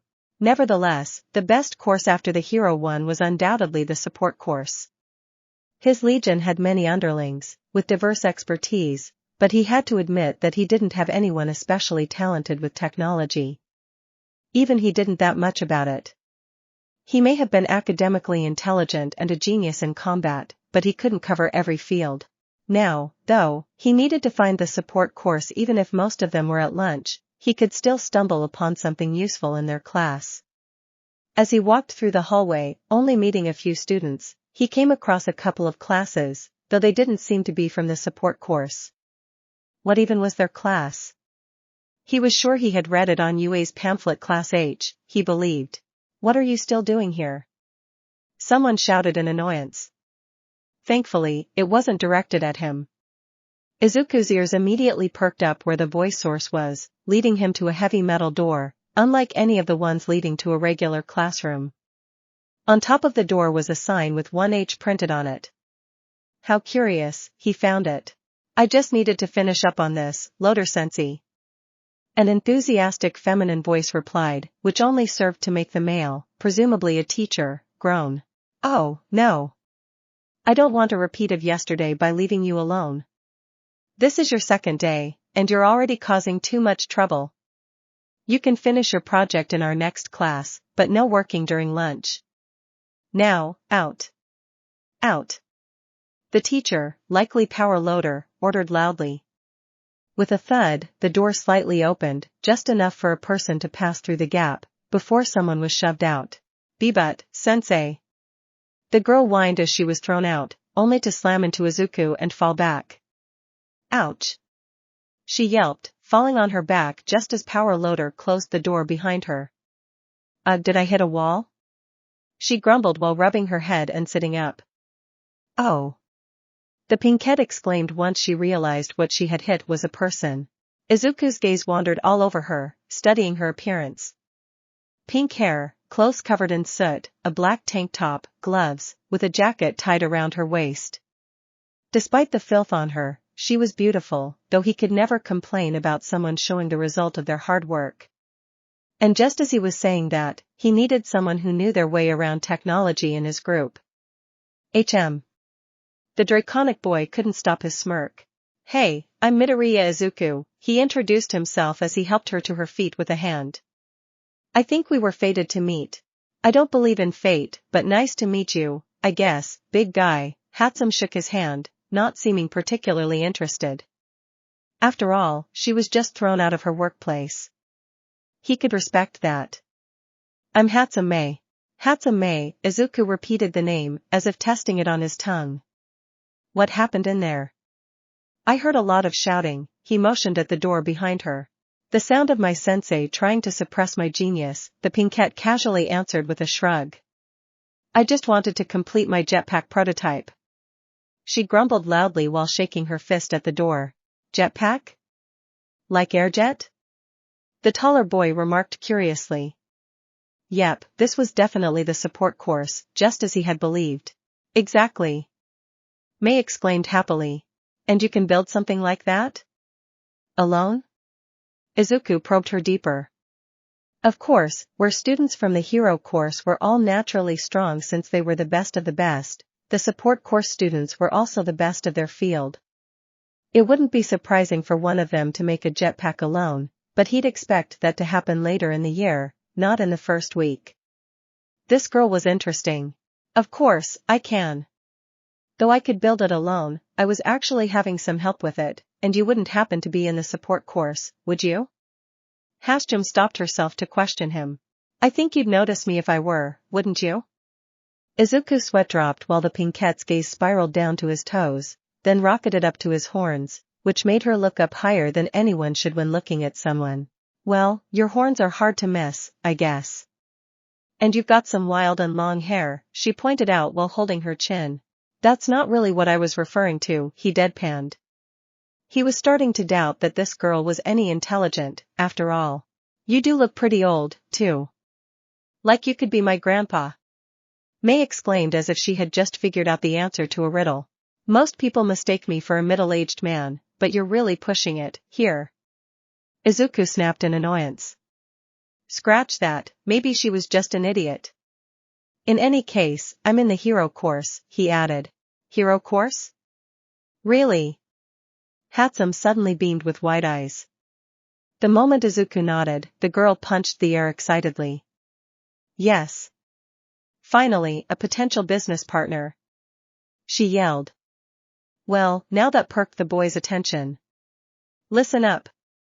If you ever need a support item, I want you to come to me. I don't have a lot to show off, for now, but give me a week or two, and you won't believe your eyes at the wonders science can produce. She just went into her sales pitch well. I'm not the type to use tools in combat, especially considering my quirk.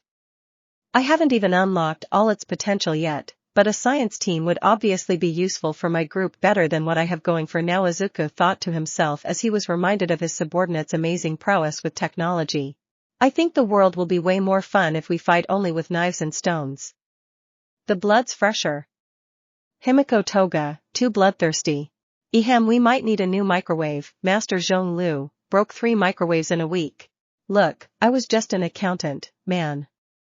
Vortex, completely clueless. And the rest of his team wasn't any better. He really shouldn't expect anything interesting, technologically speaking, coming from them. While he didn't need technology to be powerful, most of his subordinates did. I'm tempted, but I'd have to see the competition first. Izuku crossed his arms. Pfft. You're not gonna find better, big guy. I'm already the best. Well, second best, next to my unofficial business partner.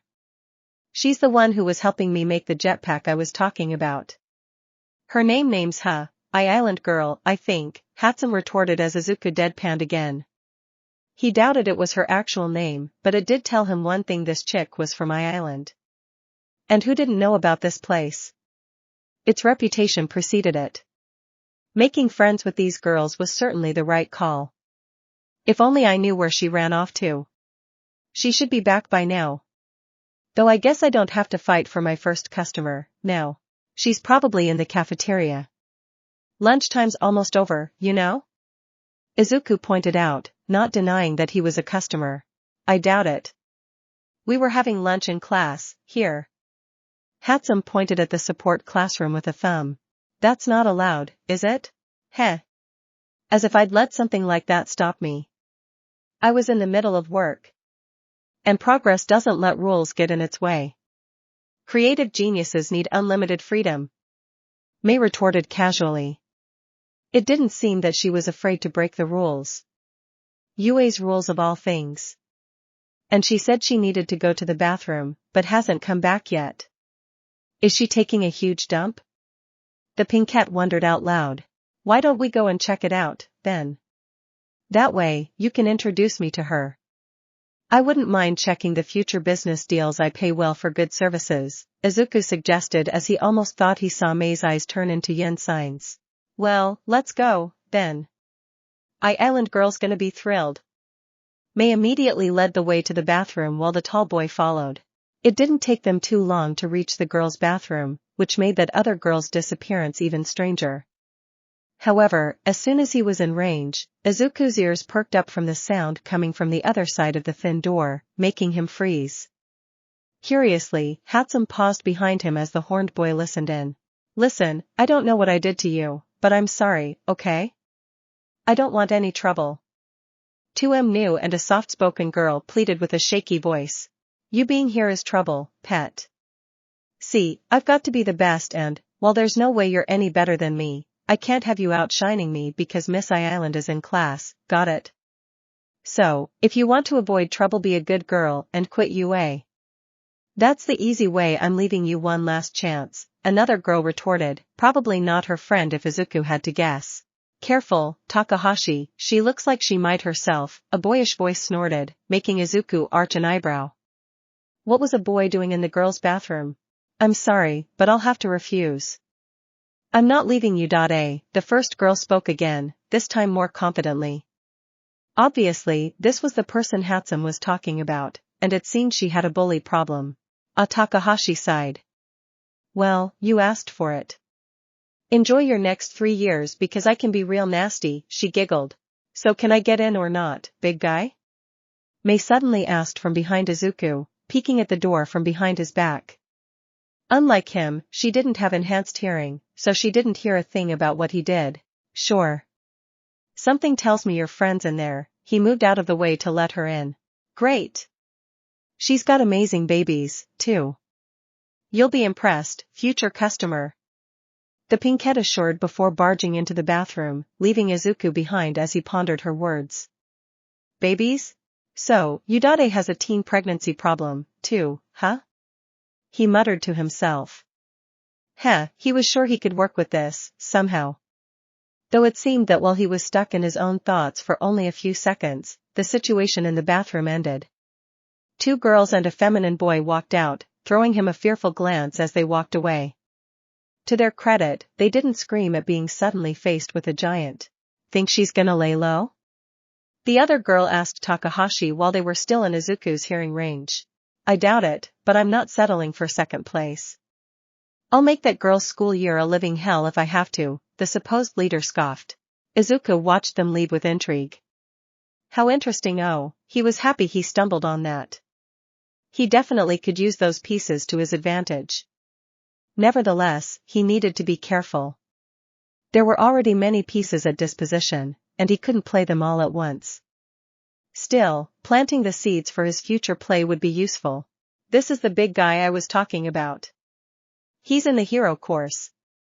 Hatsum exclaimed as soon as she came out of the bathroom and gestured to him. Behind her was a slightly older-looking girl with blonde hair and blue eyes. Most of all, she didn't look Japanese.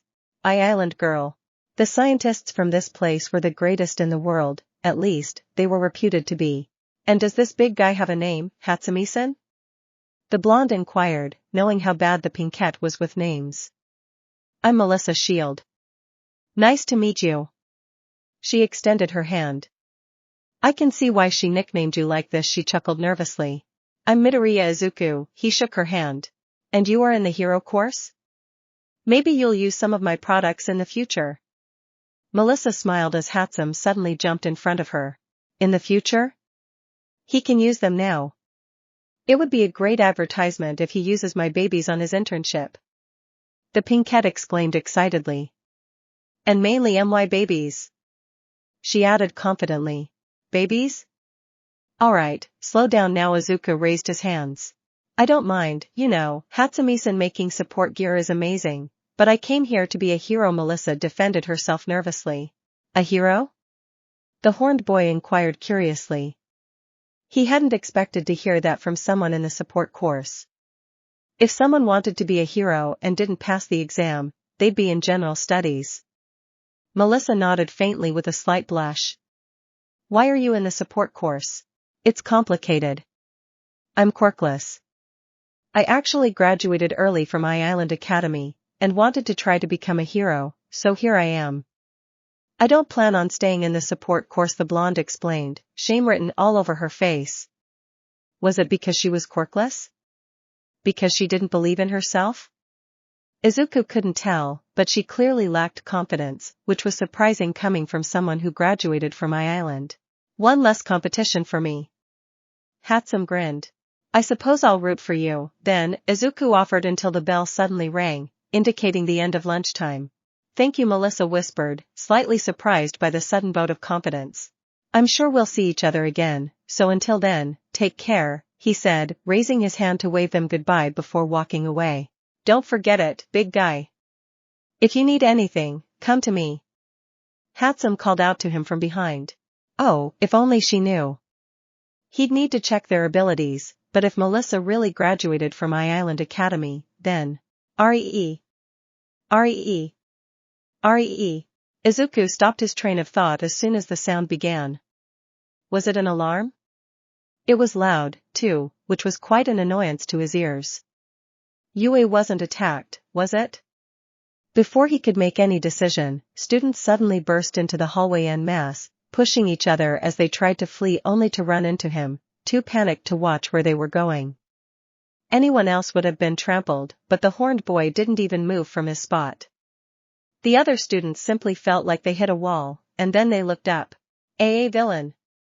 Some of them screamed, quickly trying to run back. Of course, this only caused more panic and incomprehension, leaving them all stuck here with no idea where to go, as they couldn't even agree on a direction to head in. Oh, for sake, Izuku's sweat dropped. Maybe being an undercover villain was a bad idea when you've got the face of a villain. A little time later, the situation was resolved. It turned out the alarm buzzed only because of the press outside. Since All Might's working here was made public, the press had been trying to get an interview relentlessly. They even tried asking questions to students outside the school. He was one of those students, but he chose to ignore them. He didn't wish to have his face plastered on media channels, no matter what he'd say. It was best to lie low for now. After lunch, they had class with Aizawa again, and after that it was the class some of the boys had been waiting for since the beginning of the year: modern hero art history. No, it wasn't because of the subject at all, but rather because of who taught it: the rated heroine, Midnight. When she had walked in, dressed in her hero costume, a hand on her hips, Kaminari and Mineta almost made puddles of drool on their desks. He couldn't fully blame them. She was gorgeous and had a lot of UAL allure. His draconic beast blood, which always craved for combat and blood, craved her. Craved her body. It wasn't the first time. Just like he always had an urge to kill and to fight because of his bloodlust, he'd also sometimes crave a woman. Not all. It was mostly mutants, specifically animal-based mutants. It happened often with animal-based quirks, which was why you'd often see two people with feline-based quirks getting together, like a panther woman and a tiger man. Or canine quirks. Just any animals that'd go together. He was a dragon, so his quirk was a little unpredictable, though Eastern dragons were water-based. Myths often spoke of carp turning into dragons. He didn't like thinking that he was a fish. But then again, it was because myths also said Eastern dragons had the power to control the weather that he believed that he had still more abilities to discover. He wouldn't count everything out yet. In any case, he wondered if Midnight's quirk had any special effect on him, even if she wasn't using it. "She's really here." Mineta gushed in his seat, his eyes nearly popping out of his skull. Kaminari didn't look much better. The other boys were more composed, but most of them held blushes, especially when Midnight didn't hesitate to tease them. "I am so happy to finally meet you all. I've been hearing a lot of things about you in the teacher's room. Some of you have been too naughty in your battle training." "Well, I won't be too harsh since this was simply due to the passion of youth," she smiled as she sat on her desk and crossed her legs. "But I'd better not hear any more trouble, or you'll have to answer personally to me, especially you, boys." The teacher licked her lips sensually. "If I'm not your homeroom teacher." This was enough to rattle some of the boys' bones, though it certainly wasn't out of fear. Even Izuku had to wonder if she was really only teasing for fun. Normal schools wouldn't allow this, would they? Did it benefit him in some way? Probably. The girls, on the other hand, were stone-faced, not at all affected by the teacher's behavior. If anything, some of them seemed annoyed with her. Jealousy at its finest. Anyway, let's begin. That was all for introductions. "Open your textbooks," Midnight exclaimed, sliding off the desk and turning around to use the board behind her. Now, she was behaving like a teacher. What they all missed as they reached for their textbooks, though, was the side-eye the older woman gave them. Her gaze traveled around the room, studying her students, but mostly the males. She couldn't keep the smirk off her face. "We have such a promising batch this year. I've yet to pick, but I'm going to have so much fun." She licked her lips again. Truly, she could never resist youth. With Midnight's thoughts unknown to the students, class continued until the final bell finally rang. Izuku would have liked to leave right away and see the others one last time before they left for their respective missions. They needed to set up trade deals with gangs from other cities, and would be leaving tomorrow or in 2 days, depending on the date Joan would set the meetings up. However, before going, the horned boy had to begin his operation at U.A.2. And his target was right in front of him. While the other students were walking out of the classroom, Ochaco was still at her desk, putting her school supplies in her backpack, while Tsuyu stood by the side. Hey, Uraraka. Can we talk? He asked out of the blue, making the girl perk up curiously. She didn't miss his serious tone, so, figuring out that he wanted to speak in private, she turned to the frog girl standing by her side. Can you wait for me outside, Susan? She inquired. I won't be long. Sure, but I already told you, call me Tsuyukin, the frog girl replied before walking out of the classroom. Izuku hadn't noticed it, but these two became somewhat chummy. Did it happen during lunch break when he was with Hatsum and Shield? Maybe even earlier. He couldn't afford to overlook such details. So what did you want to talk about, Midoriya? Ochaco questioned, a faint blush across her cheeks. She was so obvious that it was almost cute. Well, might as well be direct. I want to ask you out, he said bluntly, making the girl freeze. Eh? What? Ochaco stuttered, her face slowly growing redder and redder. What do you mean? Ask out? Ah. You're just telling me we need to get out for some reason, right? Why? Is something? No. I'm asking you out on a date, he clarified before she could go on a tangent. Like a romantic date, he added just to make sure they were on the same page. A romantic? The gravity girl repeated in shock, her face literally steaming. Izuku had never seen someone so flustered in his life. She looked like an extrovert, so he didn't think she'd be in such a state just from being asked out. He supposed that romance was one of her weaknesses. I don't know, Midoriya, we just met, and the school year just started. Maybe we should focus on our studies instead, for now? Well, the point of a date is to know each other better, isn't it? Besides, most students date from time to time. I doubt UA's any different or that they'd prohibit romantic inter-student relationships. Believe it or not, I just learned today that they have no issues with teenage mothers either, he argued as if he were doing business rather than asking someone out. Okay, that's good to know, I guess Uraraka replied slowly. But still you're a really nice guy, Midoriya, but romance has never been at the forefront of my mind. I don't know the first thing about it, and besides I'm sure you can do better than me, she sighed, still blushing, though her face wasn't as red as earlier. We can just go as friends if you're that worried. Only one date, and if it doesn't work out, we can simply forget about it, he suggested, watching as Uraraka hesitated before he sighed. Well, I can't force you. I did think I was aiming too high, he shook his head in mock defeat. Too high? Me? No way, Midoriya. Ochaco raised her hands defensively. In this class alone, there are much better options like Yaoyorozu, she fiddled with her fingers. But if it's just one date, she muttered. Well, I think you're most beautiful in class. I was also hoping to treat someone to my favorite restaurant. It's pretty fancy and perfect for a date, Izuku scratched the back of his head. Ochaco looked up again at the mention of the restaurant, her stomach almost growling. Oh, well, I won't bother you anymore, he began, turning around, slowly. Wait. Ochaco suddenly exclaimed before she could stop herself. Izuku smirked without facing her. Sorry. Let's have one date. Just to see how it goes, she finally agreed, a little less flustered now. I think you're pretty great, too, Midoriya, she admitted timidly. You won't regret it, Izuku faced her with a smile. How about we do it this weekend? He suggested, to which Ochaco nodded. Sure. I can't wait, she stammered, then cleared her throat. Anyway, see you tomorrow, Midoriya. I promised my parents that I'd be home early today. Of course. I'm needed elsewhere, too, Izuku nodded as they both finally came out of the classroom, walking down the hallway toward the exit. The tall boy could see Tsuyu waiting for Ochaco and the group of friends he had made waiting for him and the girl he had just asked out. Mina was grinning mischievously while staring at them, making weird hand motions. Midoriya-san.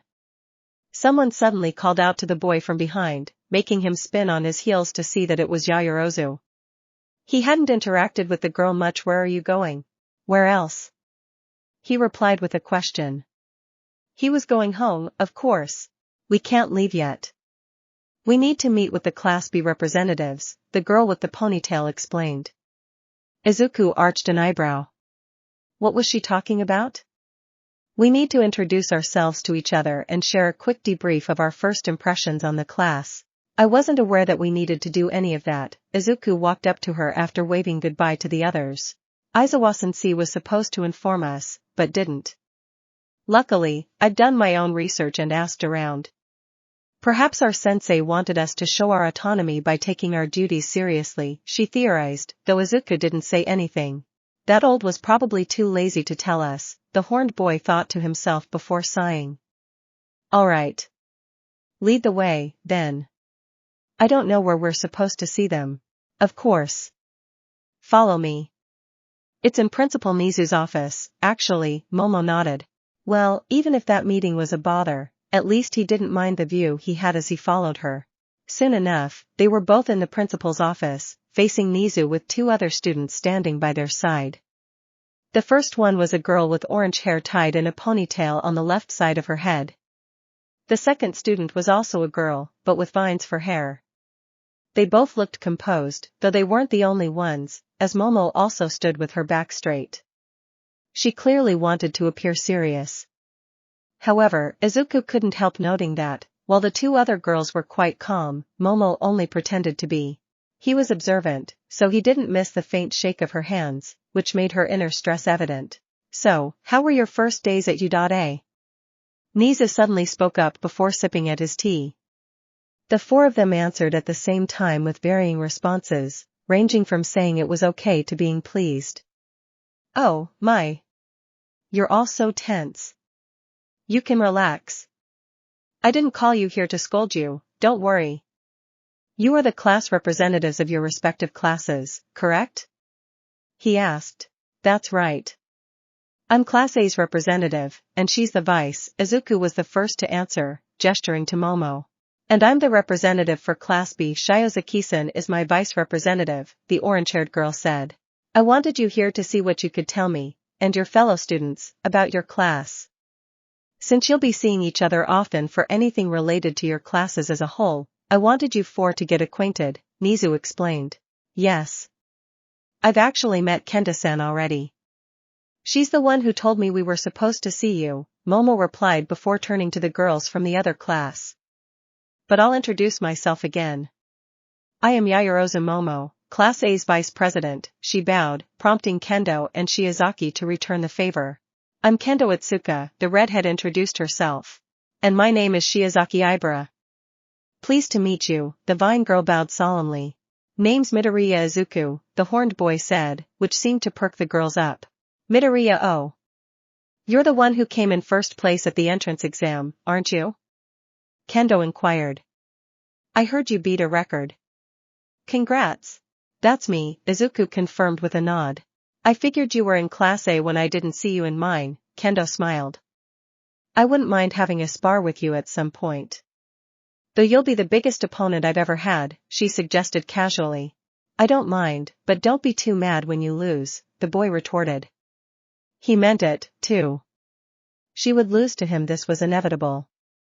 And if she were as much of a sore loser as Bakugo was, then he would be losing his opportunity at reaching the other class. Still he glanced at Shiozaki. That vine girl gave him an idea. Risky. Very risky, but if successful could also bring him a lot of benefits. He'd have to ponder it later and avoid making hasty judgments for now. Oh, confident, are we? Kendo smirked. Kendo, maybe we should do what we're here to do and talk about our class? Shiozaki suddenly interjected softly.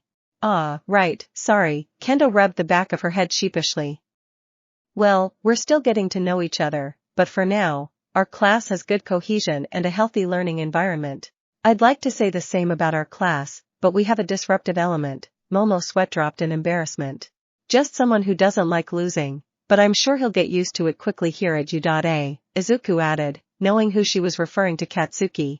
While they were speaking, they soon changed the subject to clubs and the fact that hero course students couldn't join them. Nizu simply let them talk while studying them. Just like he and the other professors believed, they had a promising year. Several students caught his eye, and some of them were recommended students. However, the one he couldn't peel his gaze away from wasn't one of them, Midoriya Izuku. Again, now that he was in his presence, Nizu felt his survival instinct screaming at him to flee. It was as if he were about to be devoured.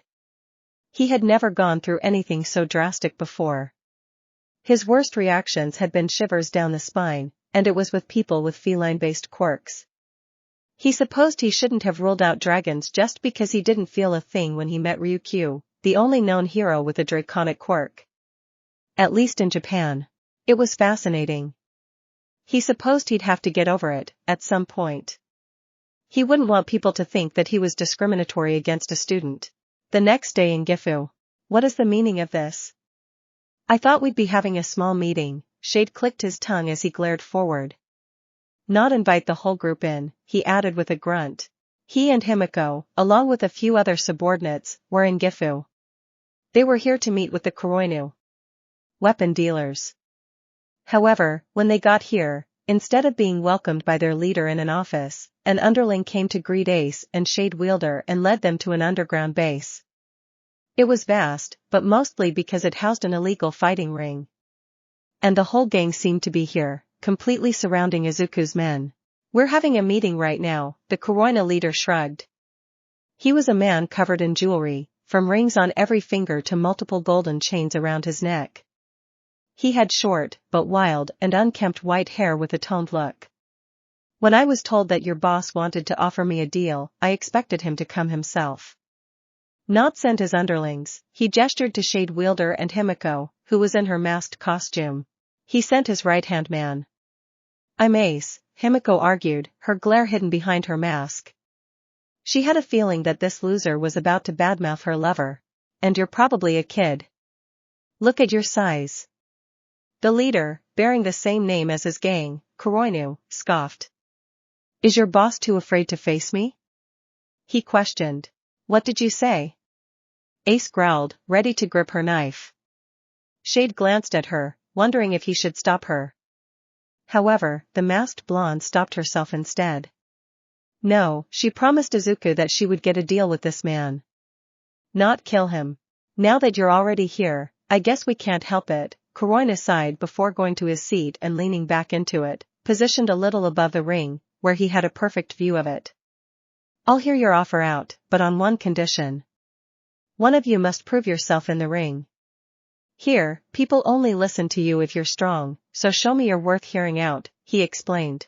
Himiko sighed. Strength above all, huh?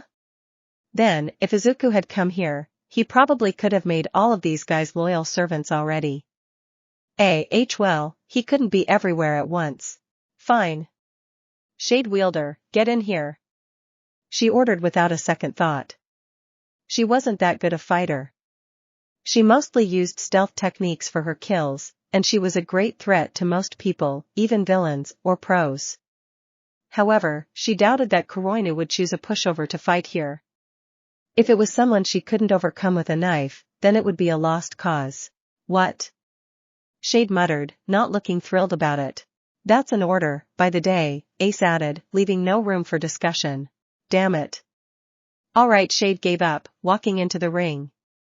Every damn day he spent as House underling was torture. He hated that man with a passion after he stole everything from him and killed his men, but it wasn't like he had much of a choice but to obey. Now they just had to rope him into this, didn't they? Why did Hao even want to expend that much? He already had such a large group and subjugated multiple gangs. It was better than most villains got. No reason to do business with maniacs like Heroine. Oh, and of course, this is a battle to the death. Just make sure to tell your boss that you simply played the game and lost when you return to him, Heroine clarified to Himiko. Of course, it is, Shade grumbled, taking out his katana. I'm allowed to use a sword, right? He asked, only for a topless man to jump onto the ring. Sure. You're gonna need it, the man grinned as his eyes met Shade's. He was tall, bulky, and muscular with various scars running down his body.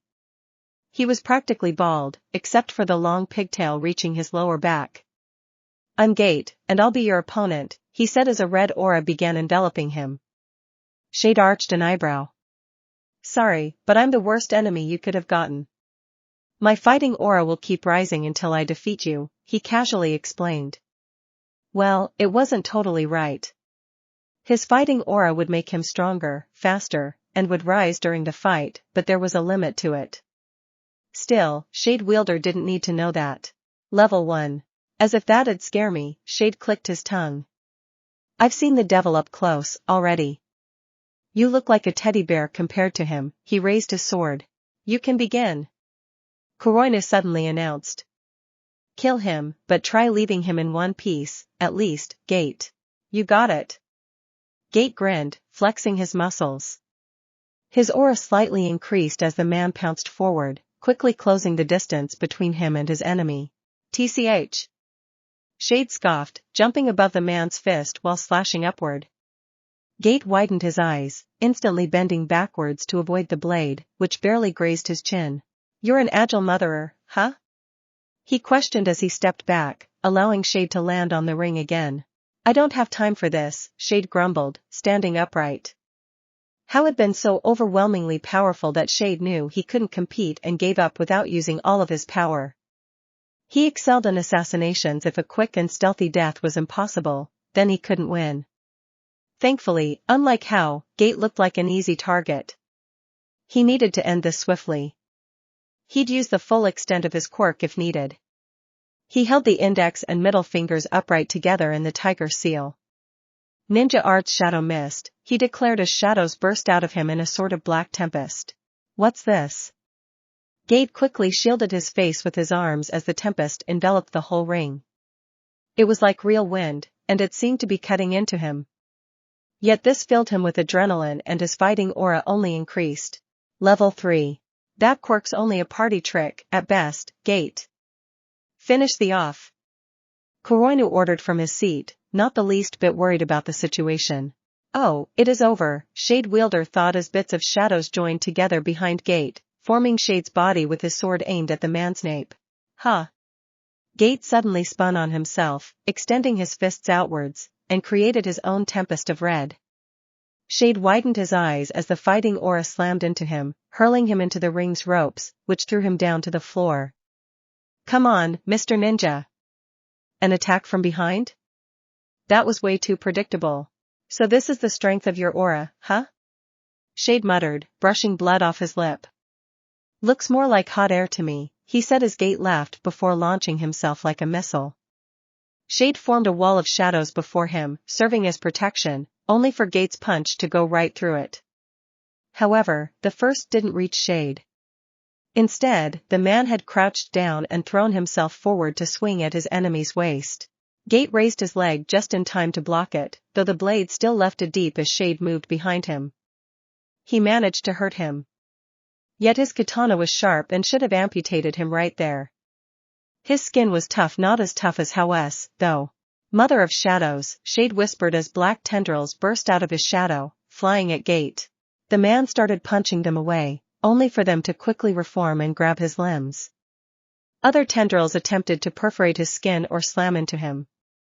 He was attacked from every side, and despite his size, he was proving himself to be agile, too. He grew faster, more capable of destroying the shadow tendrils before they could hit. Level 4. Shade came out of one of them, slashing at Gate's neck to decapitate him. To his shock, the bulky man jumped over the blade. Shade Wielder immediately pulled back into the shadow as the man slammed his feet on the rocky ring, sending a shockwave that hurled even some of the spectators to the floor. Come out, scaredy cat. Gate ordered, his fighting aura burning even stronger than before. He looked up, grabbing the throat of a shadow tiger before its claws could hit. Too easy. He laughed, crushing the shadow's neck and watching it vanish into thin air. So, cat won't work, Shade Wielder muttered in a crouching position a few meters away. Aspect of the devil summoning, he said as a large shadow began forming behind him. Stop hiding behind your quirk and fight me, Heaton. Or are you scared of dying, huh? Is that it? Gate laughed, his aura making him look crazed as his skin seemed to steam. He froze when Shade suddenly jumped forward without even hiding in a shadow. The bulkier man punched forward and barely missed as Shade moved under his arm and slashed at it, only for the sword to make a shallow cut. The shadow man didn't give up here. He attacked with his sword without giving his opponent a single break, but Gate parried every time and even countered. Every time he was countered, Shade Wielder would barely dodge the hit, knowing how dangerous those fists were. Level 5. You slippery rat. Gate growled angrily, his muscles throbbing as his aura danced across his body like a flame. Shade finally managed to slip under the man's legs and jumped in the air to stab the nape.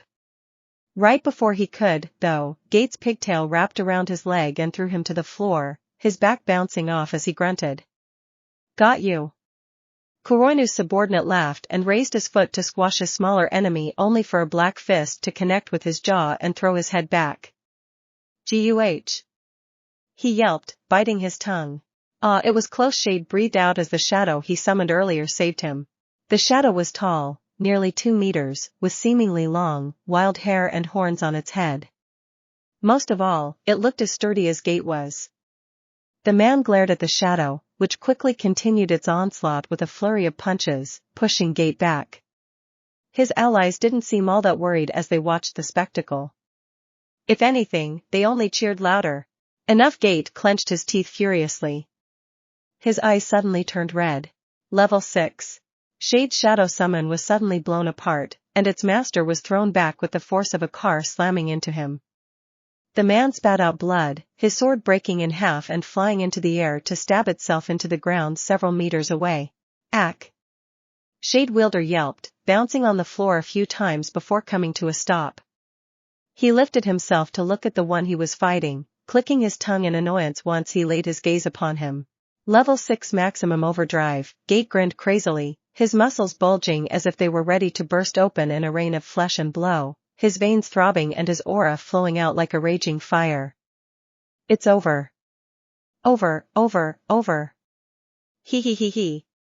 My fighting aura's at its strongest. Now. He laughed obscenely, raising his hands with his palms facing Shade. Destruction wave. He yelled, throwing his palms forward as he shot a red wave toward his enemy. Shade Wielder widened his eyes, witnessing as the wave of aura destroyed everything in its path, razing the ground. The spectators behind, who had realized what Gate was about to do before he even did it, threw themselves to the floor and prayed the attack would pass over them. Boom. Smoke had been raised as stray pebbles fell to the ground, shutting the underground room into silence. Gate grinned gleefully, watching as the smoke slowly dissipated to reveal that half of the ring was gone, and so was his opponent. However, before he could declare victory, "Amated," Shade Wielder whispered, making Gate gasp in surprise and turn to his left. Shade was gripping his sword, breathing heavily. How did he? Gate's gaze fell to the ground before he widened his eyes in realization. The sword. He traveled into the sword's shadow. He exclaimed. I need to finish this and put all my power into it. Shade gritted his teeth. His sword, which had its blade broken, was slowly surrounded by shadows to make a sharp and long dark blade. Ultimate ninja arts, Shade said as shadows exploded from his body again like the mist from earlier, surrounding the ring. That again? Try it. I'll break your sword as much as I need.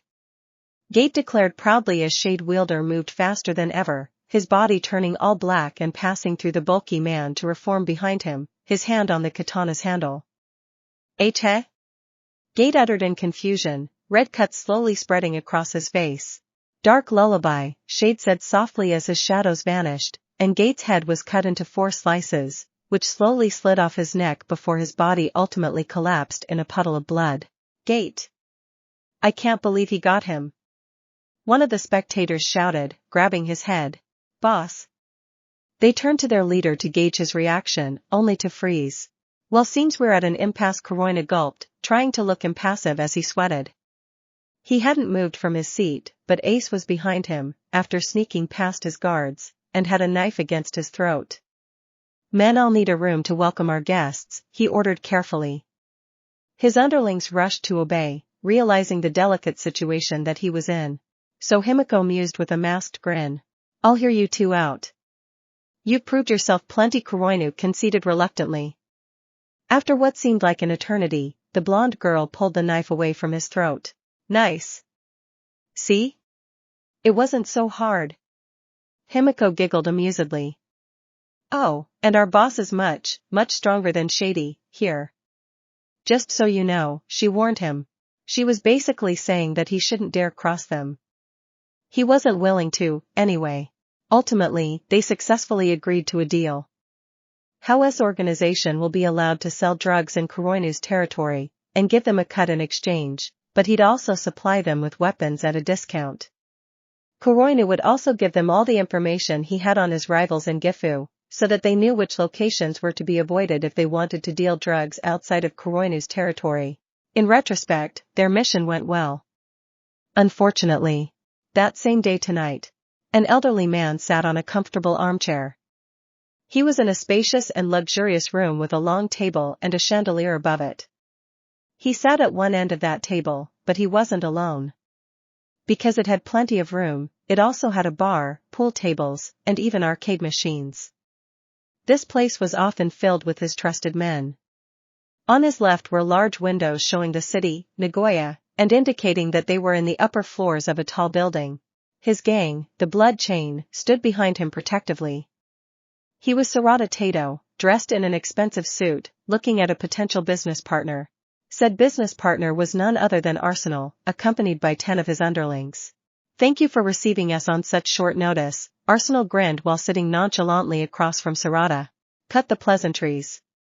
I was led to believe that Zhonglu would be here," the old man snapped grumpily. "Why is that? Do you need him for something?" Arsenal retorted with an arched eyebrow, slightly offended that he was seemingly dismissed like this. "He is the one who convinced me to arrange this meeting in the first place," Sarada scoffed. I was eager to hear, from his mouth, about the new master he had chosen to follow. That man had taken over Lei Shua's whole operation and annihilated the Chinese mafia, after all. "Well, I'm sure he specified that you'd be meeting me, but you probably misheard him," Arsenal snorted, resting the back of his head on his arms. "Watch your tongue. That's no way to talk to the boss." One of Blood Chain's men warned him angrily. Tato raised his hand, silencing him. "Be careful of how you speak. You wouldn't want to go back to your master empty-handed, would you?" The old man said, sitting upright. "From what I understand, your leader wants to expand. What I don't quite understand is how that benefits me. Is that right?" "Why wouldn't it?" Arsenal asked curiously. As if someone who took over the Chinese mafia by force would stop at a simple business deal. "The moment I let my guard down, he's likely to stab me in the back and take over my operation, too. If he doesn't, making my rivals more powerful would be a death sentence to me," Sarada explained. "Oh, sure, I don't doubt that whatever deal you have prepared will sound sweet and beneficial to me. Something to instill trust, and I'm sure most idiots would fall for it right away and agree to whatever terms you have, as long as they believe they have the most benefits. However, I know a carrot when I see one. And I'm not interested in getting the stick. So, now that we've established this, why don't you tell me about that nonsensical deal proposal you haven't off?" The silence and tension in the room were almost palpable as Arsenal's men gulped. They knew the risks of coming back to hell with a failure, but they also didn't know what to do in this situation. Tato didn't seem to be willing to change his mind. To their surprise, Arsenal chuckled. "You're a funny old man, you know that?" He leaned forward.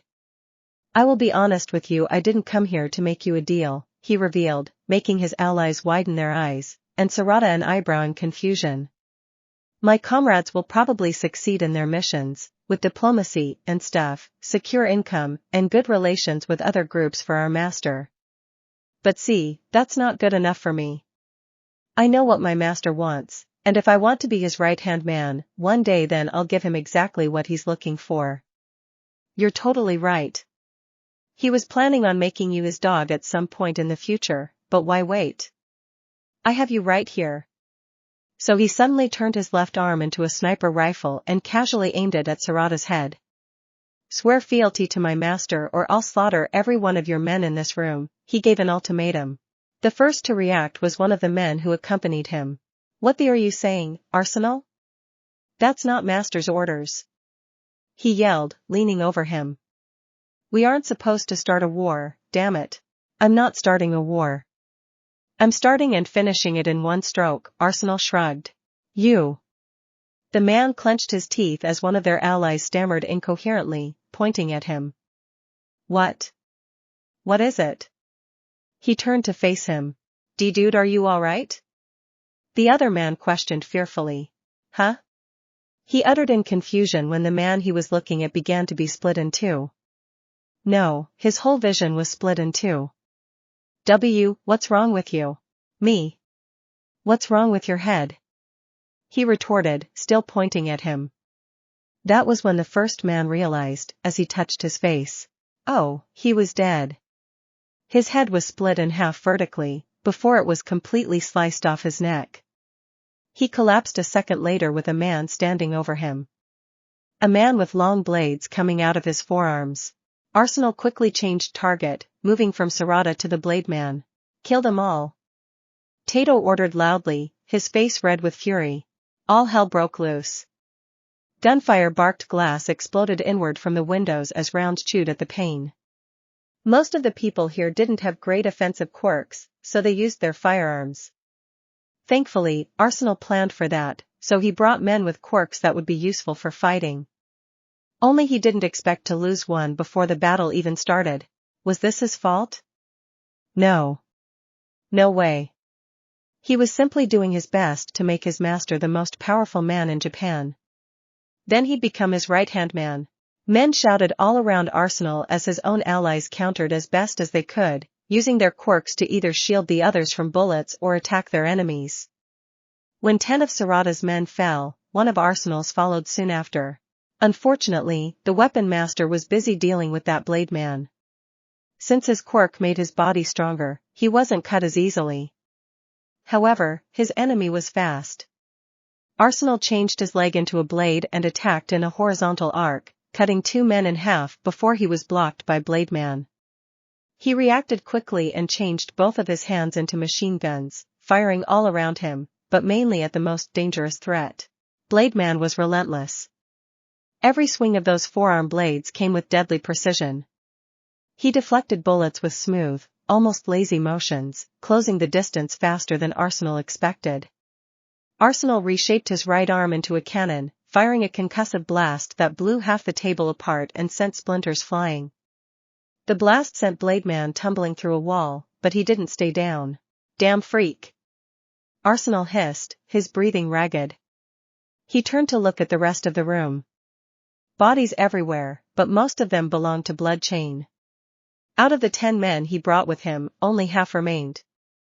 Multiple gun barrels came out of his chest as he fired them in the crowd, where Sarada was hiding.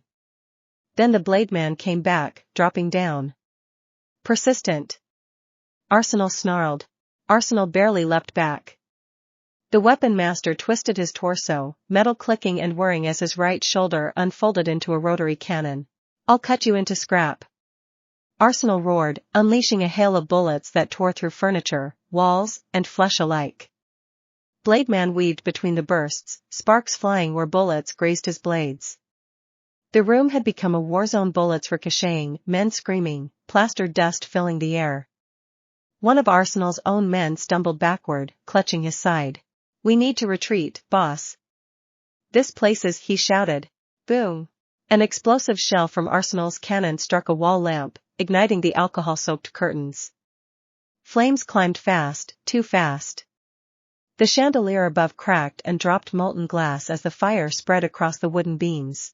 Ah, Arsenal muttered, realization dawning too late. His cannon overheated and vented smoke. Guess we're burning this whole damn floor. The air thickened instantly with black smoke. Men coughed, were blinded, and were disoriented. The heat surged as the fire devoured the furniture, spreading to the bar stocked with liquor bottles. One bottle burst in the flames, then another, until the entire counter went up like a bomb. The explosion knocked everyone off their feet. Arsenal rolled across the floor, one arm morphing into a grappling hook that latched onto a pillar. He pulled himself upright, coughing through the thick smoke. Blade Man wasn't so lucky his coat had caught fire, but the man ripped it off without hesitation. You'll die here. Blade Man shouted over the roaring blaze. Not a chance. Arsenal yelled. He slammed his palms to the floor, and his arms slid open, revealing lines of grenades inside them. Wait, Arsenal, what are you doing? One of his last men yelled, panicking. Stop the fighting at once. Or else, I'll blow this whole building, do you hear me? Arsenal screamed loudly in the midst of the roaring flames. He couldn't blow it all up otherwise, this mission would be a total failure. But he couldn't go back empty-handed either. Alright, maybe he could still secure a deal? No. What was he thinking? That was stupid. Sarada. Tell your men to stand down. You can still swear fealty to my master. If you do, we'll help you take care of the fire. And my master will pay you back for the damages, too. You're insane. Blademan growled. Boss. You won't agree to that, will you? He turned to Sarada, who clenched his teeth with a glare while several of his men searched for exits. And unless they had flight quirks, they couldn't jump out of the windows. Yet Sarada knew what a deal with the devil meant. You can shove your deal up your... The old man yelled. TCH, Arsenal clicked his tongue in annoyance. Well. He didn't plan that the old man would refuse. What was he supposed to do now? Arsenal's mind raced, the fire crackling louder than his thoughts. Sweat and smoke blurred his vision. Blademan was coming again, slicing through the smoke with a roar. Arsenal turned both arms into shields, blocking a furious swing that sent sparks flying between them. You're done. Blademan screamed, twisting his blades for a killing strike. Shut up. Arsenal bellowed, hit his knee up, turning it into a grenade launcher mid-motion. The blast hit Blademan dead, sending him crashing into the ceiling in a burst of flame and smoke. But that single launch set off a chain reaction. The exposed grenades inside Arsenal's arms began to beep wildly. No. He couldn't make these grenades vanish into his arms again when they were about to blow. He did that once in the past, and it injured him too seriously. The grenades started popping loose one by one, rolling across the burning floor. He shook his arms, throwing the grenades everywhere.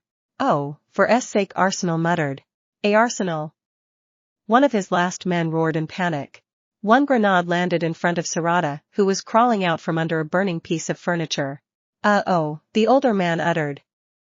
The next instant was white. The explosion consumed the entire floor.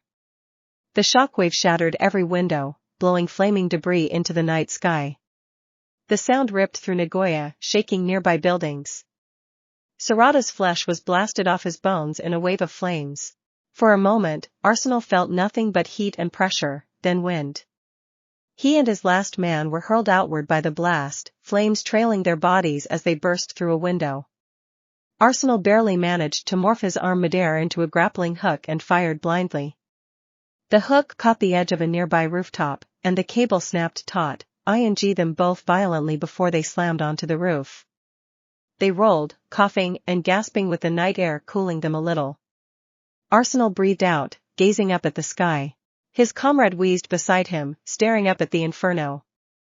The skyscraper's floor was nothing but a burning crater, glass and fire raining down.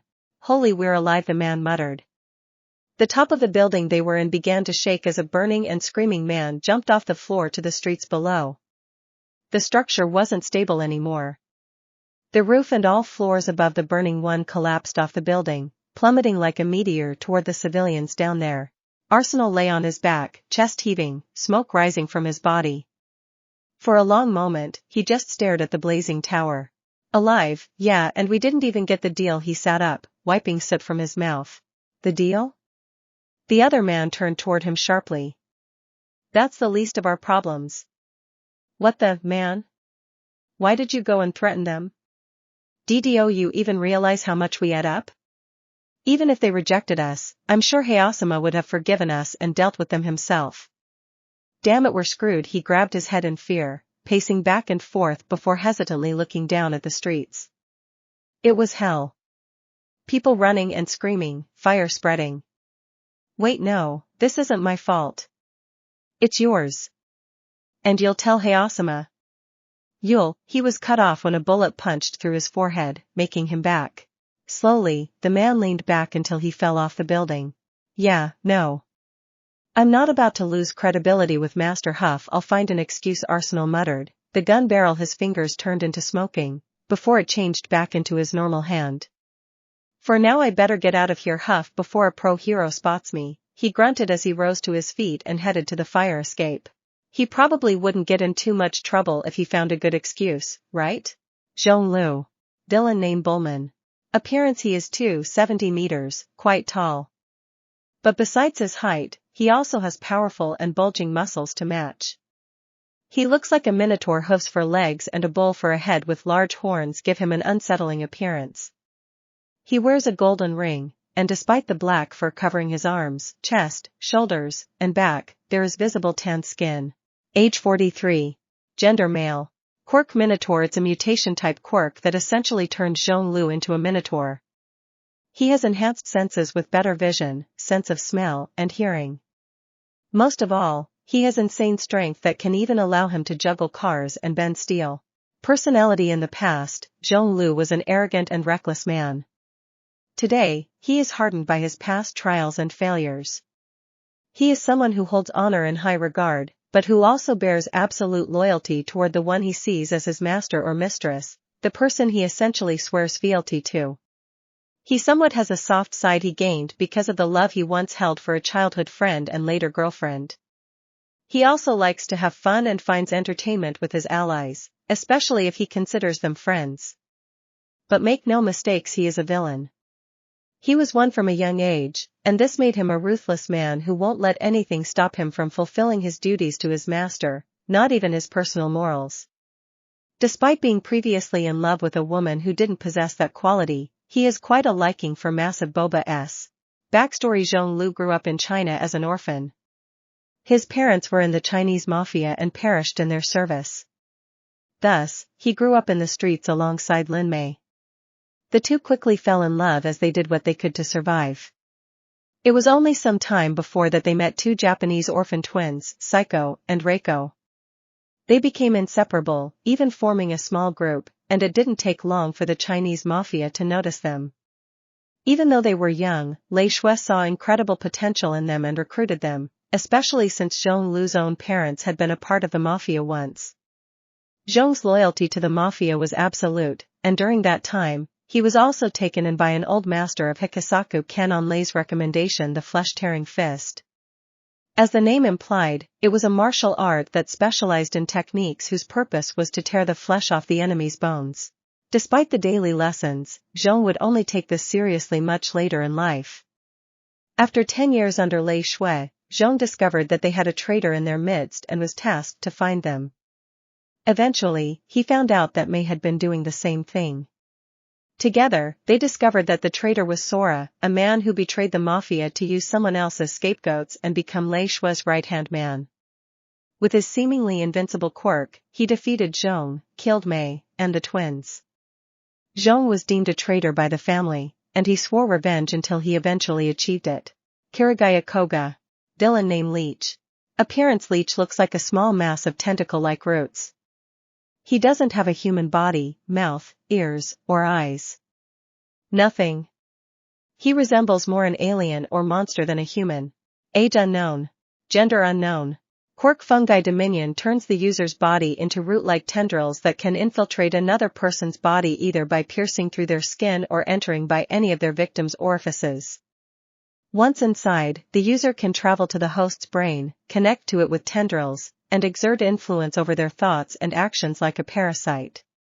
When the user takes full control, a distinctive mushroom grows on the host's head, marking their complete domination. The moment the brain is reached, the user has total control over the individual's body. Usually, a lobotomy will make it easier to use the body by making it an empty shell. Since they're connected to the host's brain, they can even access their memories or influence their thoughts and memories without taking over them. When outside a host, the user will have the voice of the previous person they possessed.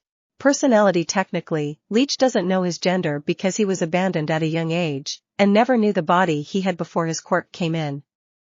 He insists that he is a man, though, since they were the first body he stole.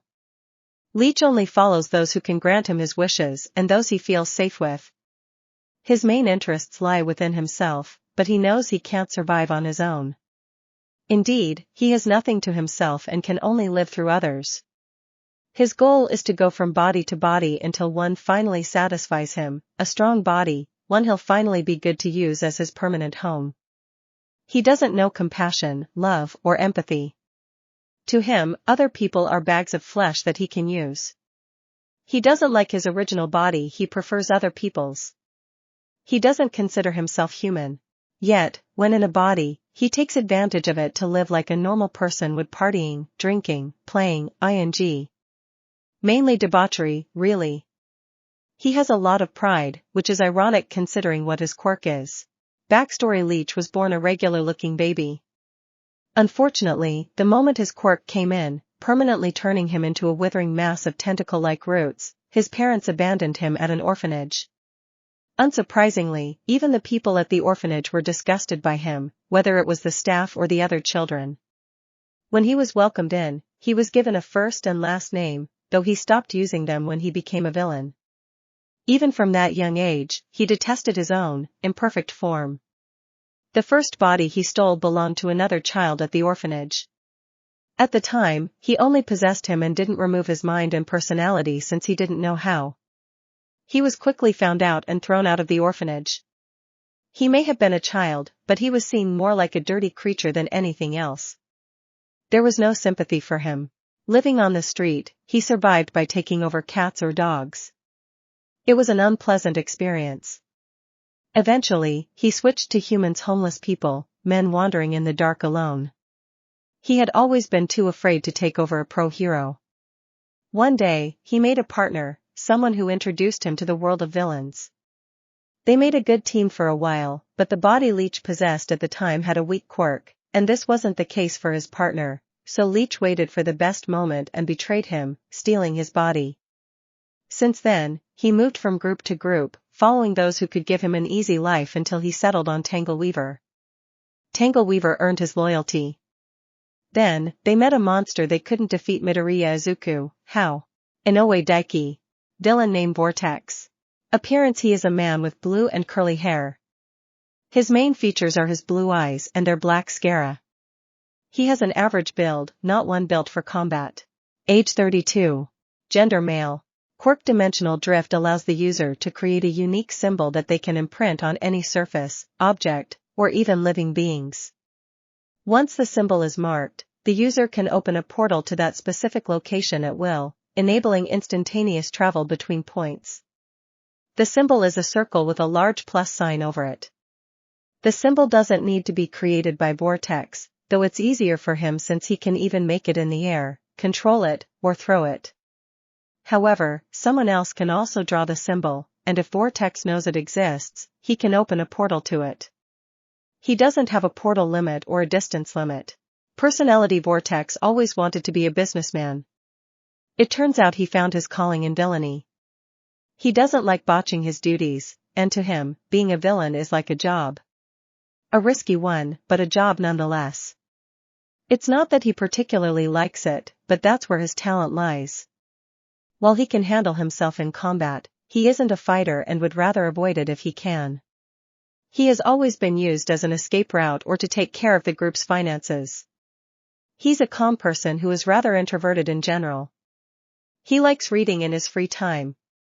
And he also seems to be the more rational person of the group. Backstory: Vortex had a normal lifestyle growing up, even finishing college and becoming an accountant. However, he quickly found his life to be dull. No matter his efforts to be the best employee in his company, his boss never gave him any regard. His ambitions of becoming a rich and successful businessman seemed to get further and further away from his grasp. To him, money makes the world turn. With some research, he found out that making money as a villain was easy if he was dedicated enough. Thankfully, he has always been about dedication. Joining Avian King, his skills, quirk, and ambition swiftly made him soar to the top of the hierarchy as the gang leader's right-hand man. By running their operation, he achieved exactly what he wanted: a boss who valued his worth, but also money that kept flowing. Nakamura Kaito. Villain named Lifebane.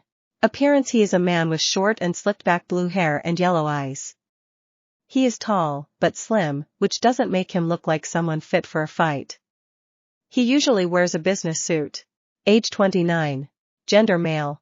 Quirk: aura drain: the user can absorb the life energy from opponents within a certain range, temporarily weakening them while boosting their own strength and stamina. The user will gain some muscle growth, but even while remaining slender, they'll gain more and more strength and speed from their targets. Personality Life Bane is a cautious man who prefers talking over issues rather than solving them with fights.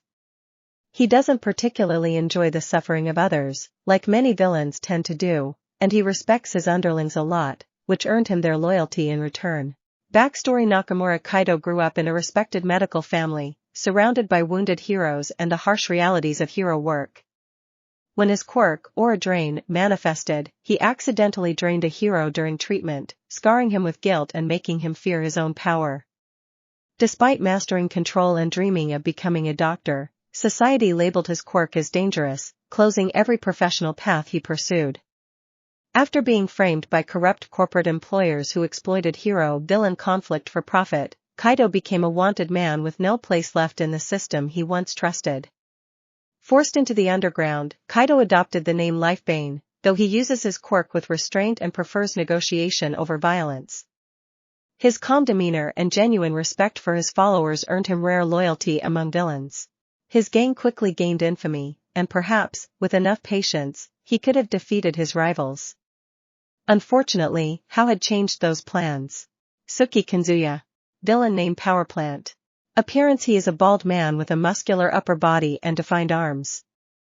He has green, compound eyes that constantly glow. Age 31. Gender male.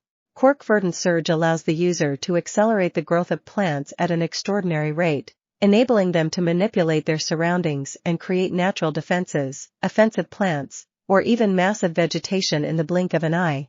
Personality: Powerplant speaks little and follows orders without flinching. He isn't ambitious, he prefers structure and someone else making the big decisions. Tangle Weaver earned his loyalty when their powers worked so well together. Backstory: Powerplant was once a homeless drifter after a corporation destroyed the forest he lived near. Using his quirk recklessly eventually put a target on his back from both heroes and the police. When cornered, Tangle Weaver stepped in and helped him escape, asking for nothing except his help in return. Powerplant gladly joined him, using his quirk for his own benefit and Tangle Weaver's. Yamatoma. Villain name Gravito. Appearance: he is a man with a mohawk hairstyle and black hair. He has broad shoulders and strong hands. Age 28. Gender male. Quirk Gravity Pulse: the user can create a small localized field that increases gravity within a limited radius. Personality: Gravito is steady and dependable, a man of few words who rarely loses his temper. He respects Life Bane deeply, seeing him as one of the few villains who values caution and reason. Gravito prefers to stand behind his leader, acting as a shield and stabilizing presence during tense moments. Backstory: Toma grew up fighting in back alley rings, using his quirk to create crushing force in underground matches. He had some success, but he never envisioned any future for himself until Life Bane met and recruited him. Saito Takumi. Villain name Tremor. Appearance: a blonde man with wild hair and golden eyes. He has a toned body, but he is covered in burn scars, including on his face. Age 25. Gender male. Quirk Concussive Blast: the user can release powerful, concussive sound waves from their voice. A loud enough shout can destabilize or knock down enemies, shatter objects, and even disorient those with enhanced senses. Personality: he trains constantly to manage his voice and temper. Most of the time, he's disciplined, calm, and analytical, but when the pressure becomes too much, he can snap in explosive outbursts. Backstory: Tremor has always been a small crook. His mother died young, and his father was just a thief who got himself arrested. It seemed Tremor would follow his path. However, the one who came to arrest him one day wasn't a cop or your average pro, it was Endeavor. While he successfully fled, thanks to some help from other allies, the fight left Tremor horribly scarred by Endeavor's fire. Ever since then, he has endured regularly occurring nightmares about this encounter. Tanaka Haruto. Villain name Arsenal. Appearance: he has two-tone hair with side locks, one half blonde, the other brown. His smile and eyes seem to always hide a scheme behind them, making him look like a lying snake. Age 34. Gender male. Quirk Weapon Forge allows the user to transform any part of their body into various weapons at will. They can switch between different types of weapons, such as swords, shields, guns, and more, adapting to different combat scenarios as needed. Personality: Arsenal is, in fact, a lying snake. Deep inside, He's a coward who fears for his life and thus would rather avoid endangering it unless he thinks the benefits are worth it. He's also a bootlicker whose loyalty belongs to the strongest person around. He's ready to do anything to gain favor from the one he serves, including killing his allies or putting the mission in danger. He's also a who prioritizes his personal interests over anyone else's. Backstory: Tanaka Haruto grew up in a rough neighborhood where flashy quirks drew dangerous attention. His quirk, Weapon Forge, manifested early and violently, his arm turning into a blade when he panicked during a schoolyard fight. The incident branded him as unstable, and people either feared him or tried to use him. Haruto quickly learned the safest way to survive was to attach himself to someone stronger. If the big kids liked him, no one would pick on him. If the gangs he ran errands for favored him, the heroes looked the other way. As an adult, Haruto bounced between shady groups, always rising fast by flattering leaders and selling out his fellow underlings. His quirk made him valuable, but his nature made him despised.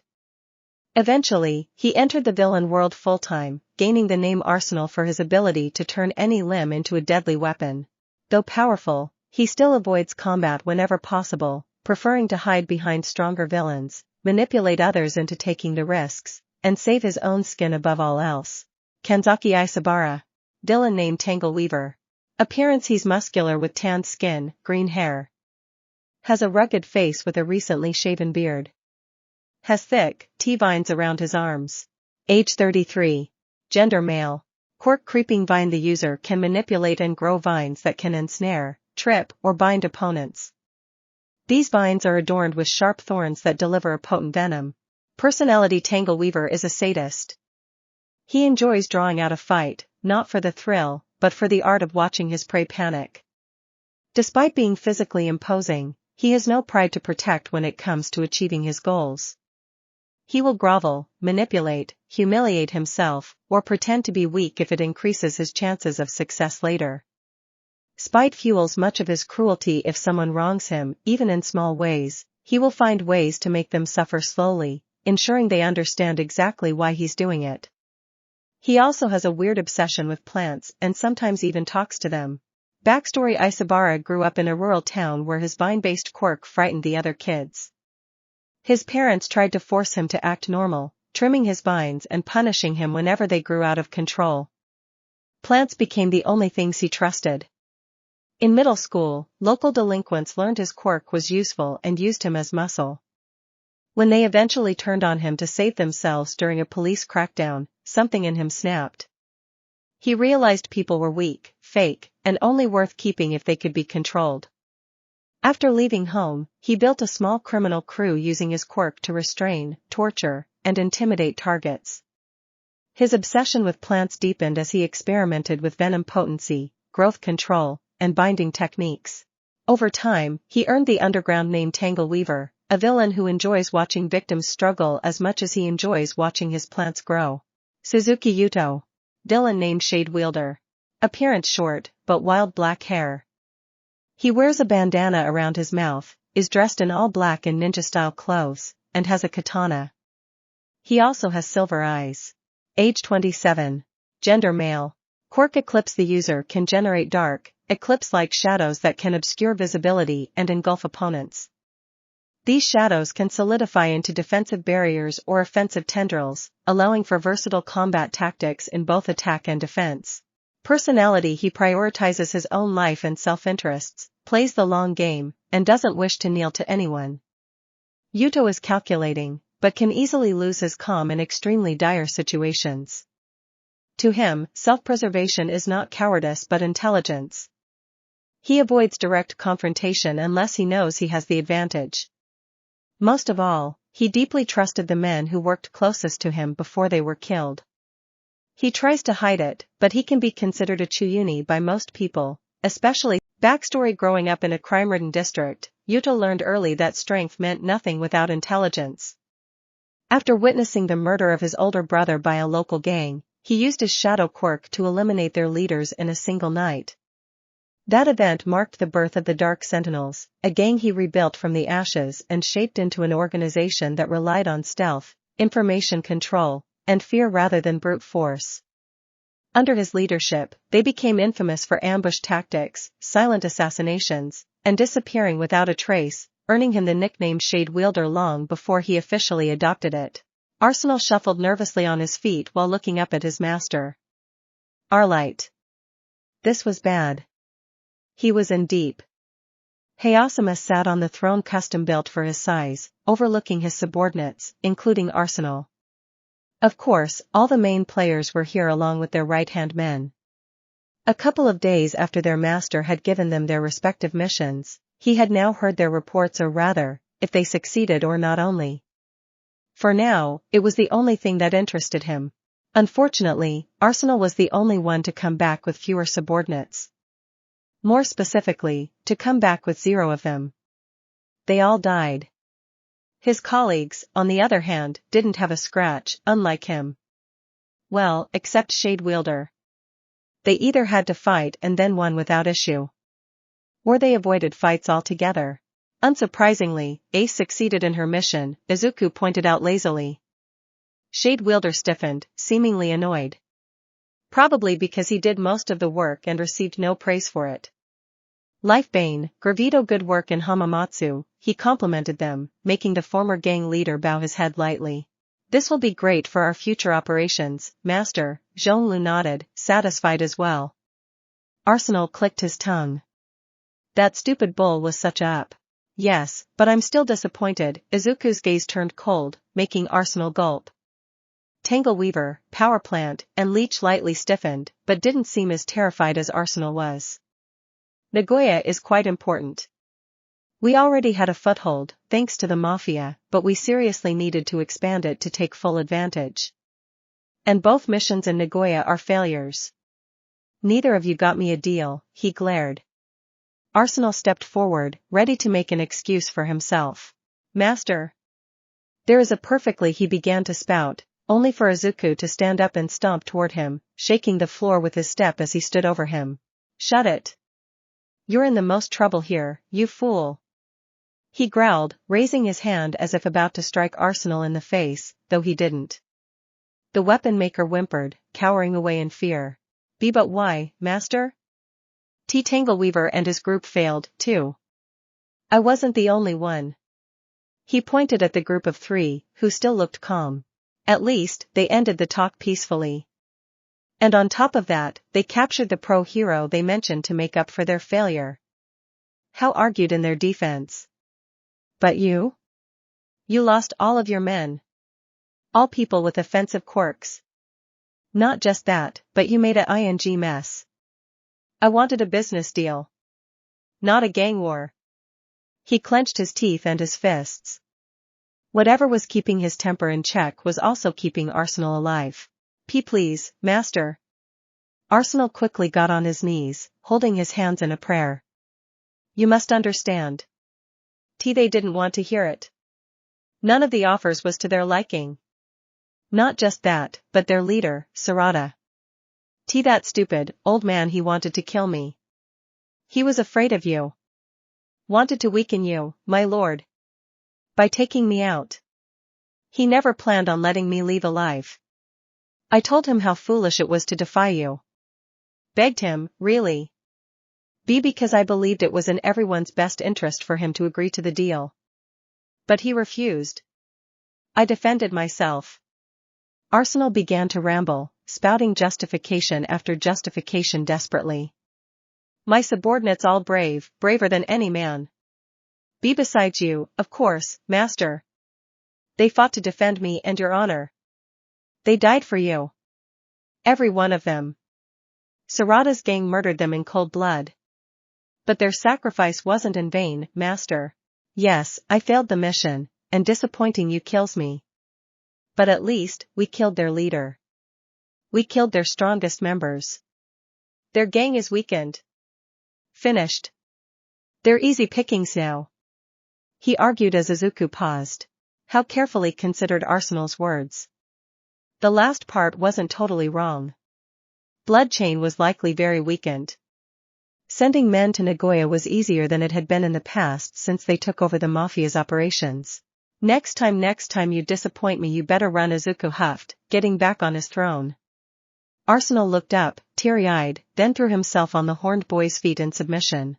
"Oh, thank you, thank you. Master, your mercy knows no bounds. Truly, you are so benevolent. I don't deserve such kindness. I will do my utmost best to never disappoint you again. I swear it on my life." He swore, bowing again and again. Nearby, Vortex rolled his eyes. "What a kiss," he muttered under his breath. As Arsenal returned to the others and began chattering with them, Izuku leaned toward Zhonglu, who seemed to have something to say. "Do you believe him, master?" Zhonglu whispered. Izuku lightly scoffed. "Only half of it. But there could have been a worse failure. Besides, he's a good fighter." "He's still useful," the horned boy replied in a whisper. "Now that this is dealt with, Tangle Weaver, bring me that pro-hero you caught. Let's see what we're working with," he ordered loudly. "You got it, boss." Tangle Weaver gave a mock salute as he outstretched his hands toward the hallway. The vines around his arms grew longer, plunging into the dark hall before he pulled them back, dragging along a tied-up Heroine. Was she always there? Vortex muttered to Lifebane, who only shrugged in response. The pro-heroine was short, with a petite, wiry build, slender thighs, thin arms, a slim waist, and a noticeably flat chest. Her long black hair was styled to resemble the shape of a shark, and a blue dorsal fin protruded from the top of her head. Combined with the sharp teeth she revealed as she clenched her jaw, Izuku assumed she possessed some kind of shark-based quirk. She wore a dark blue leotard that left her thighs bare, paired with knee-high boots and long gloves in the same shade. Her costume also featured reinforced padding along the sides, shaped like gills, and a lightweight utility belt with broken canisters. Despite her bruises, her suit was preserved, which was a good thing. Their clients would like it much better if the heroic they came for had their suits on. Izuku had to rummage through his mind to figure out where he had already seen her. Sure, he often studied pro-heroes and analyzed them, thus, he knew many of them. This didn't mean he knew them all, though. Still, she was somewhat familiar. Even though she was a minor hero, she wasn't a sidekick either. Right. He remembered her. The pro-heroine, Samagaru. Her real name's Samiko, I think. Tangleweaver grinned proudly at the capture. The problem with sea animal-based quirks is that they're much better in water. She really wasn't in her element when snooping around in my business, he remarked as Samiko glared up at him. Izuku didn't comment on it. The Eastern dragon was technically a sea animal, too. At least, partly. Personally, he felt quite powerful no matter the environment. "What are you planning to do with me?" Samiko questioned, turning her angry gaze at Izuku now that she understood who the leader was here. He had to give her credit, she didn't seem particularly afraid despite the possibility of dying. "How did you capture her?" Izuku ignored her, turning to Tangleweaver instead. "Answer me, you," Samiko demanded, only to be shut up when Arsenal suddenly pressed his foot on the back and turned his arm into a sniper rifle. "Unless Master is talking to you, you shut your mouth. Or I'll blow your brains out," he threatened, making Samiko click her tongue. Thankfully, she wasn't stupid, so she didn't reply. Arsenal grinned, but didn't move his rifle away. "It wasn't too difficult. I only needed to get her away from prying eyes, then I just beat her into submission." "She was weak," Tangleweaver explained, looking down cruelly at the downed heroine. The woman felt shame from having lost to him and being called weak. "Honestly, I'm not even sure she's a popular enough hero to be talked about in the news for disappearing like 10T did," he chuckled. Samiko widened her eyes. 10T? They were the culprits for her disappearance? She still hadn't been found. Then what did that mean for her? What did they do to her? And would they do the same to her, now? Kidnapping and killing pro-heroes was difficult in more ways than one. First, they didn't go down without a fight, and villains who could easily defeat many of them were quickly caught and thrown in prison. Moreover, pros also had the luxury of backup. When fighting in the city, any other hero could show up and help, so if you were also planning on kidnapping the one you were originally fighting, you'd have to take care of the other first. Not to mention the witnesses around. You had to lure the hero into a trap. Traps weren't Tangleweaver's specialty, however, ever since he began serving under Izuku, his mindset slightly diverged. After all, it was partly thanks to a trap that they captured Tenti. In any case, good job, Izuku praised him before looking at Sumiko again.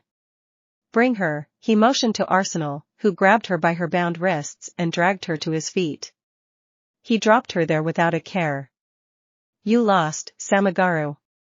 And now, the price of that is you become my slave, he revealed, making her freeze. A slave? She repeated incredulously. A slave, in your case, to be more specific. You'll be in a brothel. To be used by villains for entire days, the horned boy explained casually. Sumiko's jaw dropped, her heart beating faster and faster as his words sank in. No. This couldn't be happening. It was a nightmare, right? Someone would save her at the last minute, wouldn't they? Damn, boss. Left her speechless.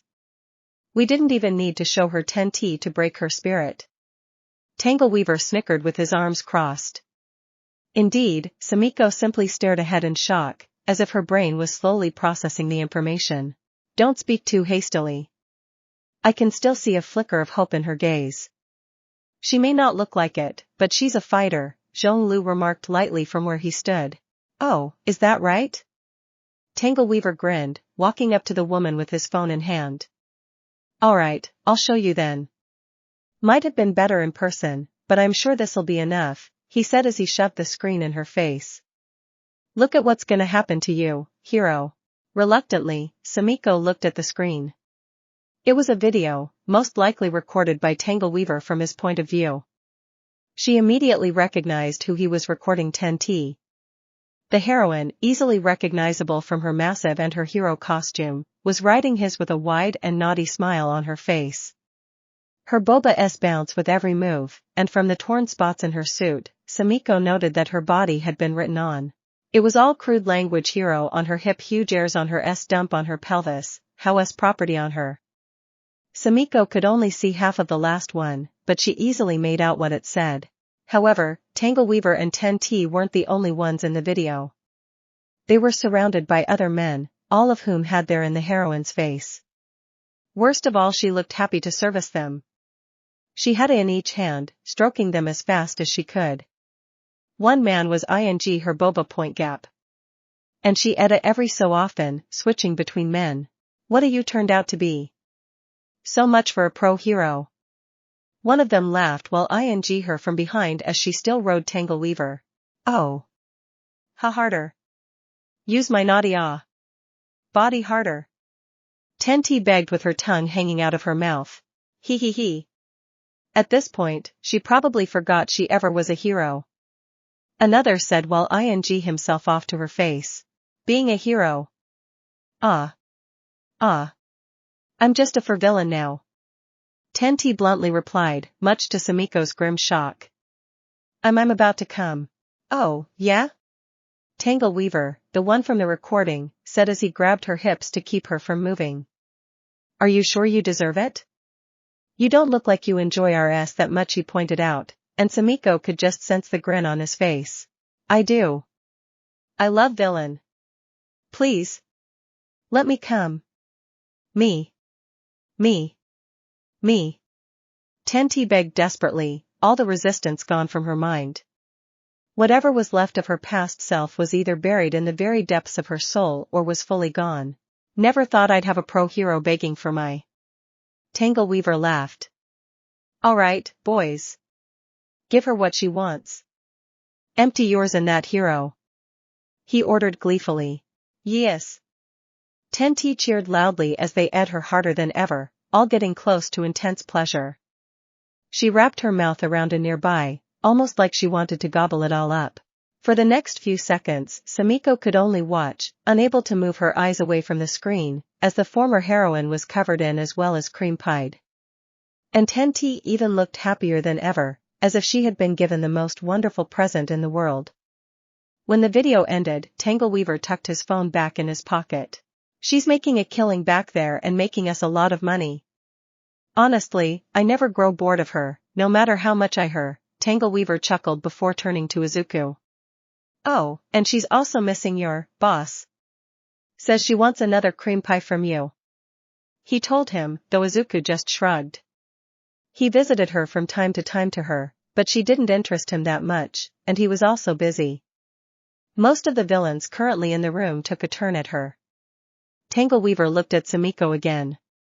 Still, it didn't take us too long to break her despite how stubborn she was. Do you think you'll last longer than she did? He inquired mockingly. I'd rather die. Sumiko retorted, suddenly breaking out of her trance to glare at Tangleweaver, who seemed unaffected by her resistance. I'm a pro hero. I know what I was getting into, so you don't scare me. That is precisely the problem with you heroes. You're much too stubborn, Lifebane commented from behind. Arsenal approached again, grabbing Sumiko by the chin and squeezing her cheeks, revealing her sharp teeth. Let me take care of her first, master. I'll make sure she's ready to be the ideal hero by the time I'm done, he requested as Izuku remained silent, pondering it. Eventually, he waved his hand. Sure. Don't screw it up this time, he agreed. Just as Arsenal grinned, ready to take Sumiko away, someone stopped him. Wait. They interjected. It was Ace. The blonde wore a mischievous smile, turning to her boyfriend. Can you give her to me instead? She asked. Huh? Why? Hal inquired. He didn't expect her to make that request now. He still wasn't quite sure what Himiko's type was. He was planning on possibly giving her one of the girls in UA, but he supposed those weren't mutually exclusive. I want a pro for myself. Besides, she's cute. Look at her. I love her pointy teeth. We match a little, Himiko explained while gesturing to the bound heroine. Sumiko didn't say anything. Mostly because she didn't know what the worst outcome would be, though she naturally trusted women more than men, even if that one looked young and unstable. The main point of the strip club is to have pro heroes work in it, and we only have 10T.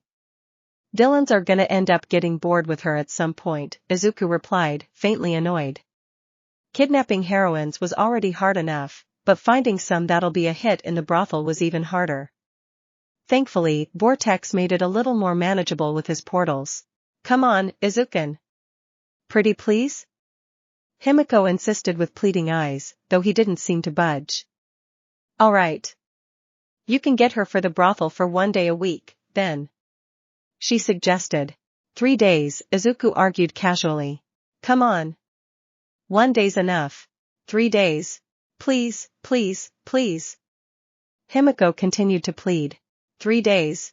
Alright, fine. 2 days, then. Himiko snapped. She didn't seem that mad still. Izuku rolled his eyes. Fine. 2 days it is, he finally agreed. Dylan'll use her on the weekends. Rest of the time, she's your responsibility, he warned, to which Himiko nodded happily. They're treating me like a pet, Sumiko muttered to herself, clenching her fists in anger. Maybe escaping that blonde girl's hold would be easier than the other villains. Great. I'll bring her into my room, then. I'm gonna make sure she can't escape. Join me when you're free. Himiko skipped to Sumiko and turned to Tremor. Carry her to my room, she ordered, walking off before he could reply. Seeing as it was an order, Tremor obeyed, lifting Sumiko over her shoulder. The heroine would bide her time for now. Wait until an opportunity for escape presented itself.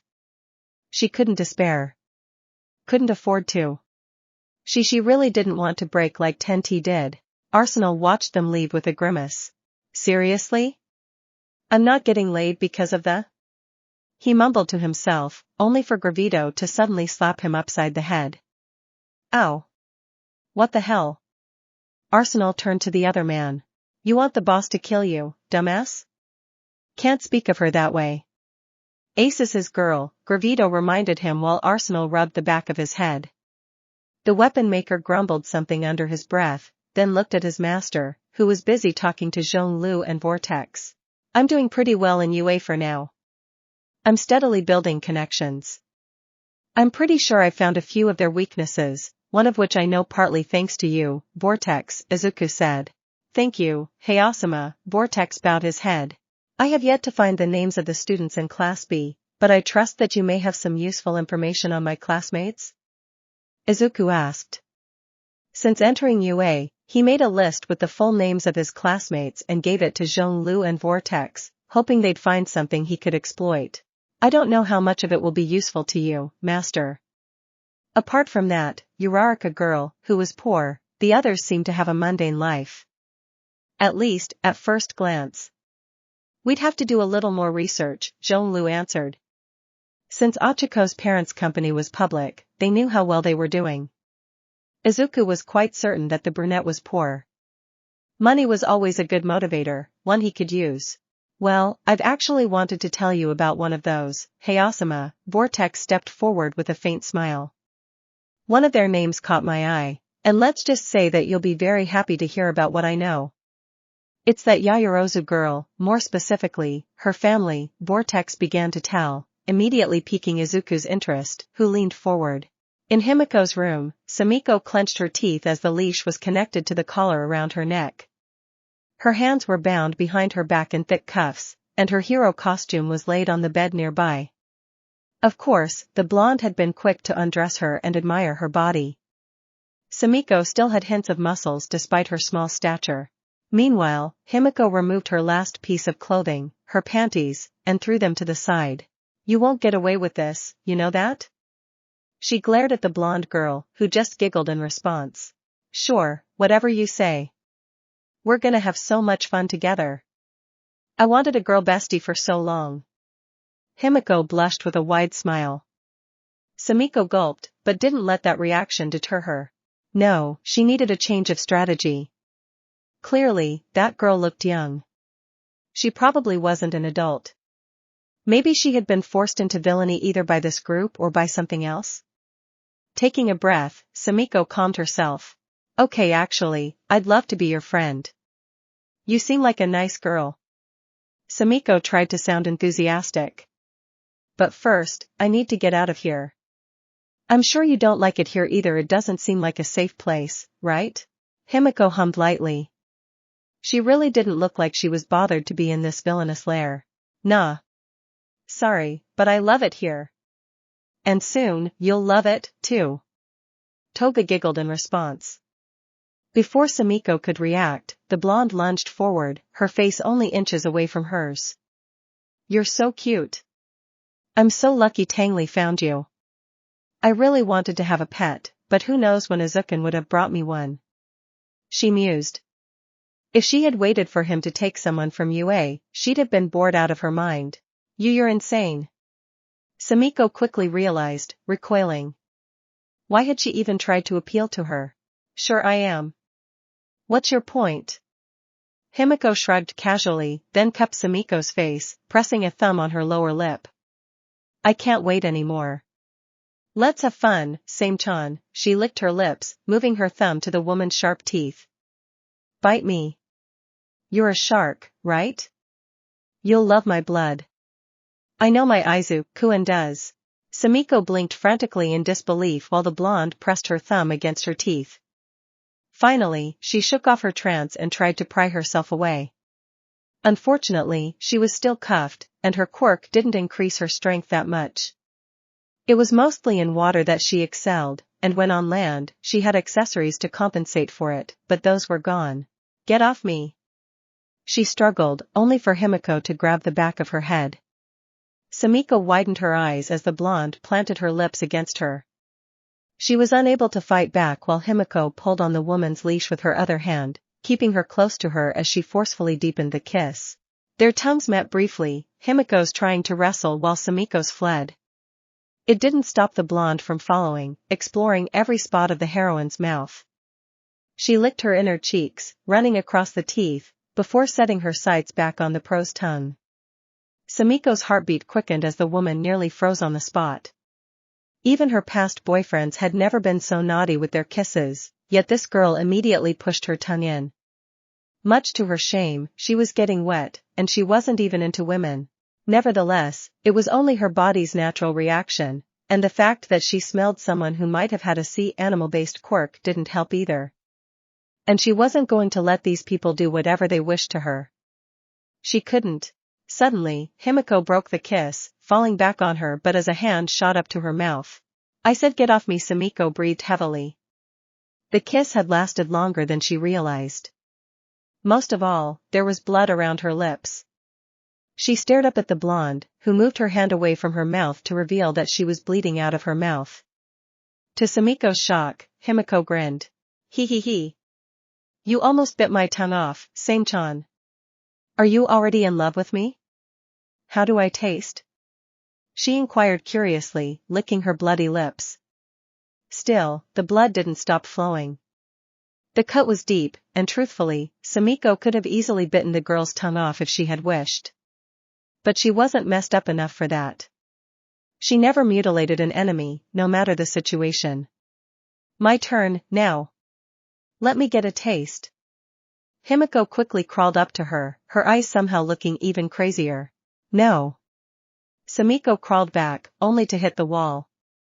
Her feet were chained to it as well, but she'd still have enough reach to kick the blonde away if she got too close. Her quirk didn't give her superhuman strength, but she had enough to lift a grown man over her head. However, as soon as Toga was in range for a kick, she dodged it and pounced on top of the older woman. You're so cute with my blood over your face. Himiko complimented, her hands on Sumiko's chest to pin her down. Without wasting any more time, the blonde bit into the hero's shoulder hard enough to draw blood and likely leave a big bite mark. For now, Toga gleefully ate out the dripping blood. After a few seconds, the blonde pulled away with a satisfied sigh, blood still dripping down her chin, though it was likely hers because of the injured tongue. You taste really good, Same-chan. She praised the pro-hero. Ah, you're sick, Sumiko breathed out in disgust. However, before Himiko could retort, the door to her room opened. You really couldn't wait a second, huh? Izuku asked in faint annoyance as he came in. Thankfully, Himiko's room was changed so that her boyfriend could easily fit through the door. Most of the spaces in the club were, since the renovation, but her room had been the first. The villain leader's gaze shifted between Sumiko and the blonde, noting the presence of blood. Izuku sniffed the air for a few seconds, then turned to Himiko. Most of it is your blood. The hell happened? He questioned. Same-chan almost bit my tongue off, but it's all right. I liked it. The blonde retorted casually. Of course, you did, Izuku sighed, walking up to the bound heroine, who would have crawled back more if it weren't for the wall behind her. Even you'll be at the brothel for 2 days a week, I thought I'd test you. And get a first taste, too, while I'm at it, he explained bluntly. DDO whatever you want. I'll never break. Besides, the moment people notice I vanished, they'll look for me. They'll bust your whole operation. Sumiko warned defiantly. You won't be the last to say that, Izuku replied as Himiko suddenly pulled on the pro-heroine's leash. Sumiko growled, about to make a remark to the blonde, until she froze once the horned villain lowered his pants and revealed his standing. It was massive. Don't think your teeth are going to work on this. Huh? Sumiko uttered in confusion, almost too absorbed by the sight of the boy's manhood to pay attention to what he said. He was going to make her that? No way.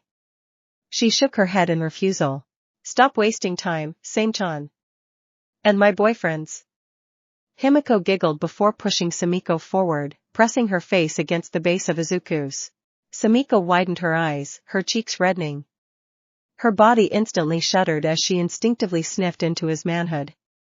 No. Why was her body heating up? It was as if all of her animalistic instincts were flaring up at the same time, but instead of entering a fight or flight mode, she was growing more naughty edition. All the blood earlier already affected her instincts, but Izuku's draconic nature seemed to force her into an artificial heat. She didn't know what his quirk was, but she only ever felt, just faintly, though, like this around people with shark or fish-based quirks. Nevertheless, the heroine could fight it back, despite how much her body refused to. Unfortunately, Toga had other plans in mind. The blonde grabbed Sumiko by the hair, more specifically by the shark tail-shaped tip, and guided her to the tip of Izuku's. Wait. I'll choke on, Sumiko attempted to plead, only for Izuku to shove his down her throat, only halfway in, though. Her throat was tight. Too tight for him to get all in, yet it was enough to please him. Sumiko gagged, her eyes widening in horror with tears in their corner.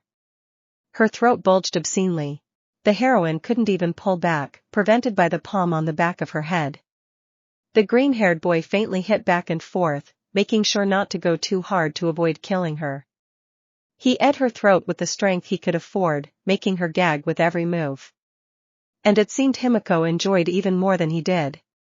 Her smile was wide and naughty, perverted even. "Do you like her tight little throat, Izuku?" Himiko inquired excitedly. "Her's fine, but nothing special," Izuku replied as the blonde made the heroine's head go faster. Gluck gluck gluck. His still couldn't get fully inside. He'd need more than that to feel more than simple pleasure. "Put some will into it, hero. You're gonna be ing more soon enough," he told her mockingly, hoping to provoke her. Sumiko's eyes rolled back into her head as she was deprived of oxygen. It almost felt like her jaw would dislocate, too. Tears freely dripped down her cheeks now. She was disgusted. She wanted to throw up. A filthy villain was raping her throat, and she couldn't do anything about it. She was used like an onahole. And this was only the beginning of her nightmare? No, she'd rather die, and she wouldn't go down without a fight. They'd kill her after this, but she didn't care. She'd bite his off right here and now. Her teeth were tough enough to bite through steel, so no matter how thick he was going to lose it. His little girlfriend would get her share of blood then. The heroine bit down, her teeth clamping around Izuku's, yet they didn't do anything. They couldn't even pierce his skin. Sumiko bit down harder, using all the strength she could muster in her jaw. Izuku blinked, feeling her sharp teeth pressing against his manhood. Oh, now that felt good. They squeezed his tightly, and every move of Sumiko's had made them trail along his length.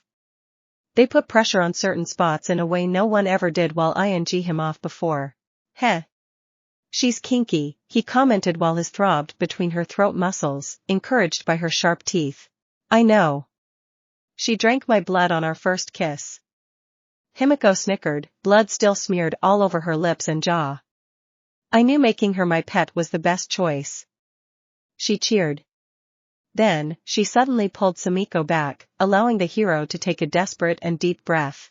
Huff huff. Sumiko tried to catch her breath, her eyes looking glassy. The hate in her eyes was mostly replaced with despair now, though it was probably only a matter of time before it returned full force. Her now, Izuku. Make her bounce on your... The blonde said before walking back to one of her drawers. Of course, Izuku had no reason to refuse. He lay on the floor and lifted Sumiko above him, lining her with his. The heroine flailed her legs around as the chains holding her broke just from the horned boy pulling her to him, partially freeing her. Stop. Why you're going to split me in half? Please, don't. She pleaded desperately. Even with a bit more freedom, she was still too weak to fight back. We're going to split you in half. Himiko corrected her, amusedly, walking back to them. It seemed the villainess had left to take a strap-in and wore it. It wasn't as big as Izuku's, far from it, but it was still above average. Sumiko tried to say something, only for Izuku to slam her down on his. The shark girl screamed in pain, the shape of his bulging on her belly as her was stretched out. Despite that, pleasure mixed with pain. The feeling was immediate, spreading through her whole body like electricity as she threw her head back. Himiko arrived from behind, climbing on top of Izuku and grabbing Sumiko by the dorsal fin on top of her head. The blonde pulled her by the fin, using it as support to drive the into her gap while she used her other hand to grab the heroine's. Sumiko released another scream. Both of her gaps were filled. Oh. No. Sumiko cried as they both hit into her at the same time. Izuku's burned her from the inside, searing pleasure forcefully into her as her hormones went insane for him. Am I doing well, Izuku? Himiko asked eagerly while gripping Sumiko's dorsal fin and ing her from behind. To be held in such a spot was so demeaning for the heroine. She never let anyone touch her there. It truly felt like her defeat was complete. Hee hee, you learned from the best. The horned boy commented as the blonde quickened the pace. Flesh slapped against flesh. Himiko's pelvis met Sumiko's with every hit as she moved in sync with her boyfriend. And no. Two can't. Sumiko gasped as Izuku's thick pistoned in and out of her, stretching her beyond anything she'd ever felt. Her clenched around him, betraying her as its juice dripped down her thighs. Oh, she's dripping. Himiko giggled, her strap-on plunging into Sumiko's tight gap with naughty slams. Look at her, Izuku. Her little hero singu as she needs it. She laughed, raising her other hand and slapping Sumiko's, making her yelp. Naughty girl. She remarked amusedly. Pathetic. You're already getting off on villain, hero. Izuku smirked, his fingers digging into her flesh. Bet you never had a real man you like this before. Sumiko whimpered, her body rocking between them. The shark girl's boba points hardened, as if accepting the boy's dominance over her, while her small bounced up and down with every hit.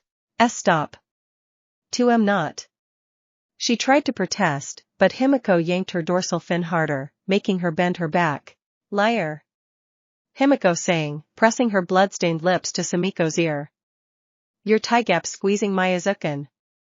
And my strap-in, too, I bet. You love getting railed by villains. She giggled, licking the woman's neck. Gonna fill this hero up. Make sure she remembers who owns her. Izuku grinned, his twitching inside Sumiko's. Sumiko's eyes rolled back, her body betraying her as pleasure exploded through her. No. I'm Ming. She screamed in despair. Already? Himiko cackled. I'll need to train you a lot to make you a good pet. Izuku didn't let up, ing her through her intense pleasure, his thick manhood wet with her juice. Together, he and Himiko ed her for several more minutes before he finally erupted inside her, causing the pro-heroine to intense pleasure a second time much to her shame. She curled her toes and clenched her fists, crying in defeat and pleasure while villainous, thick manhood liquid filled her to the brim. When he was done coming, the horned boy lifted her off him and his manhood. Unsurprisingly, his poured out right away as he dropped Sumiko to the floor. The heroine didn't fight it, simply lying there. Too tired, physically, but mentally, too. Her gaze held nothing but cold detachment, as if slowly accepting her fate. Oh. Can't let this go to waste. Himiko exclaimed, grabbing Sumiko's thighs and shoving her head into her, licking up every drop of she could. Her mixed with your tastes so good.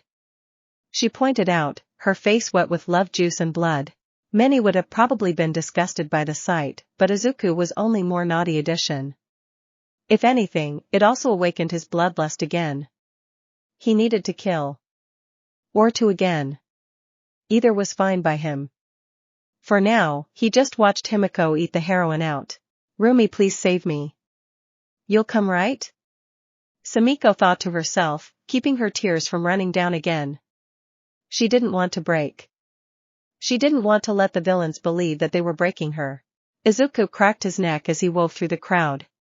It was the city center, after all being packed was to be expected. With school out for the weekend, he'd taken the chance to head out for his date with Uraraka. He was dressed for the occasion in an open black leather jacket, spikes lining the shoulders, and the name of a band, Stardust, emblazoned across the back. He wore matching leather pants and heavy boots. As he approached the mall, he took a look around, seeking Uraraka. She had sent him a text earlier saying that she was already here. He didn't bother replying since he didn't have anyone to use his phone for him, but it didn't take him too long to arrive, so this wasn't an issue. After a few seconds, his gaze finally settled on a familiar brunette. He took a few moments to study her looks and the way she was dressed. Excluding the entrance exam, this was his first time seeing her out of her school uniform. She wore a pink shirt, blue shorts, and black pantyhose. A very casual outfit, but it suited her. Right before he could go to her, his phone buzzed in his pocket. With a sigh, he pulled it out and checked the lock screen to see the text he received. It was from Himiko. Have fun on your date, babe. He slipped the phone back in his pocket, then walked up to the girl waiting for him. She looked nervous, as expected. She didn't seem to be the type to be romantically outgoing. Nevertheless, it wouldn't be romance that'd defeat her. If everything went according to plan, at least. Uraraka, he spoke from behind her, eliciting a startled yelp out of her as she spun on her heels. Midoriya. You scared me, she said while holding a hand to her chest. He's surprisingly sneaky for a guy his size, she thought to herself. Sorry, Izuku shrugged. Uraraka blushed as her gaze wandered over him from head to toe. He was dressed similarly to his hero costume. The only differences were that his jacket had sleeves, he didn't have spiked bracelets or the black cape, and the rest of his outfit also had many fewer spikes and chains. Of course, there was no domino mask either. The girl's eyes remained on his chest for several seconds before she shook her head to dismiss any weird thoughts. Yes, he also wasn't wearing anything under that jacket. So Midoriya, did you have anything special in mind for today? She inquired, still looking away. I have. Actually, I've got something planned for the whole day. Think you can stay up late today? He replied. As long as I'm back home before 11, then yes. I didn't have any other plans for today, anyway, Uraraka answered, the red on her cheek slightly fading. Great, then follow me. There's the carnival nearby, so I thought it'd be the perfect spot to start our date, Izuku instructed, gesturing to the direction of the carnival with his chin before walking toward it. Ochaco followed him by his side. She didn't know what to say or how to act. This was her first date ever. It wasn't because no one asked her out before, but she usually refused, since most of the time only strangers did. Whenever she befriended a boy before, even if it rarely happened, they always saw her as nothing more than a friend. And she was fine with that, she always had been. She never felt ready for a relationship. She still wasn't, even after agreeing to this date to see how it'd go. Nonetheless, because of that, she had no idea how a date was supposed to go. Of course, her main reason for not wanting a relationship now didn't stem from her lack of attraction. Midoriya was handsome. Strong, too. And kind, she'd never forget the way he saved her, and, admittedly, how cool he looked while doing it. The problem was purely financial. She had too many issues at home to be invested in a relationship. She had to regularly skip meals, avoided turning on the AC, and often settled for a bowl of rice for dinner. Still, even if they didn't end up dating, Ochaco should at least put the effort in and make this enjoyable for both of them. Make it a good time. The girl slapped her cheeks behind Izuku and did quietly enough to avoid him noticing that she was getting a hold of herself. She started with simple small talk on their way to the carnival.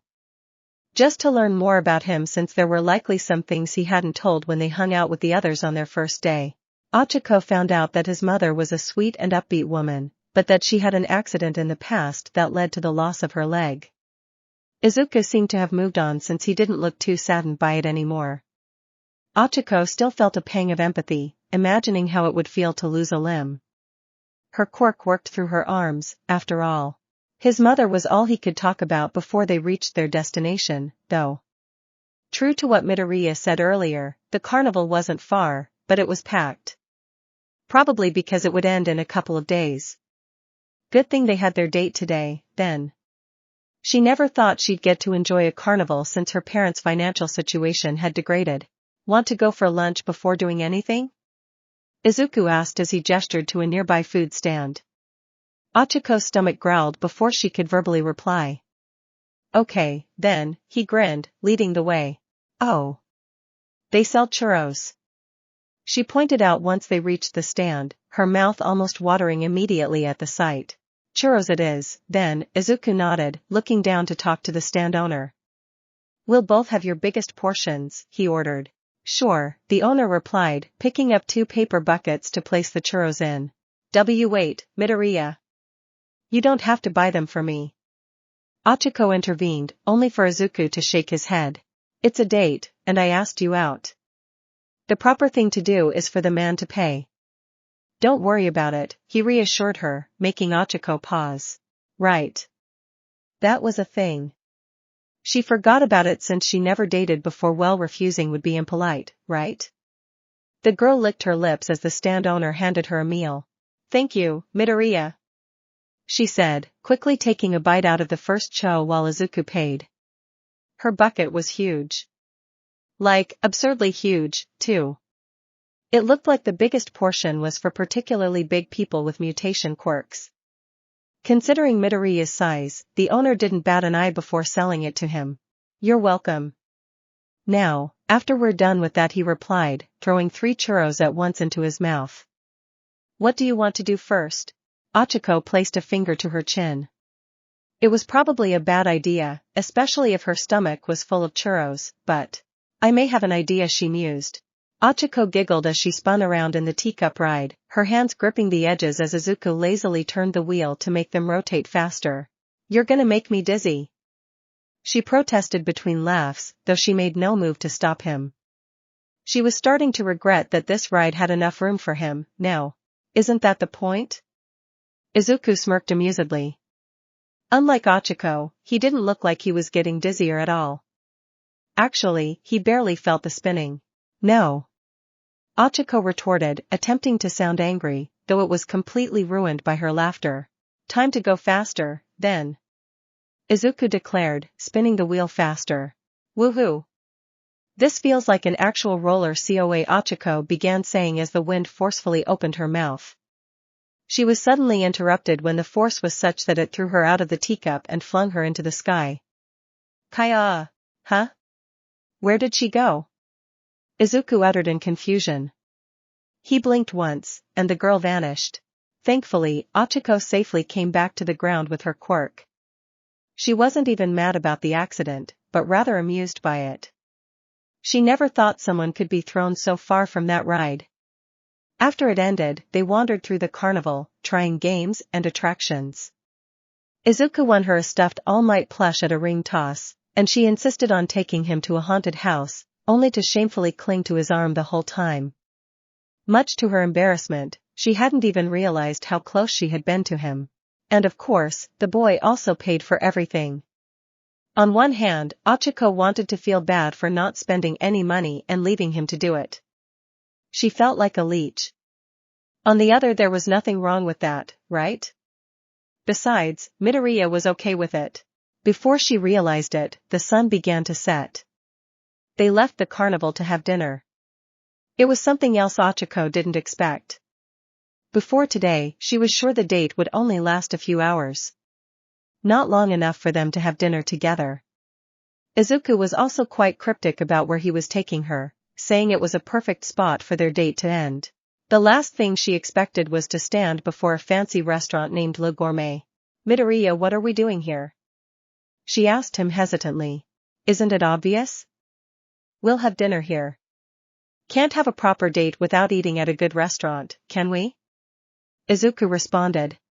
But that restaurant is 4 stars. It's the most renowned establishment in Mizudafu." Ochaco explained in disbelief. "Yeah, I know," the boy casually replied, making Ochaco blink at him. "Two can't go in there. This is way too expensive," she argued, only for Izuku to walk in. "Sure, you can. Besides, I'm the one paying," he retorted while the girl ran after him. "That's the problem. I can't have you spend so much on me, Midoriya," she cried in a whisper, unwilling to attract people's attention to themselves now that they were inside. "Let's just leave," she suggested. "Money isn't an issue for me," he said, ignoring her pleas. The restaurant's interior was too overwhelming as she looked around. Crystal chandeliers hung from the vaulted ceiling. Blood-red velvet drapes framed floor-to-ceiling windows. She walked on black marble floors, looking polished. The waitstaff moved from table to table with grace, elegance, and professionalism. And before she could protest any further, they reached the maitre d', standing before an open book full of reservations. As the maitre d' watched them arrive, his eyes nearly bulged in horror at their attire and also at Izuku's appearance. Ochaco wanted to hide in a gap. Everyone here was wearing something fancy, except for them. "Excuse me. But you can't be in here," the man began to say without even asking them if they had a reservation. Before Ochaco could try to convince Izuku to leave again, the tall boy leaned toward the maitre d' and whispered something in his ear. It was too quiet for Ochaco to hear, but whatever it was made the man change his mind quickly. His expression slowly transformed from a scowl to shock, horror, and then blood, curdling fear, making his face as pale as a ghost. I'm deeply sorry. I didn't know. Follow me, sir, madam, he said, spinning on his heels and nervously leading the way. Let's go, Izuku told Ochaco, who stood there frozen in confusion and disbelief. Eventually, she broke out of her trance and ran after them until the maitre d' led them to a private booth. Here. VIP table. Just for you, the maitre d' bowed his head as he opened the door for them.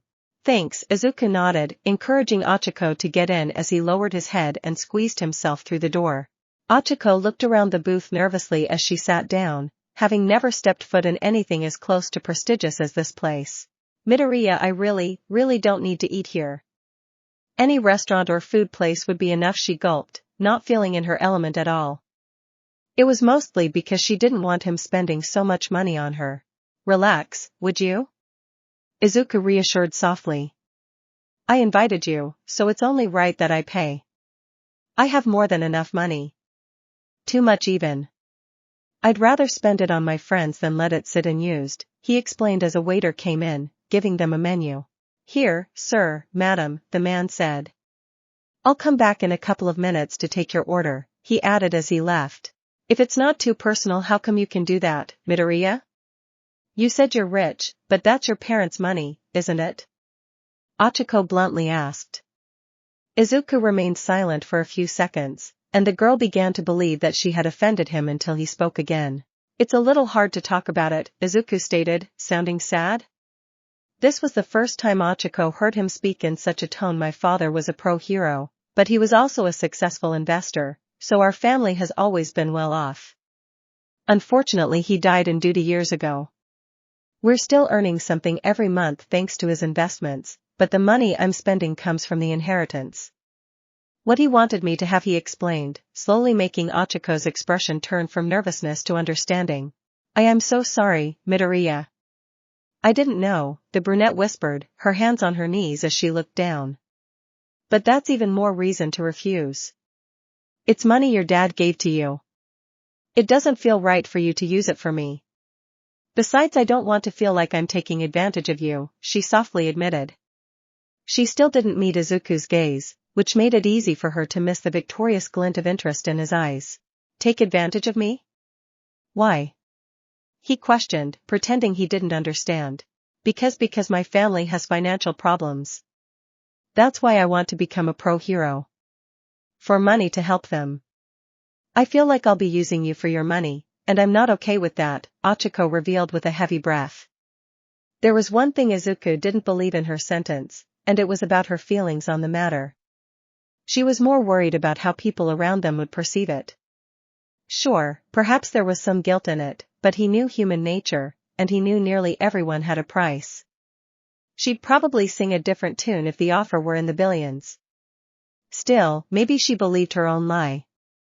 In that case, he'd have to show her the truth. Besides, don't think I can be your girlfriend. It was a great date. And you're a great guy, and I really had so much fun, but I'm just not ready for that. And I don't feel that way about you. The yet went unspoken. And that's alright, Uraraka. We can still be great friends. But I still want to cover the cost of your meal. I told you, I don't mind using my money for my friends. You're not using me if I'm the one who insists on paying for you, Izuku argued. But why? Ochaco retorted. The longer this conversation lasted, the more she hated her sense of justice, if it could be called that. She could have a free 4-star meal, and she was throwing it away just for what? A matter of principle? Because it was the right thing to do? She was starving. And she didn't want to have rice for dinner again. Izuku sighed, shaking his head. Fine, since you insist. I haven't been very truthful, Uraraka, he admitted, making the brunette blink. What was he about to tell her, now? My father wasn't a good man. Maybe he was in the field, but not at home. Midoriya, Ochaco whispered sadly. He didn't need to elaborate for her to understand what he meant. She wanted to reach out and place a comforting hand on his arms, but her body felt stiff and refused to move. Frankly, I've always hated him. Inheriting his money didn't change that. I even think that it's filthy money in my hands. Because it came from the man who hurt my mother and me so much. Izuku paused, as if talking about him hurt him. I just want to spend it all. Without a care. It helps me a lot. To use his money on people who deserve it more than he ever did. So, please. Just let me pay for you. Help me, he pleaded softly. Ochaco uttered, blinking. I would be helping you? By agreeing? She questioned, to which the horned boy nodded. Immensely so. You want to become a pro hero, don't you? Then this should be right up your alley. You always struck me as a girl with a very kind soul.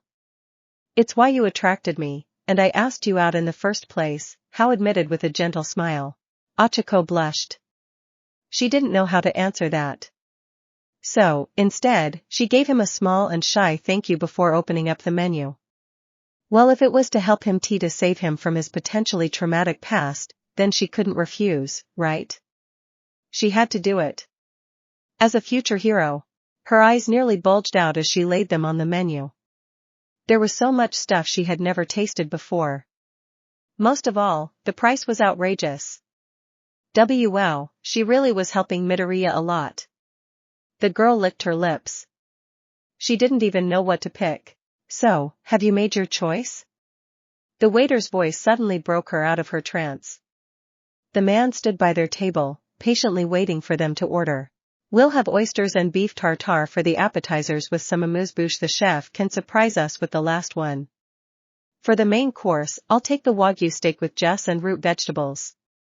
Oh, and make sure there are bones in that, Izuku ordered, pausing to think about the drink. It was too soon for wine, wasn't it? Yeah, Uraraka would likely refuse that one. For the drink, I'll only have water. Noted. What about you, madam? The waiter asked Uraraka after writing down Izuku's order. The brunette looked like a fish out of the water, but eventually came to her senses. I'll take the lobster tail with beurre blanc? She said like it was a question. Good choice, the waiter nodded with a smile. And I'll drink cola, I guess? Very well. Will that be all? The waiter inquired. After they nodded, the waiter took their menu and walked away. See? It wasn't so bad, was it? Izuku grinned, as if proud that she ordered some food. And I don't see anyone thinking you're using me, he added. I guess maybe I overreacted. I mean, if I were rich, I'd want all of my friends to enjoy it, too, Ochaco responded with reddened cheeks. The boy continued to smile. Indeed, he was sure she'd love that. You know, I was thinking we could further help each other, he suggested, making the girl tilt her head curiously. I want to use these funds for good. And you need money. I'm not suggesting I'll just give it to you away freely like this. No, I understand it would be embarrassing, and I also don't want to make it feel like charity, so what if you worked for it? I could give you some kind of job, he offered. Well, I did think of applying for a part-time job before, but I'd never have the time, especially while I'm in UA, Ochaco retorted.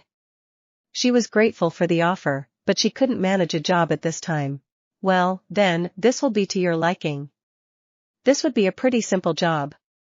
Basically, you could be my assistant, Hao began to explain as Ochaco leaned forward curiously, still not getting where he was going with this. Let's say something happens and I miss a whole day of classes. For example, I'd pay you to send me the lectures I missed. Or let's say I don't want to carry books, so I could pay you to carry them instead. Just various little favors related to school, he clarified. But I can do those for free, Midoriya.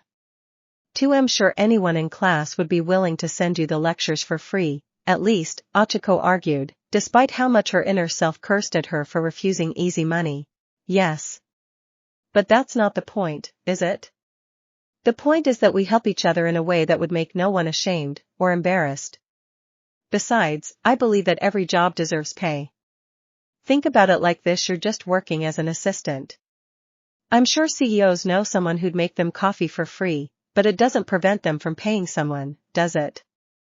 The horned boy suggested. Ochaco gulped, speechless. Why was he convincing her? She was starting to consider this.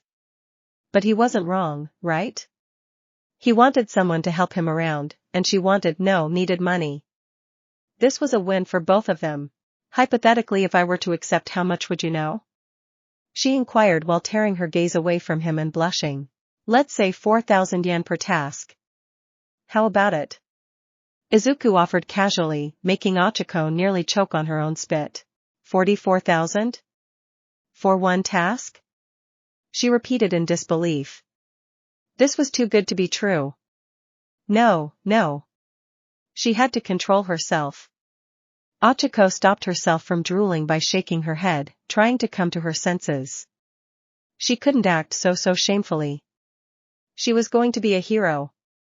A hero didn't do things for money, right? That was why she wanted to be one in the first place. It certainly paid more than a regular job, but this was also different.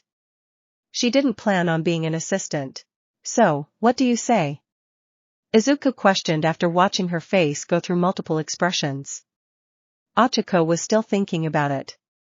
No, why was she thinking about it? Many people her age had part-time jobs outside of school. She would simply be doing the same.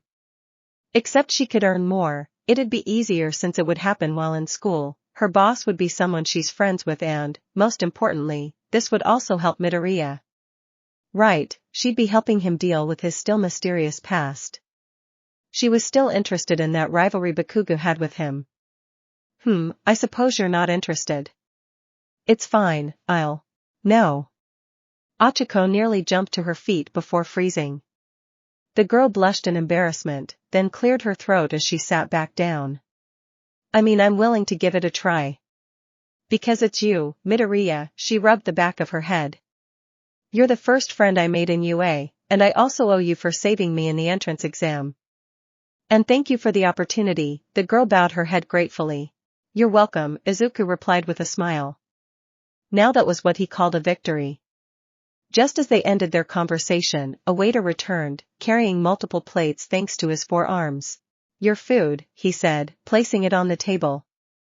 The owner, Nakamura-san, wishes you an excellent dinner, he smiled. Sure. Tell him he has a fine establishment. Izuku waved his hand dismissively. It looked like Lifebane was here. Oh, well, it was to be expected since this was his restaurant. All of this looks delicious.